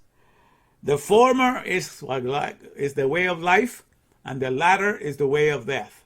So you don't even have to go to Christianity or to any other religion to get lost. You understand? Just reading the Torah so as not to connect with Hashem, so as not to connect with the mindset of your Maker, so as not to have his Hak Mabit and Die in the here and now, that's enough to be cut off from him. So there's a lot of people that just do everything by route. You know, they do the mitzvah and everything by route because, you know, that's how they're being brought up, but they have not opened up their understanding. The word mitzvah, by the way, the word mitzvah, which is translated in English and Spanish, mandamiento and commandment, you know, doesn't give it justice. Because the word mitzvah is made out of the mem, is the first letter, is made out of 4 letters of the Hebrew. Mem, which means solutions or waters, right? And sade. The sade is the word for the journey of desires. You know, the journey of desires that we have in this world. Because in this world, all we have is desires. And if you don't learn to line up the desires of your heart with the desires of God, you're going to be very much disappointed and depressed all the time, because you're going to try to match the desires of this world telling you to have, that you got to decide to have these things and to get those things. And then when you don't get them, you're going to be disappointed. And that's what gives you a stress of heart. You know, something that desires that is not accomplished. So if we get the desires of God, then all things that we want, because all the things that God desires are happening 24/7 here and now. So if we line up our desires with God, we are never stressed out or disappointed. Okay, but that's the whole idea, to get you into that. So just to do the Torah, to fall in love with physicality and locality, you know, and think of a better place you're going to go, you can be lost. You're not alive yet. You have to be connected. You know, you got to be connected. So that's why it says, you got to love my commandments with all your heart. So when all your heart, 100% of your heart is dedicated, and the heart, you know, which just means the leb, the lamet. Okay, let me finish with the mitzvah, because I was trying to explain that. So the mitzvah, I digress for the mitzvah. The mitzvah, which is translated commandment, is actually the mitzvah, the tzadeh, and the va and the he. And the va is for connections. The va is to connect, or to hook us up, or to have intimacy. You know, to be fused, to become one with something. And he is respiration, or breath. Okay, so we have the mem for the waters or solutions, the tzadeh for the journey of desires or the cravings, the vav for the intimacy or connection or hooking up, and the he for the ruach, or for the breath or the respirations. So when you read a mitzvah in its 4 letters of mem, tzadeh, vav, and he, what it's saying is solutions or answers, solutions for those desiring the intimacy of the ruach. That's why I say all the 613 mitzvahs are solutions for those that are desiring and longing and craving to have the intimacy of the air. Because the Lord rules in the heavens, you know. The Lord has prepared a place, you know, in the heavens. Let me read this. I think I have it here. For the Lord hath prepared his throne in the heaven, and his kingdom ruleth over all. It says, forever, O Lord, thy word is executed, or is accomplished in heaven. Forever, O Lord, thy word is settled in heaven. In Psalm 119, 89. But that means everything is done in the heavens already. And so in the heaven is the economy of the ruach, the economy of the air. How the air has a predisposition or the nature to be always one and intimate with us, and to surround us, and to go in and out. And that's the oneness of the ruach. And so in that ruach, so when God gives us the mitzvahs, the word mitzvah is those that are designed. These are solutions for those craving the intimacy of the air. So that's what you think about. God gives you 613 ways for you to understand how to connect and appropriate for yourself in the here and now the intimacy of the air. and how you can become like that in the here and now. And you can become a fresh of breath air to your fellow man when you learn to just live here, to learn meanings and definitions so that you not use and abuse anything that your fellow man has, but everything that comes into your hand, you make it brand new, you refresh it, you restore it. And that's how you live in this world, my friend, as a fresh breath air. And that's what a mitzvah is to conduct your life in that direction. So you will love to be a fresh breath air in the here and now. You understand? So all physicality and all locality is kept brand new. And that's how you bring heaven upon earth, my friend. Okay, simple as that. Okay, so that's the whole idea of the mitzvah. Okay, so you understand that what we're talking about. So that's the main thing. I'm just going to leave it on that. But that was on day 2. We were focusing on that. And so I was bringing that to your memory to understand. And so then I said that's why the CEO supervise functionality. Okay, because that's what everybody that creates a product or service, that's what they do. They commit themselves to do that. Okay, and then I put the Ruach Science 101 because I'm teaching you the Das. Science means Das. Okay, Das is science or knowledge or intimacy. All these are the words for science. And so we need to bring back the science of the Ruach to understand what is keeping us alive 24/7, because we just breathe in and don't think about it. But we don't realize that the whole biopolis is each one of our cells, the magnificent work that is being done there by the oxygen, and we lose sight of all of that. But this whole idea is to bring attention into that which has been taken for granted. You know, the greatest energy power source, powerhouse in existence, which is the Ruach, you know, giving us life and sustaining us and giving us air 24/7. So it says here, Torah shows you physicality, locality, and functionality. These are the 3 things that Torah will show you. Physicality, locality, and functionality. But its main thrust, the main push, or the main emphasis of the Torah is to get you to fall in love with functionality. Because when you love to make things function, you're going to be hooked on CBDC. That's going to be your drug for the soul. I can't wait to get new wisdom, man. I can't wait to get better understanding. Oh, man, I can't wait to have more knowledge. I can't wait to see how my fellow man can be kept, refreshed, restored, and renewed. That is what drives you. You understand? You're hooked on that. All right? Because you desire the mitzvah. You have accomplished, you have finally come to the idea of what a mitzvah is. You have the desire. So if you have the desire to have the intimacy of the Ruach, to be able to connect like the Ruach in this world, then the mitzvahs are going to make a lot of sense, and you're going to be connected with God, and you're going to be alive with God. That's the whole idea of keeping the Torah. Okay? So that's the whole point. You're understanding that. So that's the thing that I take you to that. So now, so this is on day, okay, then on day 3, that was yesterday. Okay? And I got a little bit more elaborate yesterday. Okay, I was saying, I quoted from this verse in Ecclesiastes 2:14, which says, the wise man's eyes are in his head. And I mentioned yesterday that this may seem to be something that is obvious. You know, everybody says, well, everybody's eyes is in their head. What is the Bible trying to say there? You know, I know and you know that everybody's eyes is in their head. But it's saying that the wise man's eyes are in his head. Okay? That when the Bible is saying, it's not trying to say something that, you know, that would be plain and stupid or plain and obvious. It's trying to say something for you to think. Hakmah comes from within the head, from the thoughts and ideas that we put together. So the person that has Hakmah, that has wisdom, has understanding, and has knowledge, he's looking at his thought processes. He's looking at his Mahashaba world. He's understanding how things are being put together. He's connecting everything in this world. So he's not looking at the world of physicality just for its beauty, or looking at a locality just for its beauty. You know, he's looking inside of his head what he can do to keep everything in this world pristine and pure, and not to use it and abuse it.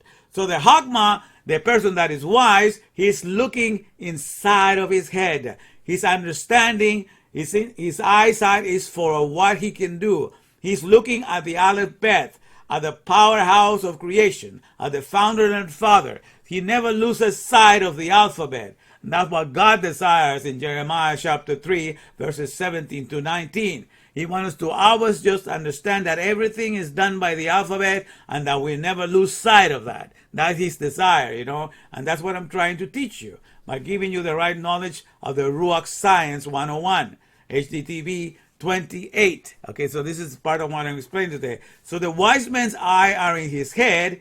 It just means that he's looking at Hakma Binada. He's looking always at the alphabet on how to take care of this world. He's not here to be a consumer of the world. He's not here just to learn the name of a product and then go get it and use it and abuse it. But he's here to learn not only the name of a product, but meanings and definitions to be able to produce it and make it abound and to renew it, refresh it, and restore it. Because he's here to show off the powers of energy, of creative powers of keeping everything alive. Okay, so that's the main idea and the main focus of his existence. All right, so this is the whole idea. So for intimate care, that's what I said yesterday, for intimate care of physicality and locality, CEOs supervise functionality. Because the more you live in this world to just love functionality, guess what? All physicality and all locality can be at rest and at peace, that you're not there to destroy anything. That you are here to keep the world like a brand new heaven upon earth. Because that's what you enjoy, is to be with the alphabet, to be a restorer, to be a renewer, to be one that refreshes everything. And that's the whole idea of focusing your mind in that. All right? So that's the whole idea. So this is the whole thing. So what the HDTV has become now, I am the only independent science or DAS fact checker. Because the science of this world, we take it for granted. We take that the science of the ruins, it's okay, and we just believe in it with blind faith. When the science of the ruins is completely ruined. It's not based, it's completely illogical. It's pure madness. What I call the MBA, the Masters of Business Administration, that is in Deuteronomy 28:28. Madness, blindness, and astonishment of heart. That's how the world is led, by the science of the ruins. Because the science of the ruins is not based upon keeping all flesh. We all have flesh in the here and now. We are made of flesh and bone. And if there was going to be a science of the ruins that was really a legitimate science, it will be based upon making sure that all creatures that are made out of flesh and bone get to have the longest healthy and longevity existence, the longest existence and longevity and health in this world. And therefore they will base their science and their studies upon what it is that allows us to have the longest health and longevity in the here and now. And then we will obviously see that in order to achieve that, we will focus upon retaining and working with the original garden that God made of the 300,000 edible plants. And we will work from that perspective to make sure that we all had access to it, that we will all be working with the plants that God had created. Because with the God-made plants, we are not burdened to go work for each plant and make the product. Now we don't have to make the apples for the apple tree. We don't have to make the pineapples for the pineapple tree. We don't have to make any of those fruits. They all make them. They don't burden us with any of the fruits. They have the ability to make it themselves. But in the man-made plants, all the products that are made in the man-made plants, on all the factories and the manufacturing man-made plants in this world, all these products on those man-made plants, you have to go make them. They burden you to make them. So these man-made plants, they are very burdensome on humanity. Okay? And they don't give you anything to strengthen your physicality. They just drain all your body, your strength, and your capacity, your mental capacity. You yielded it to all of that, but they don't give you anything to refresh you and renew. But when you're working with the plants that God created, and God told us that's the main job. He said that man was going to till the ground and to keep the garden, to keep, the word is shamar, to treasure it, to thinking that this is the best thing to work for, because the tree is giving me 24/7 the oxygen that I need to have the fuel, inside of myself, to have the ATP. So what a wonderful thing. I work for the tree, and the tree keeps me alive 24/7, gives me the main energy source for this body to stay alive. Who will not want to work for the trees that God made? You see? But you go work for the man-made plants of men, they pollute the air. We know with all the smoke that comes out of the chimneys, polluting the air, polluting the water, and yet you want to work there? You understand? So this is what has happened, my friend. That we have forgotten. So the thing is, in the Ruach, in working for the plans that God created for us to work in, if we're going to base the real science of the here and now on something that is a valid science that is worth pursuing, then we will all be focused in the here and now, or we will all be masters of agriculture. We will all be working on trees. As it stands right now, all the industrialized nations of the world only focus upon the fact that you need to just have availability to 200. Of the 300,000, they only focus on 200 spices and trees and herbs that you get to commercialize and give to each other. And then go and replace processed foods in supermarkets. 650,000 processed foods in the supermarkets that cannot activate your body for health and longevity. So this is a fake science. All these WHO organizations, all these FDA have fallen short. The science of this so-called world is very minute compared to what it could be done if we were focused upon the 300,000 edible plants. So we have a lot of work to do, my friends. We have to wake up and expose the science of the so-called DAS that is running the ruins as the most fakest science there is. The worst science that has ever perpetuated mankind at this hour. So we need to look at all these organizations that claim the title of science, but that science is a Mickey Mouse compared to what it could be in the here and now. So they're not even if they could just increase it to focusing upon 3,000 edible plants. 3,000 edible plants would have been 1%. If we be focused on making sure that everybody get to eat the 3,000 edible plants we cultivating, but only make sure on 200. That's 0.066667% of all the. But if you focus on 3,000, that would have been 1% of the 300,000 edible plants. We would have been a whole better off with better health. Okay, we would have focused on 30,000 edible plants because they have seed banks. So they have all these things in their seed banks. It's not that they're dummies. They all have about 23 seed banks in the world. They collect all the seeds of all the different species, even the plants that we don't have around today, but they have the seeds. Okay, so they have all of that. But if they were to focus on 30,000 edible plants, we will be, and that will be like a 10% now, you see?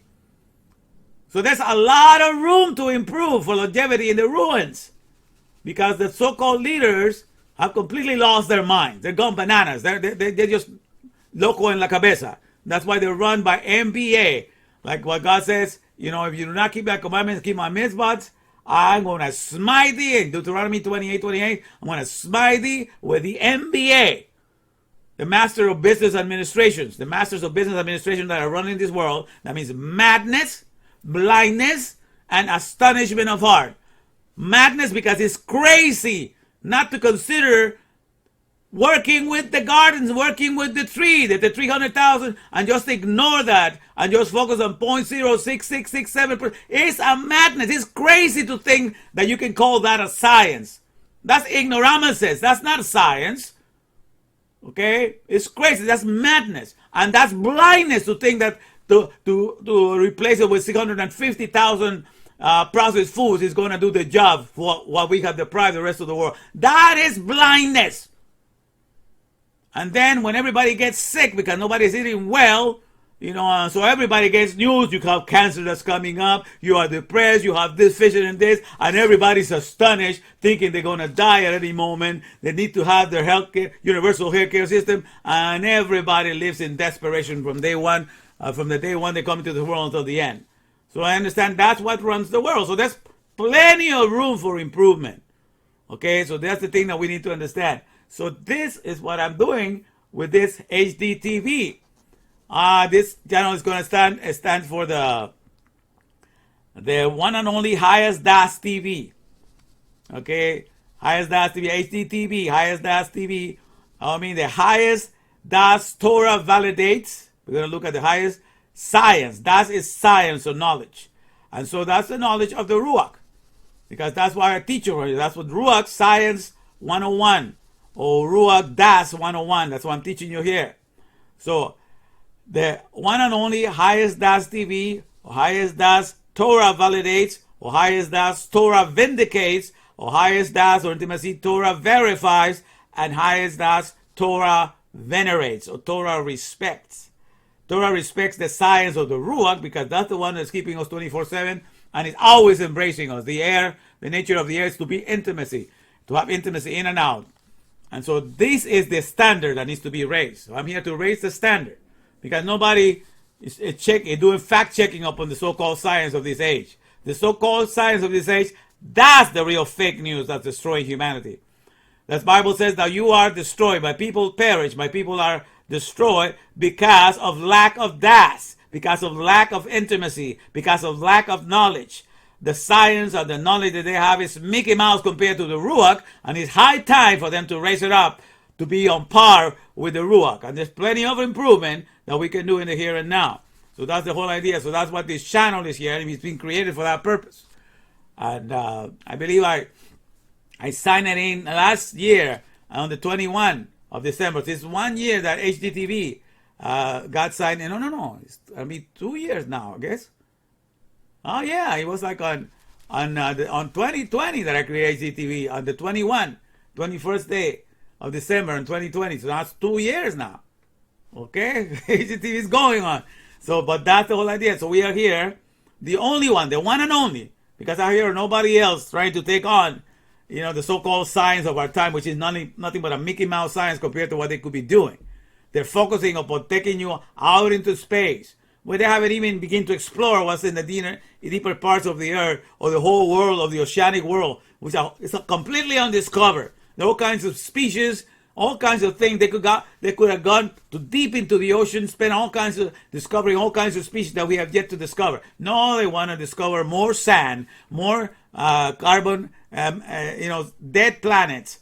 As if they have anything to do to keeping us alive 24/7, because everything is run by a dumb science.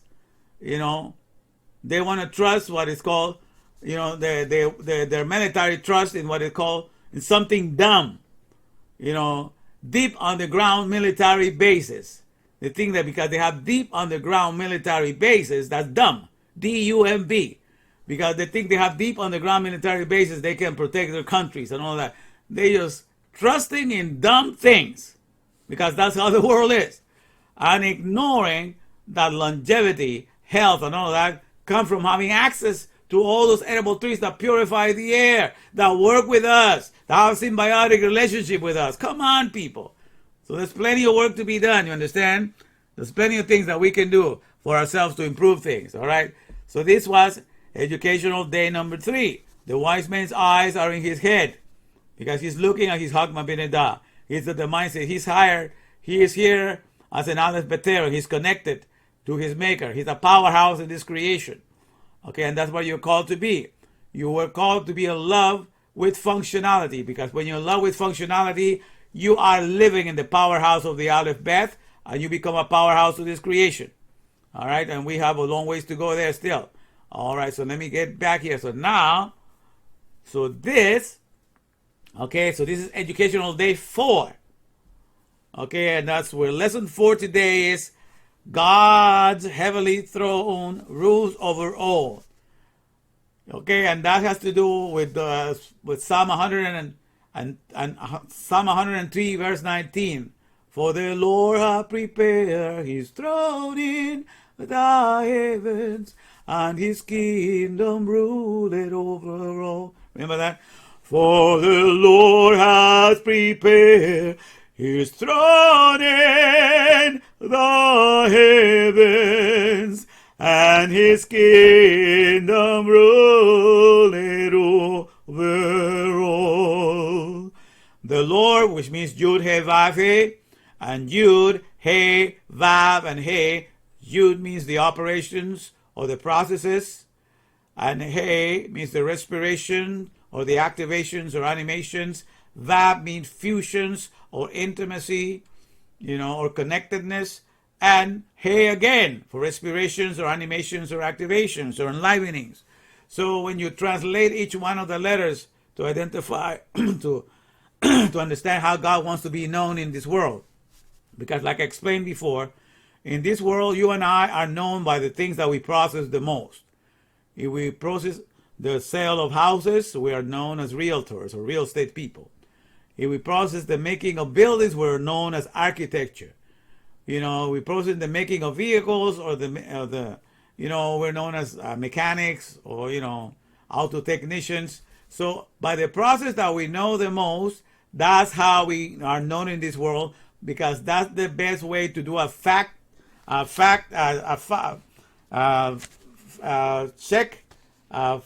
checking, to do the fact checking. Why you know that? Because that's what he does the most. So the best way to do a reliable fact checking on anybody, by checking what he does the most. So God the same way. When he gave himself Yud He Vav He, because he wants to be known by the process that he does the most to keep all his organic world alive. The plants, the insects, and everything that he created. And that is the process of Yud He Vav He. It's a process. And it's a processor. The processor does a process. It's always connected. Hadavari means things and words, because they're never disconnected. The word and the thing, they're all one and the same. You don't disconnect them. And so also in the world of Ruach, he is the processor and the one doing the process. So the process that is done the most, Yud He Vav He, means the processes or the processor of respiration, fusion, or connecting, because that happens inside of us. When the air comes in inside of us, it fuses with our gas, brings the carbon dioxide of us, brings more oxygen for other species, and the energies continue. We continue to charge the air, and the energies continue to blend in all the nostrils and all the places that the respiration is taking place. So the process of the respiration, fusion, activations, that's Yud He Vav He. And so the process of the respiration, fusion, activation, that's the number one process that is happening 24/7, and there's no other name under heaven that signifies that. That's why Yud He Vav He is the Lord of all. So, because he's the processor of the respiration, fusion, enlivening, so fusion activation. And the word Elohim just means powers. So when you put Hashem Elohim or Hashem Elokeinu, Adonai Elokeinu, you say the processor of the respiration, fusion, activation powers. And that's the one that has set, for the Lord has prepared, has set up, has established. For the Lord has prepared his throne in the heavens, in the air, the place up there. God talking about the heavens up here. Because this is a whole power plan that exists. He has set it up that way so that these energies are always going on 24/7. These energies are never going to dissipate or fade out or be done away with any electronic magnetic pulse, beam, or anything like that. It's not affected by none of these things that all these power plants in this world could be affected by. So that's the beauty of it all, my friend. So that's the one of the highest. So this is the whole thing now. So God's heavenly throne rules over all, because we get our energy from each breath of air that we take. Every time that we breathe in and out, we're pronouncing the name of God, that we don't even have to say it. Just the act of breathing in and out pronounces Yud He Vav He's name, because he is the one that identifies with the processes that have done the most to keep all flesh alive, and he takes the glory for all of that. So therefore, it says, the Ruach, then I'm going to explain this. This is something deep for today. The Ruach declares Elohim's auspicious bulwark, and the ruins display Elohim's ailing theme park. Okay? So the Ruach declares Elohim's auspicious bulwark, and the ruins display Elohim's ailing theme park. And I'm going to explain that in a minute, but let me put a song in the meantime, so I can take my little break here. I need to drink some water here, so let me put a little song in between that has to do this. For the Lord hath prepared his throne in the heavens. Okay? For the Lord hath prepared his throne in the heavens, and his kingdom ruleth over all. For the Lord hath prepared his throne in. Here we go.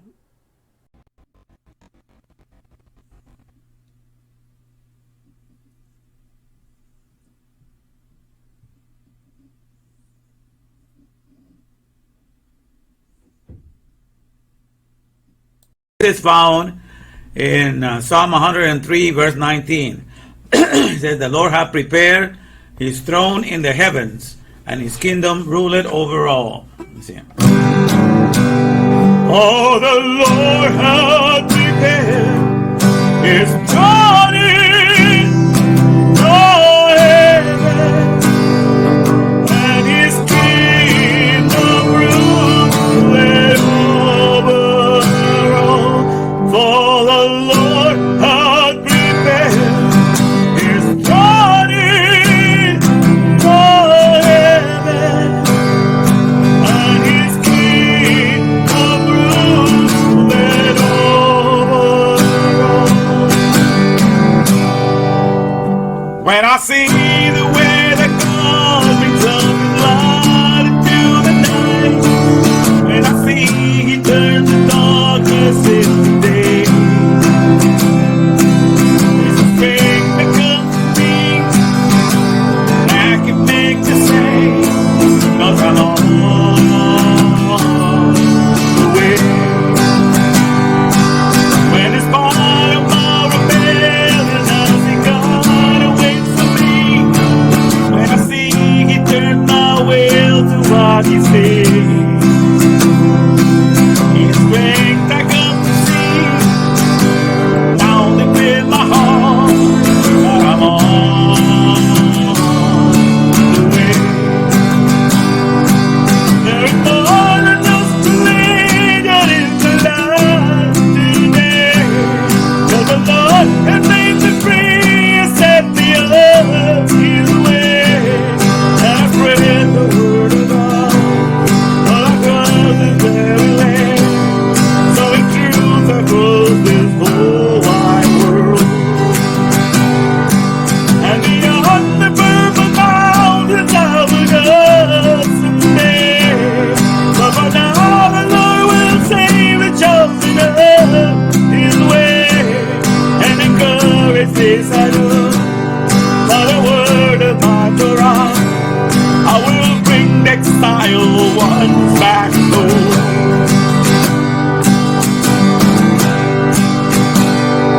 For the Lord hath prepared his throne in the heavens, and his kingdom ruleth over all. For the Lord hath prepared his throne in the heavens, and his kingdom ruleth over all. Got to sing it one more time. When I see the way that God brings up light into the night, when I see he turns the darkness into day, there's a thing that comes to me that can make me say, 'cause I'm on the way. When it's part of my rebellion, I see God awaits for me. When I see he turn my will to what he says, his friend I come to see.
Oh, good. I did not make a mistake. Thanks, Hashem, because I just made a lot of changes today. Now let's see the second, the one in the bottom here. Let's bring Hashem right back down to the here and now. Let's bring Hashem right back down to the here and now. Let's bring Hashem right back down to the here and now. Let's bring Hashem right back down to the here and now. Let's bring Hashem right back down to the here and now.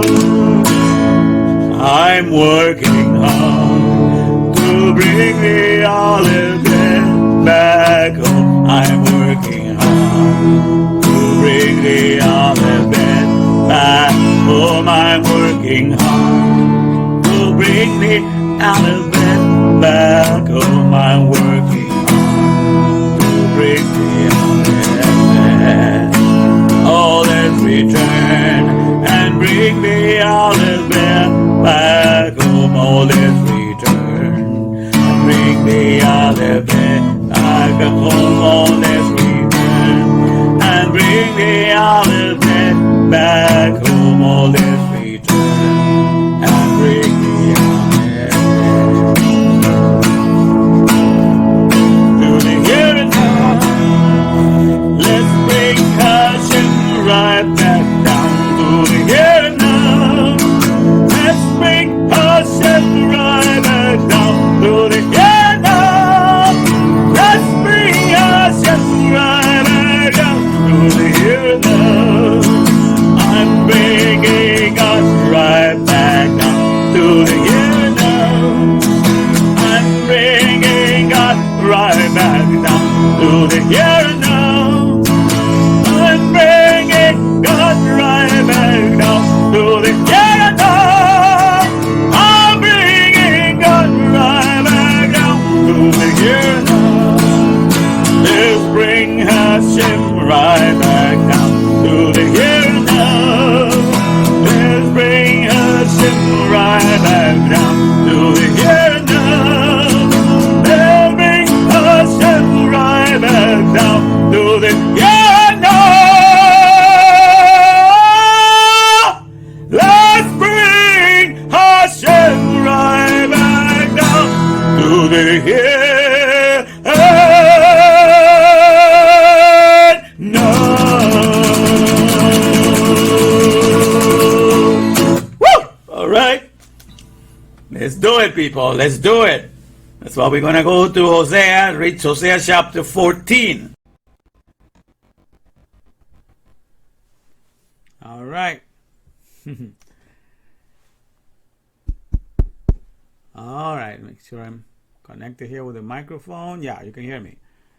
And I say Isaiah chapter 14 because in Isaiah chapter 14 it tells, let us return into the Lord. Let's bring words. Okay, let's take the nomenclature, the system of naming the ruins and thinking that the ruins is the reality for all our existence. But the ruins is a cockamamie cartoon of the science that is happening in the Ruach, the real science that is keeping us alive. You understand that Yud Hevave is all about keeping us alive 24/7. So the whole universe of Yud Hevave is the whole universe of the air, to keeping us alive 24/7, because that's the processes that is happening 24/7.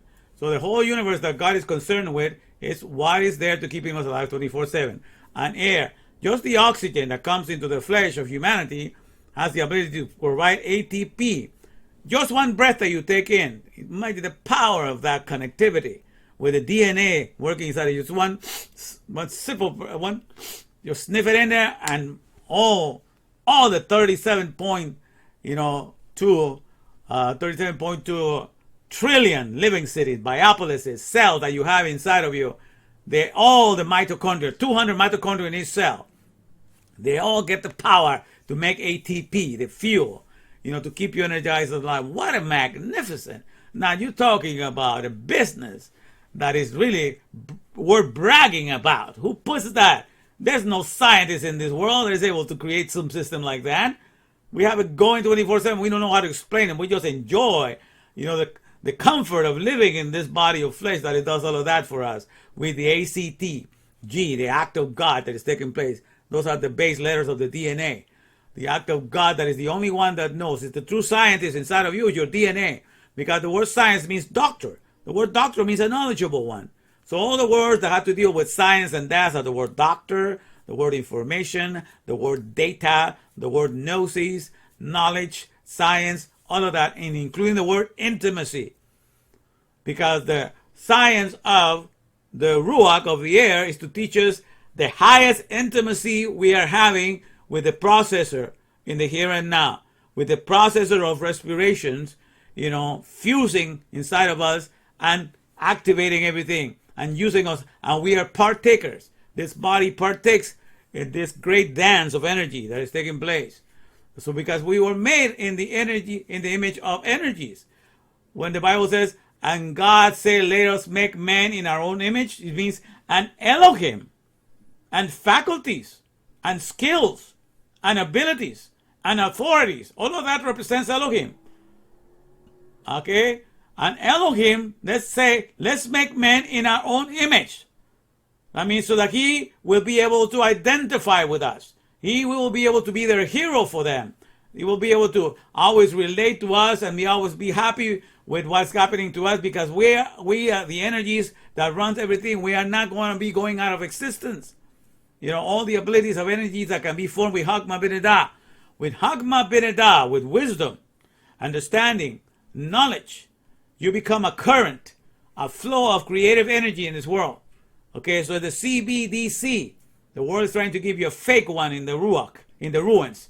The CBDC of the ruins, the central or crypto banking, digital currency, that's not the thing that gets you the best things of life. A Hagma Binadah, current, the wisdom, understanding, and knowledge, flow of energy, creative energy is what gets you the best things in life.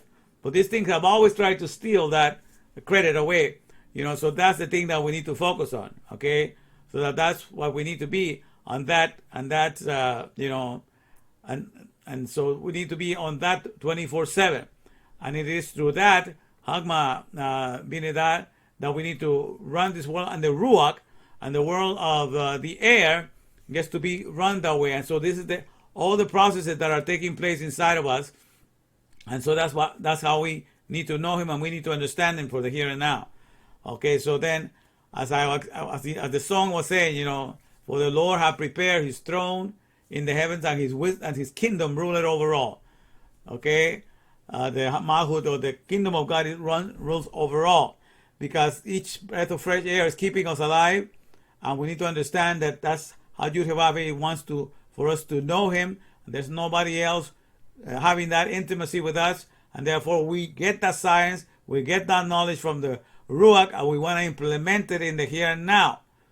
Okay, we want to be power plants to create the best society, because we are very Mickey Mouse when it comes to the ruins. You understand what I'm saying? We have not focused upon the things that Gringo's life. We have yet to grow, my friends. And so there's great potential for growth, because we need to remove all these so-called scientists that are not doing what is scientifically right by the Ruach's science, by the science of the air. The science of the air should be our example.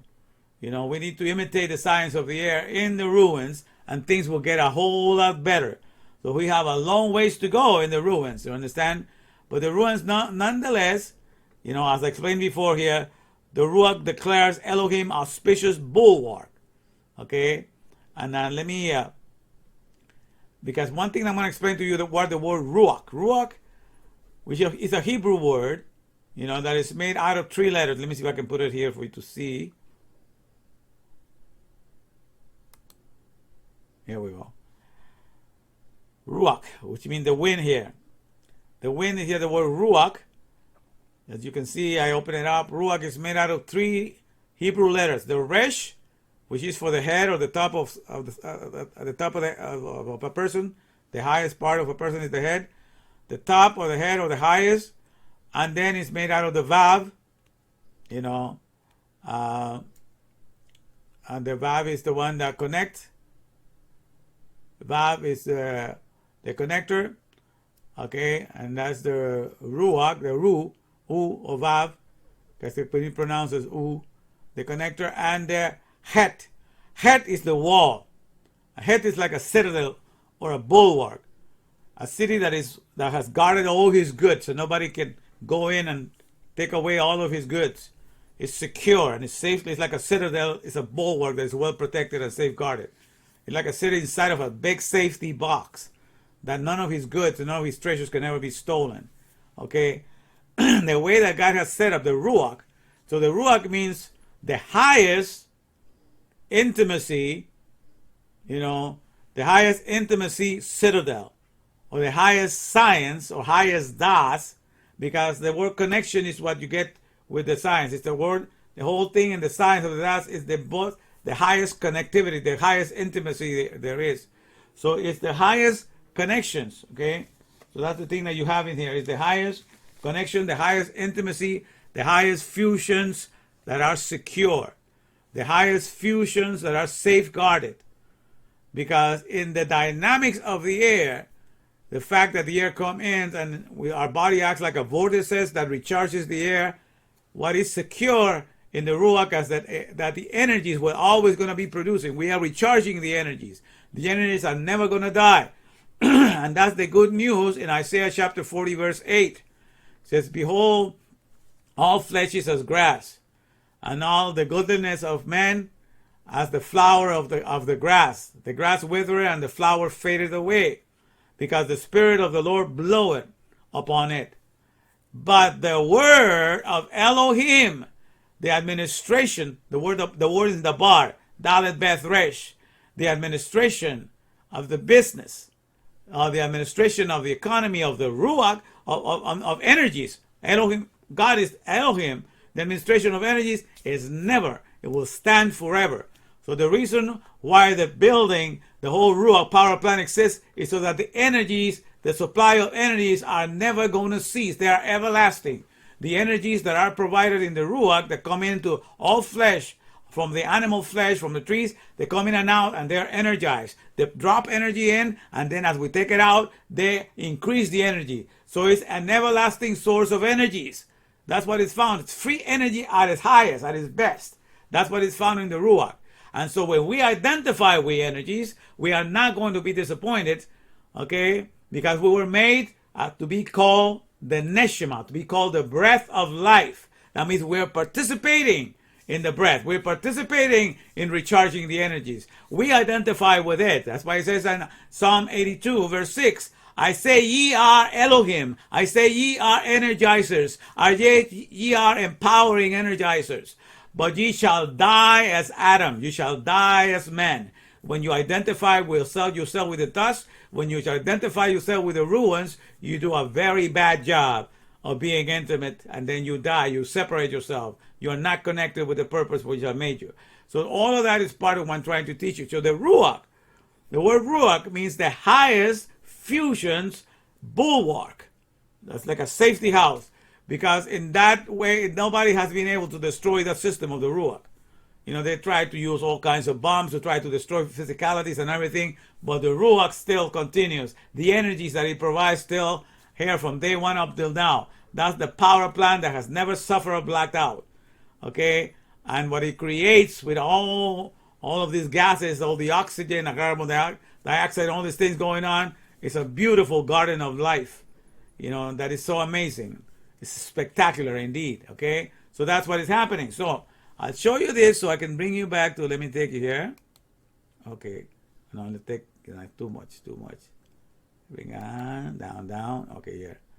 Take it down, minimize it. Here we go. So it says, the Ruach declares Elohim's auspicious bulwark. That's what the power plant of the air declares. It declares Elohim, the powers or the energizers. Auspicious means successful. They're always working. The Elohims or the powers or energizers, successful citadel that's always protected, that is never going to be destroyed. And that's the meaning of the word Ruach. Okay, the highest fusions protected and safely guarded that are never going to end.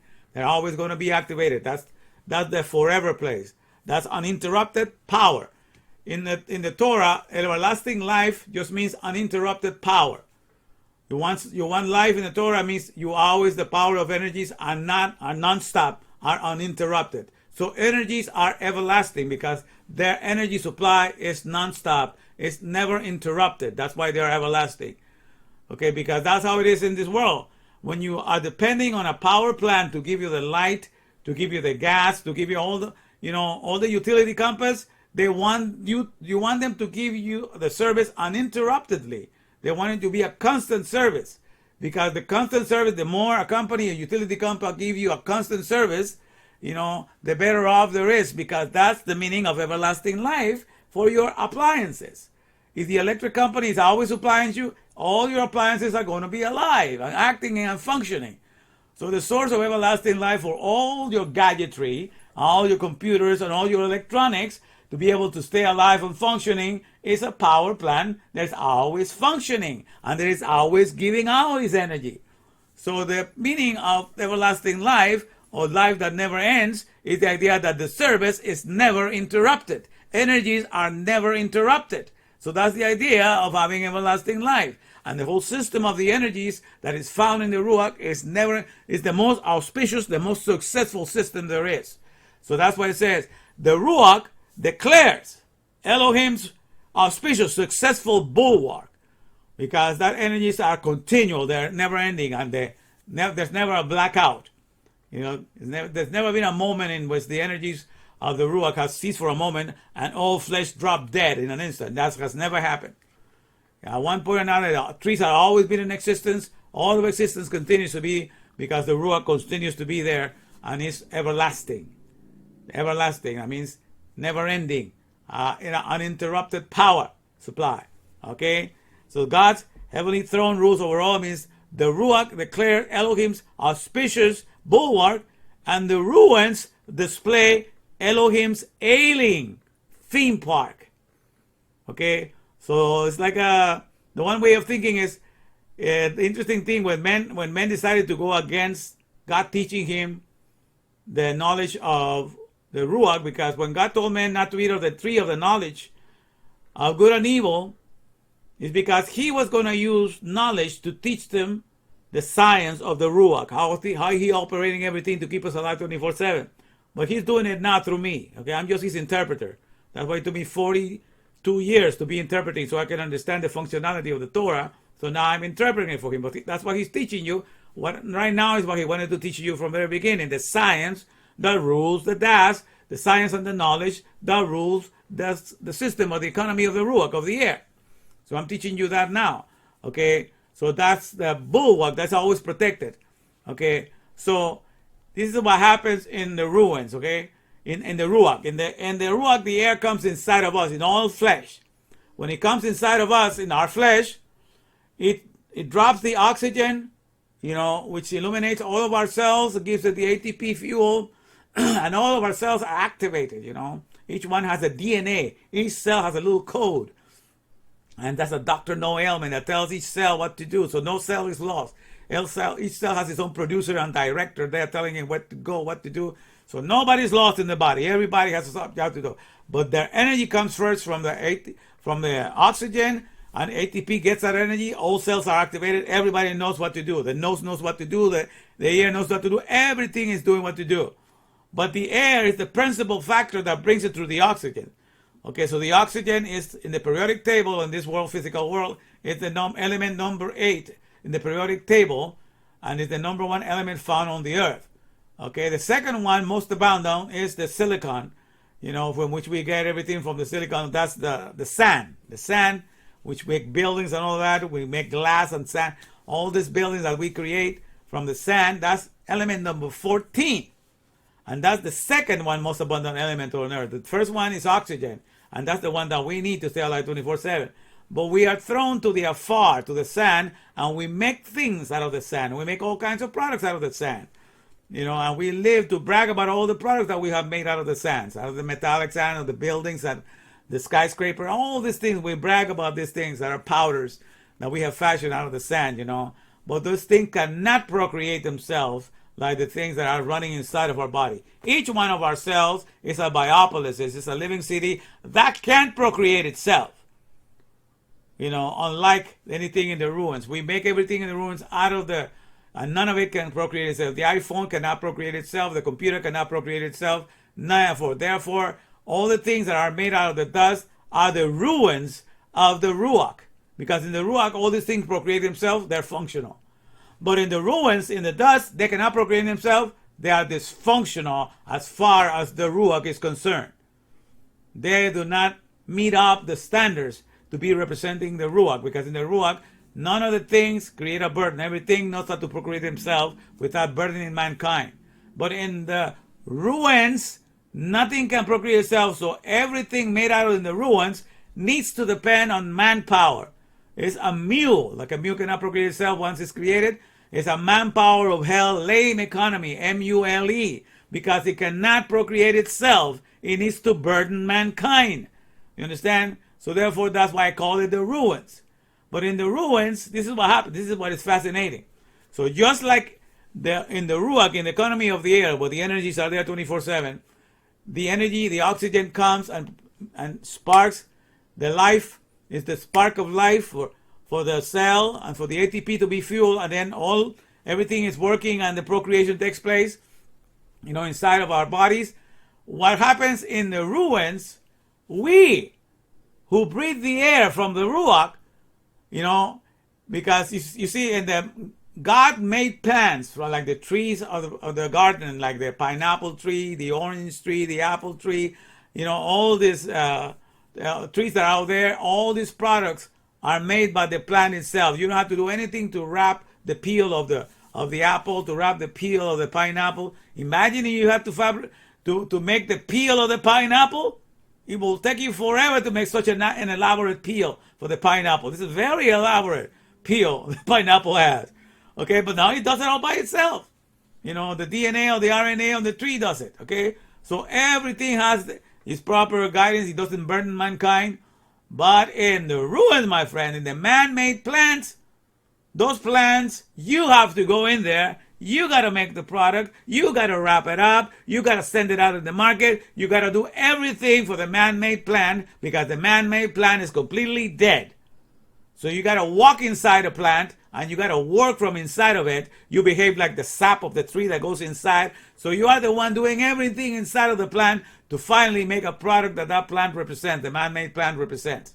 So in the world of the ruins, you and I are the breath of fresh air. In all of the companies that we work, you and I are the ones that are putting the products and the services together and rendering them, all of them. We are the ones that imitate. So that's why I call this the theme park. Okay, the real business of energies is happening in the air that's coming inside of us and all inside of our biopolis. That's the real business of the bulwark. Okay, and that is non-stop. Okay, the Ruach is never stopped. It has never suffered a blackout in all history, in all of creation. But in the ruins, we know of power plants that have a blackout from time to time, especially when there's a storm. When a hurricane comes, they cannot guarantee that the power is going to be there. So all these things are ailing. They're always weak. They're not strong. They're not secure. All the system of the ruins have a propensity to fail, to be sick, to be under duress, under stress, and it could be always in problems, because everything in the ruins is not perfectly safe. Has the propensity or the proclivity to get sick and to die on you, because you have to be constantly being the manpower to upheld. That's a manpower held lame economy because it cannot procreate itself. So this is what happens. So you become in this world, you are the theme park. So think of the ruins. All the man-made plants are trying to imitate the God-made plants, like the sequoia tree and all the trees that are there, the bamboo tree. So we make all these things, are man-made plants, but they are dead.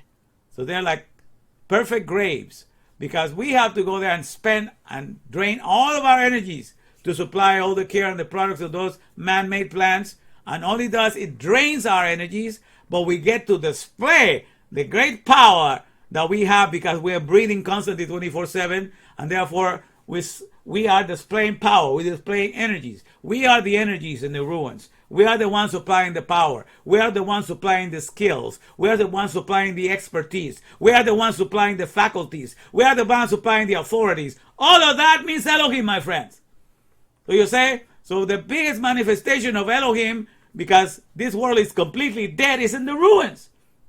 So it's a theme park, because we are the ones that are carrying this within us, and we become the representatives of that, but we are completely blind. We're not aware that this is what we're doing in the here and now. You know, this is the great show of powers and skills and manifestation of great abilities and faculties and authorities and energies. All of that is happening in the ruins. It's the theme park of the greatest display, because you got to use intellectual powers to make all these things, you know, and the more elaborate you make something that cannot procreate itself, the more energy it drains out of you, and the best sepulcher that it becomes, like I explained before. Okay? Because God said the wicked, the ones that are dysfunctional for not understanding the Ruach, they are going to be converted into Sheols, into graveyards, into sepulchers. Because the functionality of a sepulcher is to drain the life out of you, to drain the energy out of you, and not to give you any life in return. So all these man-made plants, you go there and they drain your mental capacity. They drain your intelligentsia, your ability to think. You just do everything to put everything away in there, and they don't give you one iota of good to strengthen your mind with vitality and longevity. No, they drain you. You know, everything that you make, it just drains your energy. And the more elaborate a product is, the more time you have to spend in it, the more of your energy going to be drained. When you go to the man-made, godly-made plant, the God-made plant, like the apple tree and the pineapple tree, you eat of it, it gives you life. You breathe from it, and it gives you life. Everything that the tree does is just giving you life. It's not draining you. That's a life giver, because you work for the Ruach. But when the Ruach, you work for the man-made plant, the air that comes out of the furnaces is polluting, the smoke is polluting the air, the waters are being polluted, and it's just draining your energy away, because that's what a sepulcher does. That's the functionality of a sepulcher. And that's what God is done, is known by the judgments that he processes. And one of the things that he does to all people that are not aware of the elaborate world of the Ruach is that they're stuck in the ruins. You know, they are the power, the energy in the ruins, but they don't even know it. Because if they only knew that, they will be a whole lot easier in this environment, you know. But the thing is, once you know and you can see it, then you can start fixing it. That's what I'm working on now. Because I can call on and I can name who's doing it wrong, and I can, you know, point what is wrong with the science of the ruins, and we can make it better. And the people cannot dispute what I'm saying. That's the whole idea. And that's the beauty of it all, my friends. Okay, to be able to do this. So the thing is, so you see the difference. So we imitate in this world of the ruins. We are like the fresh air that's going in. Each one that can breathe, everybody that can breathe, are able to manifest and become the Elohim, to become the powers and the faculties and abilities to be able to do everything. Okay, so these ruins become a theme park, okay, in which we are displaying Elohim. That's the way I see it, you know. And also on everything that is done in it, because it's dead, is only a billboard. It only has the name of something that is alive in the Ruach, in the air. Like the Mustang is really alive in the Ruach, and the Ruach keeps it alive, but the Mustang of the ruins cannot procreate itself. It's only a car that started to be made in the 1960s, but if you go Google the word Mustang, what appears first is a car that's only 60 years old. You know, and the horse that's been around for thousands of years is all the way in the bottom of the search. Because we become that stupid, you know, in our day and age. Because the science that have raised us is a very cockamamie cartoon science also. So they have made a very bad name of the word. They have really dragged the name of science down to the mud, you know. And it's time to elevate the name of science by bringing to bear the knowledge of the science and the intimacy of the Ruach. And that's what I'm trying to do here. So educational day number 4 is to understand this, you know, that the Ruach, the air declares Elohim's successful bulwark, the power plant, the Ruach, which means the highest fusions bulwark, a citadel that cannot be destroyed, and that has never suffered a blackout. You know, and here in this world is this Elohim in the ruins display Elohim's ailing. That means that's sick.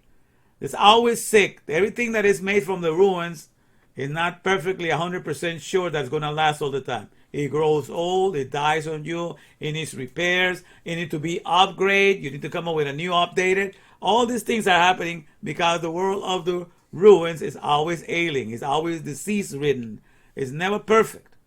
Okay, that's what we have going. But all of that, that's God. That's how God set it up. You know, He runs the ruach and He runs the ruins. You know, and the ruins people do it blindly. They're not even aware. So you got to get to Torah to understand all that is taking place. So that's what I'm giving you. The whole idea of Hanukkah is to get you the Chinook, the education, to see the setup of this whole world. The whole world is led astray because of the anti-das, I call it. You know, the anti-das, what is in place of the das of the ruach.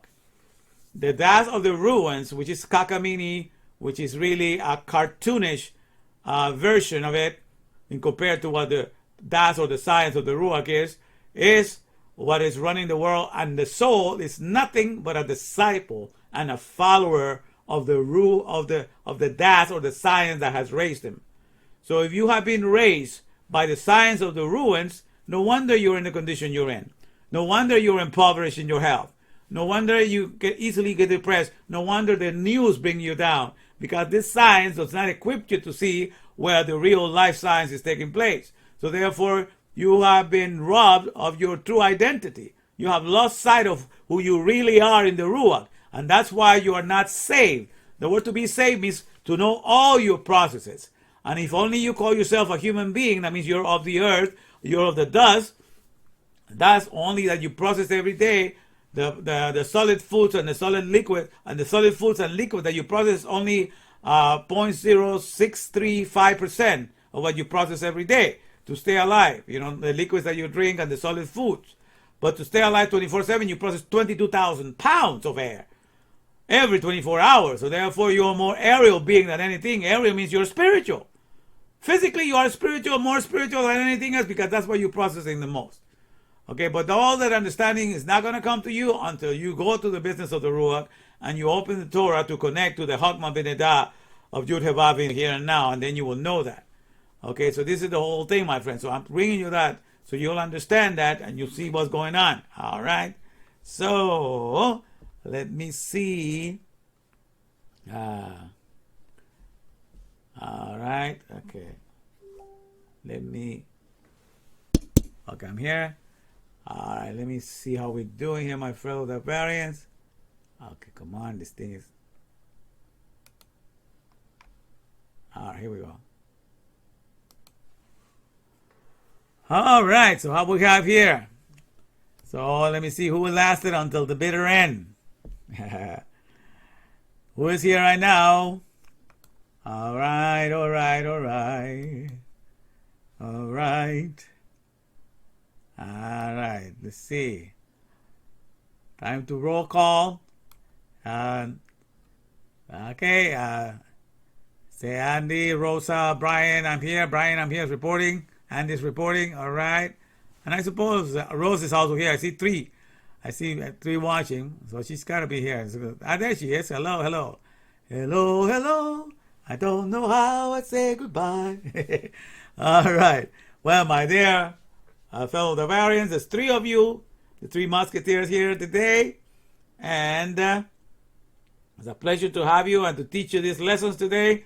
That we are in the spirit of Hanukkah and to get the education that we need to understand, for which, the glorious economy that we were made for, which where our life is found, and everything else is just a theme park. It's just Disneyland. It's just, the ruins, is what it is because God wants it to be that way. So He plays different roles, like I explained before, different roles that He plays by it. So, since the three of you are faithfully here today, we don't have to do any questions. Each one of you gets 50 buckaroos. Okay, each one is the winner of $50. So congratulations on Brian out there in Austin. Congratulations to you, Rosa. Congratulations to you, Andy. You're big winners today of Watch and Win. You watch and you win. You're great. Also, Hakma Benedah, which is what really is the most important thing to get wisdom, understanding, and knowledge. And you also get to enrich your pockets. Okay?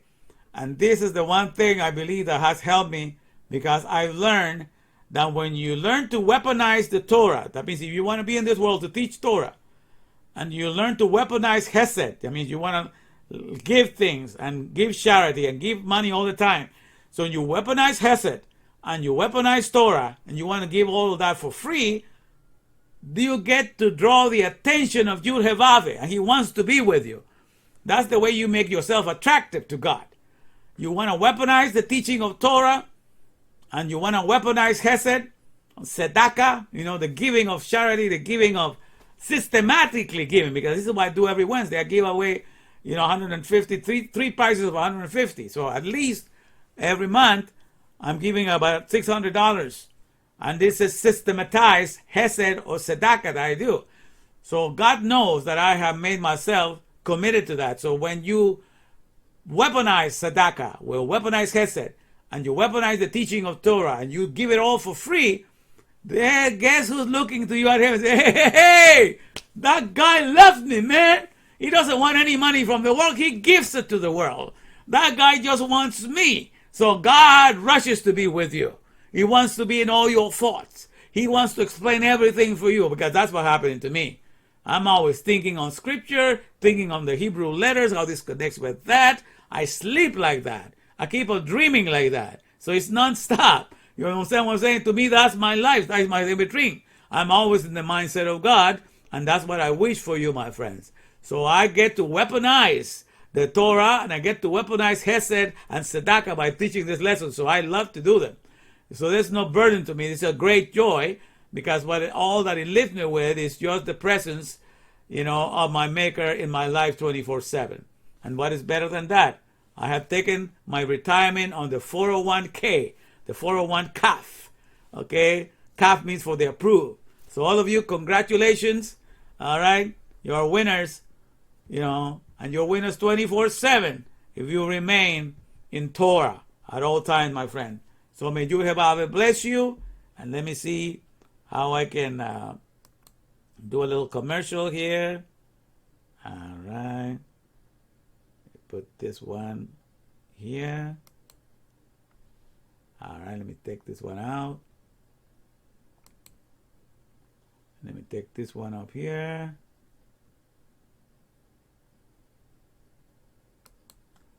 All right, let me take this out. And there you are. Okay. So, bring this out down. And let me do a commercial. Here we go.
de ti, nació de mí, de la esperanza. Amor, amor, amor, nació de Dios para los dos, nació del alma.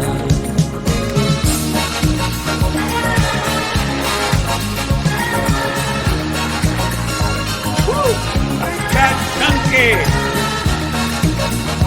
Cat Amor.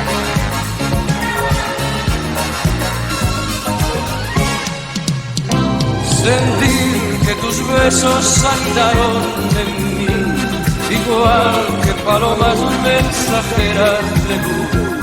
Saber que mis besos se quedaron en ti, haciendo en tus labios la señal de la cruz. Amor, amor, amor, nació de ti, nació de mí, de la esperanza. Amor, amor, amor, nació de Dios para los dos, nació del alma. ¡Oh!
Goes the powerhouse, and the COVID-19 man has come to deliver you from the empty land, from the ones who have been silenced to the promised land of the other bed, which is the original place for the soul of a man, where he can now get his jubilee and abide safe like he's never been, in the power of the Father, in the powerhouse, 'cause that's what Word Tech Trick, the Tech, he's the only bed we're connected. Word Tech Trick, the Tech, in the powerhouse we're connected. Truth in the Torah where it is, that's right. And whether you like it or not, I just don't give a damn. 'Cause in this thing, the end is gonna be for sure. It's got a date before the song began to score. This ain't no lie, we about to fly. 'Cause in the truth, there's nothing that can be denied. He's the COVID-19 man, is hooking you up to the other bed, to the powerhouse, with you waving. The COVID-19 man is gonna hook you up, 'cause that's what Word Tech Trick, the Tech, in the other bed we're connected. Word Tech Trick, the Tech, to no one else I'm genuflecting. Word Tech Trick, the Tech, to the powerhouse I'm connected. And then I want to get your power back, 'cause you will find in there the powerhouse not scared. You won't be silenced, nobody can touch What you will find in there gets to cut the masking back of lies. The righteous now they cries, cause the COVID-19 is gonna hook you up to the powerhouse. Leave the power show, ride this mule around.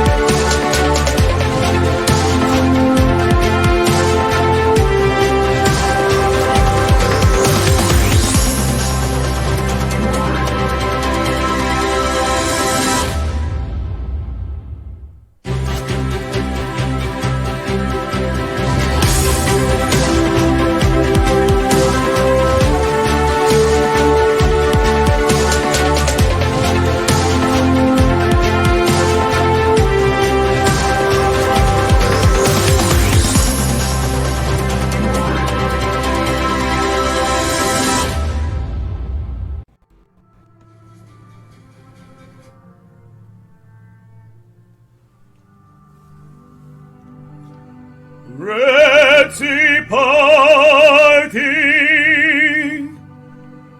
Red Sea parting.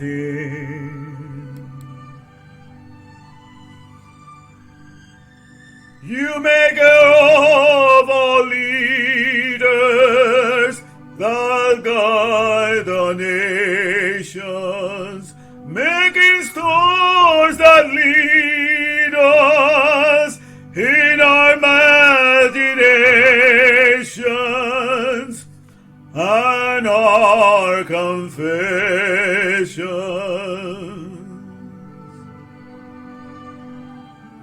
Your hidden mystery I see. In plain sight you have done it all. Within you are the best Lord. All the workings showing sway elusive His splendid all.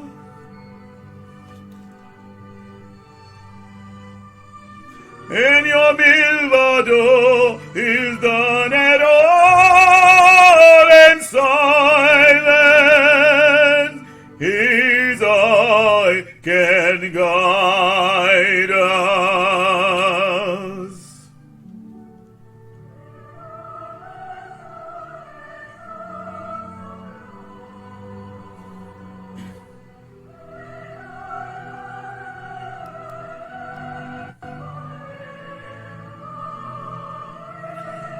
Listen and notice, this was deadly stellar, this was deadly stellar, now comes to vanquish all,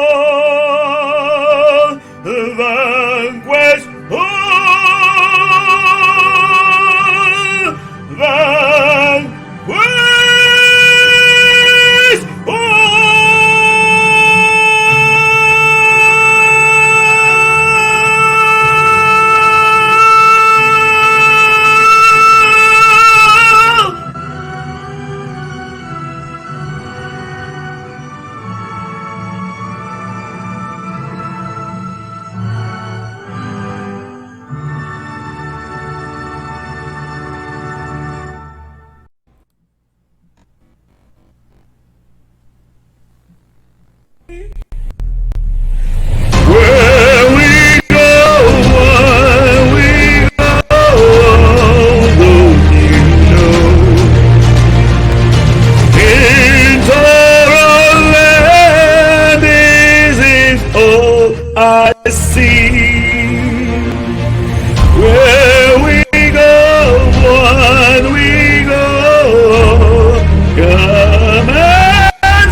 I see.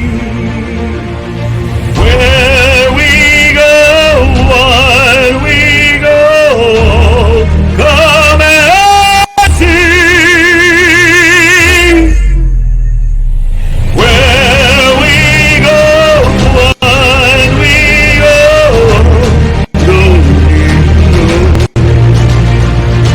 in Torah, this is all I see.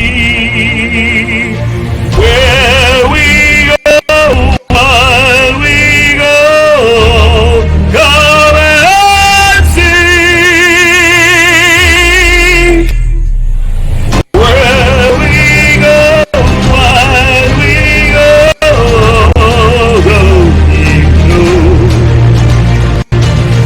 in Torah land, this is all I see.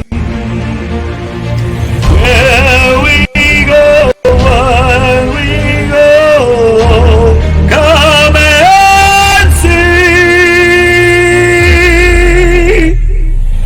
Where we go, what we go,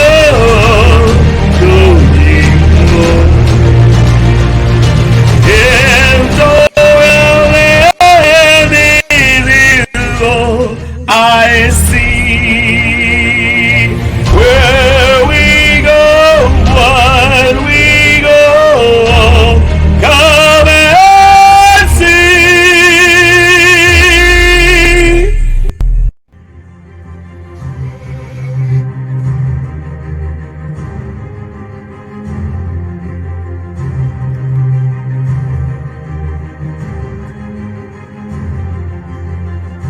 Habakkuk 2:14.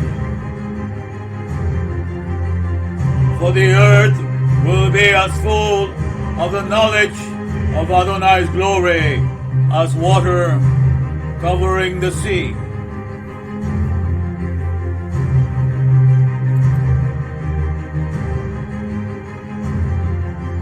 Here comes the name of Adonai from afar, his anger burning in thick rising smoke.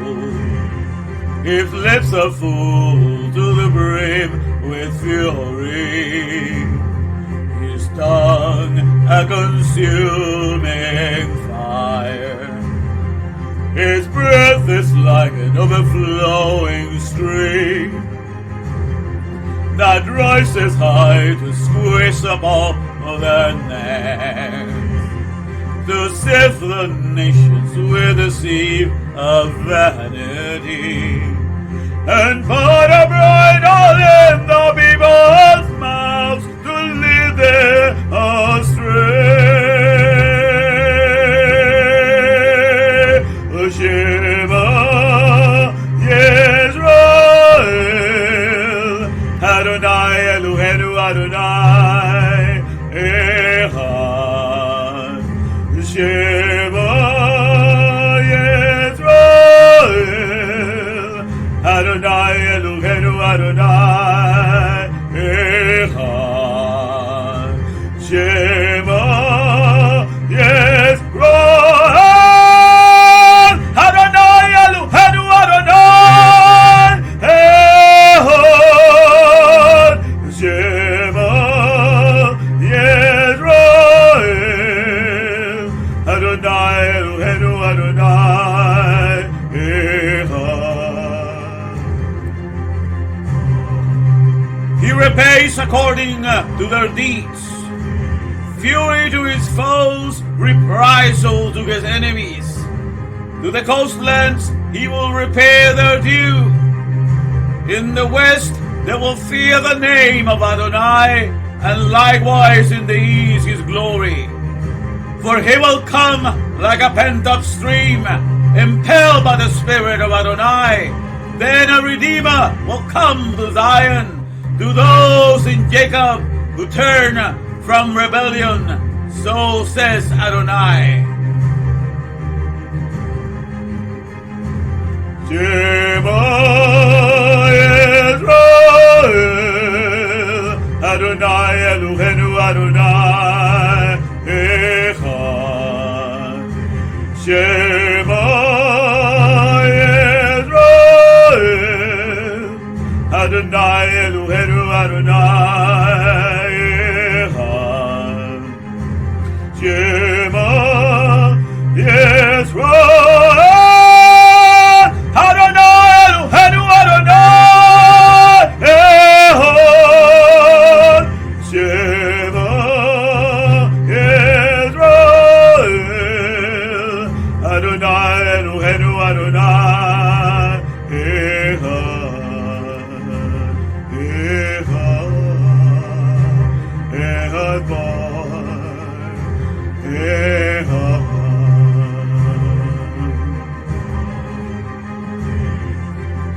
For then I will change the people so that they will help your lips to call on the name of Adonai, all of them, and serve him with one accord. And he shall judge many peoples, rebuking strong nations afar. The skill to destroy will be instead peaceful joy. They won't teach war anymore. Shema Yisrael, Adonai Eloheinu Adonai Echad. Shema Yisrael, Adonai Eloheinu Adonai Echad. Shema Yisrael, Adonai Eloheinu Adonai Echad. Shema Yisrael, Adonai Eloheinu Adonai Echad. Echad, Echad, Echad Bar, Echad.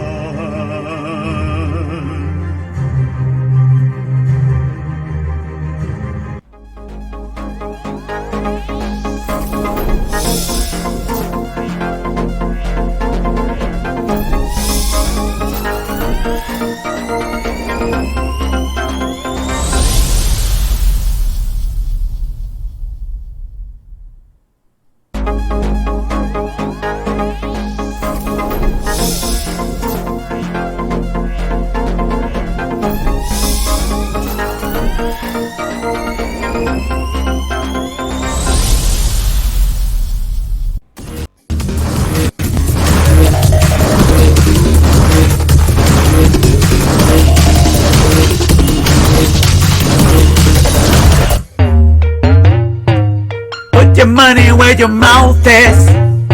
Show me what you can do with it. Put your money where your mouth is. Show me what you can do with it.